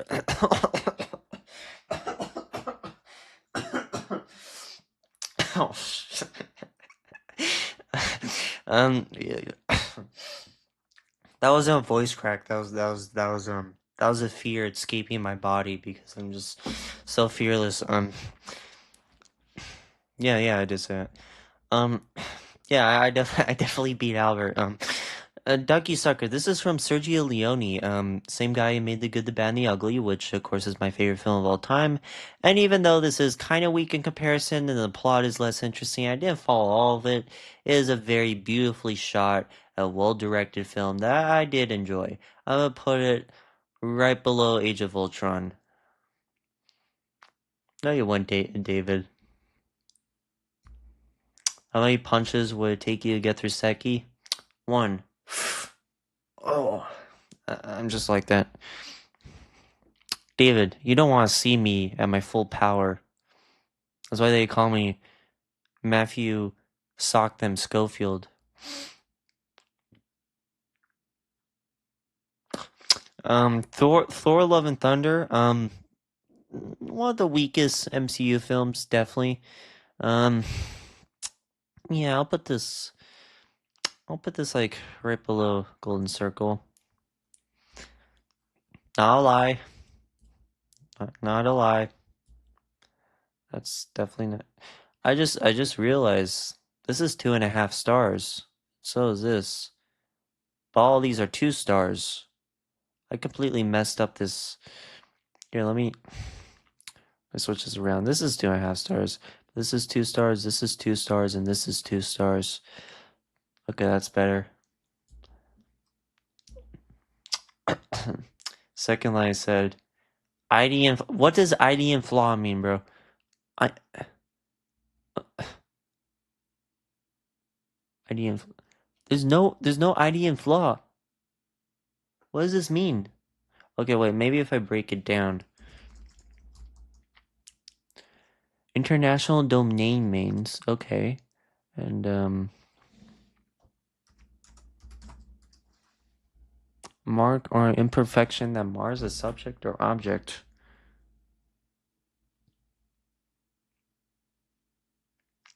I get it. Okay.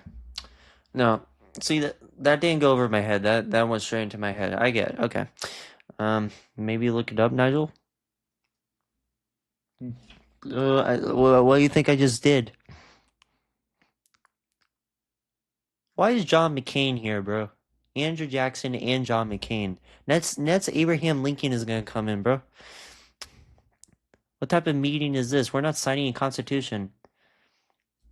Nothing's too niche for me. I have ball knowledge. I know ball. Spider-Man. Is it Far From Home? No Way Home. Pretty good. Pretty good. Yeah. Below John Wick. We're open again. I'm gonna go over all this in the MCU videos, so I'll just skip right through it. This is honestly like tied for the best MCU movie, but I'll get more into that later. Um, did I? No, this is like right, generally top of A tier. That ages me. Together, you bum. Don't separate the work. There's no meaning, bro.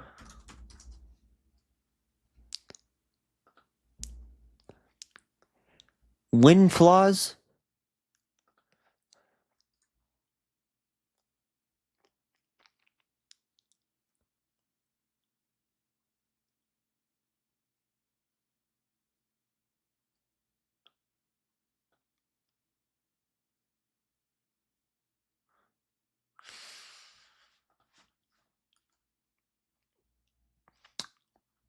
Black Panther Wakanda Forever. That's a pretty good one. Honestly, kind of underrated. I think it's a little bit underrated. I like the conflict between Namor and Wakanda. I like how they explore that. I like what's her name's character? Shuri's character? I think her name's Shuri.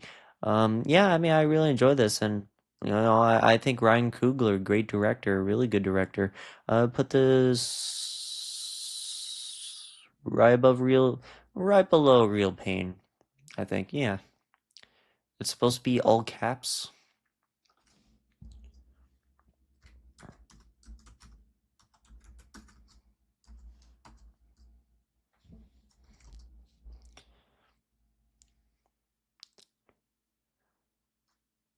Kid, there's no definitions. I don't know where you're getting this from, bro.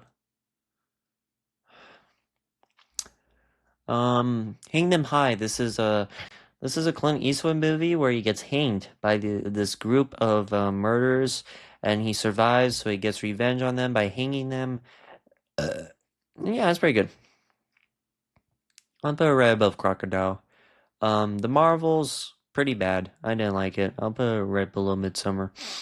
Um, this is terrible. Ant-Man and the Wasp: Quantumania. But this is right above Stanley Wetzler, easily the worst MCU movie. Again, I'll get more into this in my Marvel ranking, like this over here. And Zootopia 2, actually pretty enjoyable. I like this one. I think just as much as the first, if not a little bit more entertaining. I don't know. I'll put it above Paddington. John Mulaney. Yeah, I don't know which one this is. I can't read it.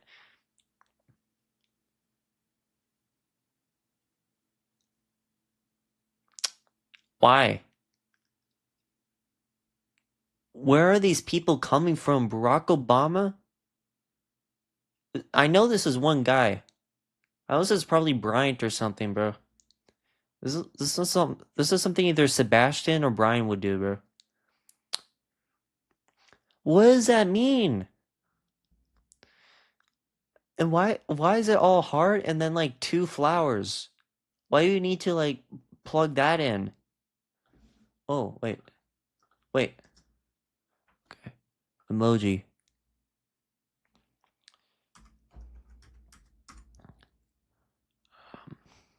Oh, broken.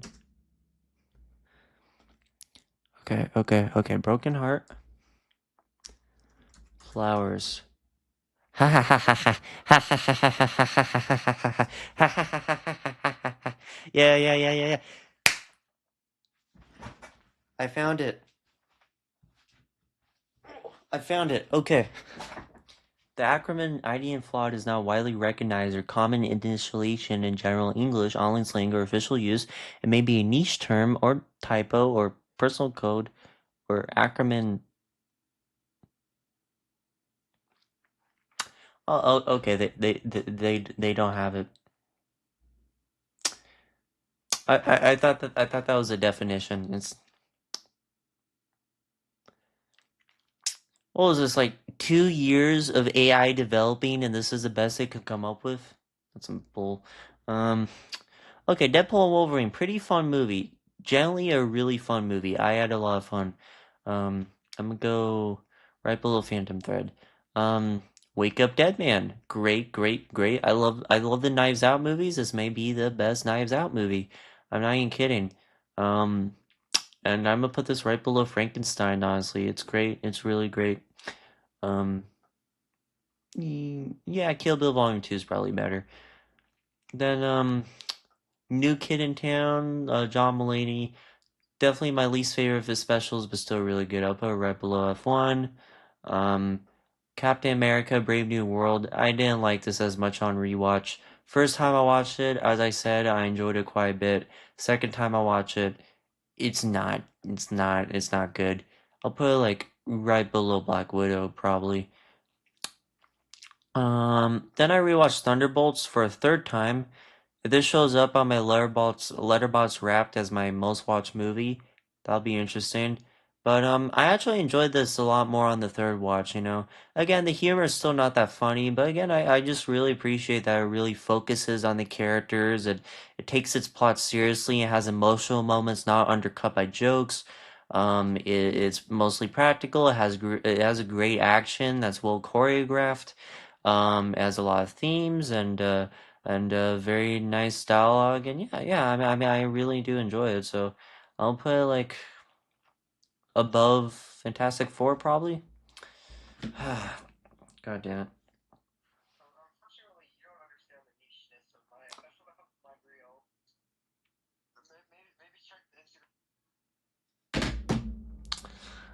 And then I watched Train Dreams, which stars Joel Edgerton. I gotta be really careful with how I say that. And he's like a prospector in the 1800s, and he mines stuff. No, actually, no, he's a lumberjack. I think he like cuts wood and stuff. It's pretty good. It's very heartfelt and profound. I'm gonna put it above Men Against Fire. I think that's fair. Election. Um.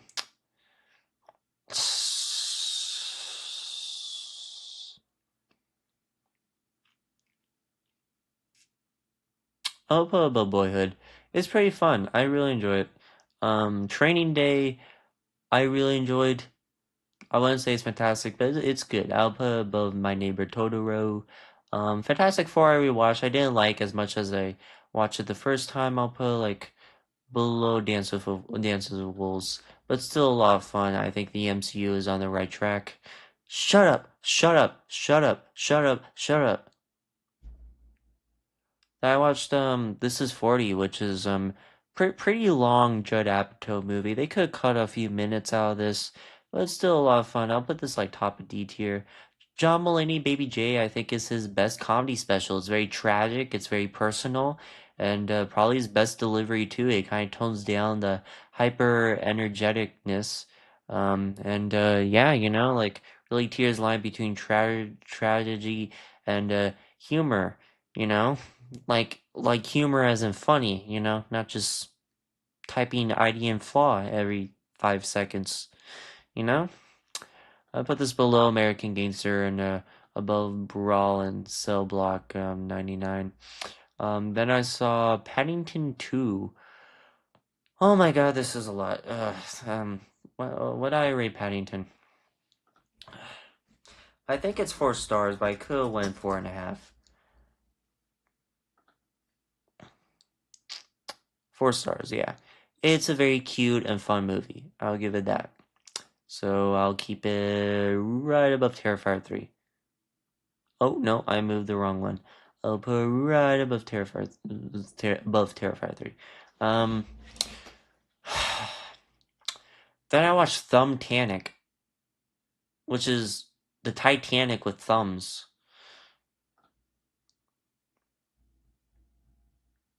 And I already know this, but I'm gonna just confirm that. Um, oh yeah, this is in the bottom 10 that I've seen this year. Okay, Coach Carter is it's like a very formulaic but also very sweet and effective sports movie starring Samuel L. Jackson, and I think it's pretty good. I'll put it right below Creed 2 because I think that's a little bit of a better sports movie. But I can understand if you really enjoy this one. The Trial Chicago 7 has some of the snappiest dialogue I've heard in a movie all year. It's very entertaining, but at the same time, I don't know. I generally don't know. I has great dialogue. It's a great script. Maybe I'm just not a big court drama guy. Um, Judas and Black Messiah, pretty good, but I feel like it's missing a little bit more bite to it, even though it is good. Missing a little bit more bite, but it does go over a period of history which I'm not very knowledgeable on, which I'll give credit. So I'll put it above A Real Pain. Actually, above The Bunky probably sounds makes more sense. Okay. Yo, yo, yo. I don't know. I'm only 4.5 hours in. I just started, so it'd be really funny if it did. But no, I think I'm almost done actually. So,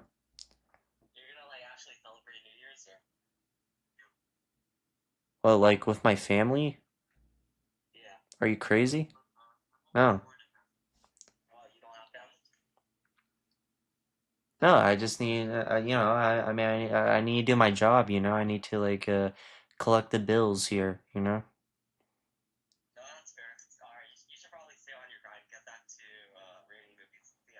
Do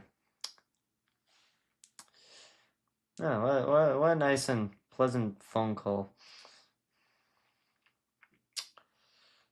Sure. Okay. Take your beanie off. What's this?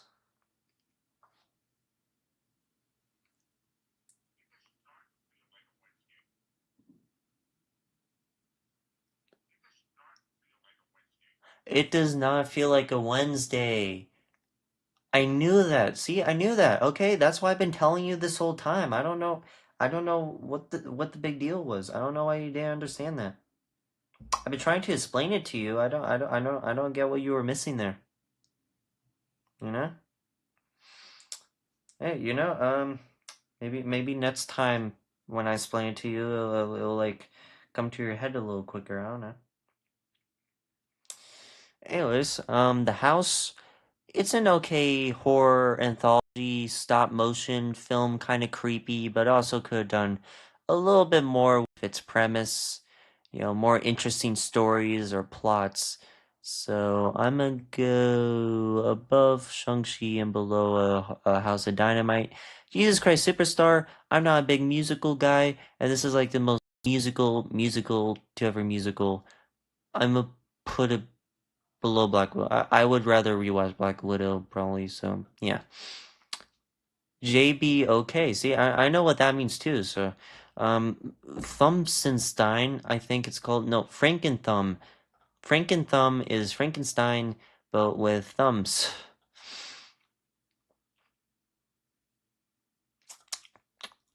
Yeah, I mean, yeah. Did I put it? Oh, it's above Bruce Bigelow. Look at that. How high is it? Jeez. Oh, did I forget to add it, or did I just miss it? Did I just pass through it? No, there it is. Above Quantumania. Okay, that's fair. Quantumania is pretty bad. The God Thumb, which I think, yeah, it's one of the better Thumb movies. This one actually had some jokes that made me laugh, but at the same time, it's still really cringeworthy and dumb. So the Blair Witch Project, no, I'm sorry, the Blair Thumb. Okay, it's a little lazy. It's a little lazy how they've been naming these, but I don't know why I watched so much of this. Where is it? This will go above here. Bat Thumb. Yes. I'll put that right there. I watched all the Thumb movies at once. Raw, Eddie Murphy. Honestly, he could have been better. I guess I'm not a huge Eddie Murphy guy. I mean, it's fine. It's decent. It's so-so, I put it above Machete, I guess. Thumb Wars. Where is it? Did I put this high? I don't. I didn't put this high. Of course not. This is Over the Do-Over. That's right. I'm not gonna explain what these movies are. You get it. It's Thumb Wars, bro.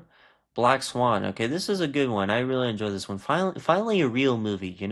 Um, I'll put it below Eternal Sunshine. Actually, below Eulogy, but above Saturday Night, I guess. Yeah, it's pretty great. Five Nights at Freddy's 2. Oof, this was a doozy, as they call it. Nobody calls it that. Oh, I just realized Brave New World. First time I watched it, I really liked it, so I'll play it here, but that was for first watch. And then there's that new Diary of a Wimpy Kid.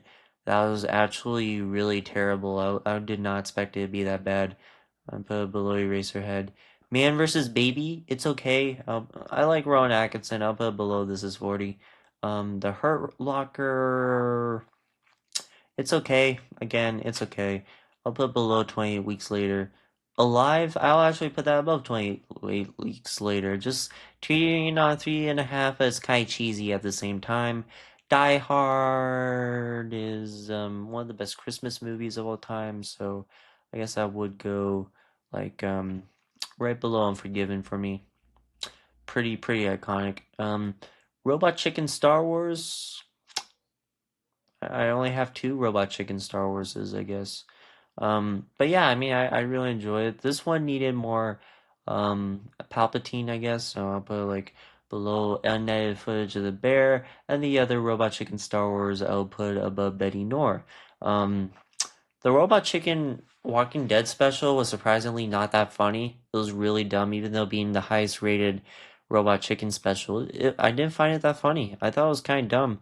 I say this as a big Walking Dead fan. Like, it should be, like, fine to, like, parody this, but no, I just didn't find it that parody-double, you know? Did not mean to say it like that. So what was it? Oh, I put it there. Yeah, I'll put above Ant-Man and the Wasp, I guess. And the Robot Chicken Christmas special, it's okay. I'll put like put right above Bottle Rocket. Coco, great film. I put it like top of B tier, right below Platoon. Joan is awful. Not that funny. It tries to be too funny, but has a really cool concept that carries the whole episode. So I'll put below the Thanksgiving mock trailer. Lock Henry is surprisingly effective. Effective hit piece on true crime from Black Mirror. Um, the Unstoppable, the new Chappelle special, generally made me like forgive Chappelle for that whole Saudi Arabia thing, and he was pretty funny, and I did like how he didn't shy away from anything. So yeah, I'll put below instructions not included. I think he's a master storyteller, and I really enjoyed it. Um, what Perfect Blue? Really evil movie right here. Real evil movie. Um, a lot more grapey than I would have expected it to be. So I'll put above that John Mulaney special and below Rosemary's Baby, which is actually kind of appropriate, playing right next to Rosemary's Baby. Police Story 1, best action movie I've seen in a while. This is genuinely fantastic. I did not expect to love it as much as I do. I'll put above Fargo. Oh, the stunts, best ever. Choreography, best I've ever seen. One of the best action movies I've seen in a while. Avatar 3, I respect the film, but no, it was so slow. I made the mistake of 30 minutes in checking my watch and realizing there's a whole 3 hours left. And like none of the I don't know, man. It's just retreading too much. It's not that interesting, and yeah, I didn't like it. Um, Lady Snowblood, pretty great foreign film. I could definitely see Kill Bill was lightly inspired by it, but it's also very different from Kill Bill. I'll put it below Sinners, I think. Yeah. Amazing Day, this was pretty terrible. I just I gave this a bad review, didn't I? Let's see. Amazing Day. Yeah, definitely one of the worst Black Mirror episodes. Just completely came out of nowhere, that plot twist. Yeah, 2 stars? Okay. Was definitely like lower half of, I guess Jack and Jill and that episode is a lot worse. Um A Charlie Brown Christmas, pretty nostalgic Christmas special, one of the better Charlie Brown properties out there. Yeah, I mean it's pretty much perfect if you really think about it. Generally a great Christmas special right here. I'll put it right below Die Hard, I think. National Lampoon's Christmas Vacation, the best Christmas movie. I guess I could put that above Die Hard. Um, that seems fair, yeah. Chevy Chase's best film, one of the best comedy films. I watched The Good, the Bad, and the Ugly for the third time. A little obsessed, but you know. Then I watched that Simpsons special, the Simpsons Christmas special. I really enjoyed it. I'll put it right above Iron Man, I guess. Um, I don't know which one's Dave Chappelle's The Closer and Dave Chappelle's The Dream. Actually, that's in What's Name, and this is The Closer, and that's The Dreamer. Anyways, The Closer, I'm pretty sure it was somewhere in B tier. I put that above Kill. This one, great storytelling, but not too funny, but has some good laughs. I put it above Two Make Cooks. And while we're at it, The Dreamer, probably that was The Closer. Or was that World of Spin? I think the other was World. What? Okay, just pretend it's a closer. The Dreamer, definitely the best Dave Chappelle special to me. Very profound, even up above Common People. Home Alone, very heartfelt, very nostalgic film. I'll just put it at that. I'll put above 8 Mile. Kind of crazy thing to say. Put Home Alone next to 8 Mile. They're like the same quality. Anyways, Elf, pretty fun, cute movie. I'll put it like above Home Alone 2, I guess. Not one of my favorite Christmas movies, but I'm glad it exists, and it's always a joy to watch, if anything. Surprisingly, didn't like Dave Chappelle's oldest special, or at least his like highest rated. I like modern Dave Chappelle more, where he's like more storytelling driven. I didn't find him that funny here. I don't know why. I guess I'll just put it below Machete. Is this closer? It's not closer. It's something else. Anyways, I'll just take a wild guess and put it like right there, and then the World of Spin, pretty good one. I'll put it like right below Art and Craft. Um, Fargo, oh, pretty amazing one here. And I will consider it a Christmas movie if it means I'm able to watch it, I mean, I'll just put in the same quality. It's generally like a fantastic movie. And then Marty Supreme, one of the biggest surprises and the best of the year. Generally the best of the year. I'm gonna put like right above Raging Bull. It's generally just fantastic, and I can't wait to watch it again. And again, I picked the wrong movie there. That was supposed to be another short, so I'm not gonna include that. And I don't know what the hell that is. So this would be my list. And oh, I kept Doctor Strange in here. I didn't mean to do that. Here, Doctor Strange can go right there above Captain America. First Avengers, generally pretty underrated. I don't think this is a bottom 10. 1, 2, 3, 4, 5, 6, 7, 8. So I guess this, and I'll just put Bruce Bigelow there. And yeah, okay, there. Bottom 10. And do we have a top 10? 1, 2, 3, 4, 5, 6, 7, 8, 9, and then Good, Bad, and the Ugly I watched 3 times, so it is 10. And that's my tier list. 4 hours and 40 minutes. I'm gonna do something else. Thanks for everyone who watched this stream and liked it and shared it and did anything to like help it. Actually, if you're watching this and you haven't liked it yet, if you could please do that, get up in the algorithm so I could reach a wider audience. I appreciate that. If not, that's fine. And yeah, okay, well, thanks for watching and um see you in a year, I guess. This was an experience. Not a great year for my channel, not as great as last year. Kind of a stalemate. If it doesn't go off this year, I may quit altogether. But I gave this channel a shot. I had some fun here. I'm having fun right now. And I mean, it doesn't look like it. Actually, I'm not having fun right now, but I do really want to do this, and this is like a nice thing to do. And I want to thank all my audience members who have stuck around in 2025 and will continue to do so in 2026. I really appreciate you. You're the reason I do this. And yeah, okay. I'm gonna end it off right there. See ya.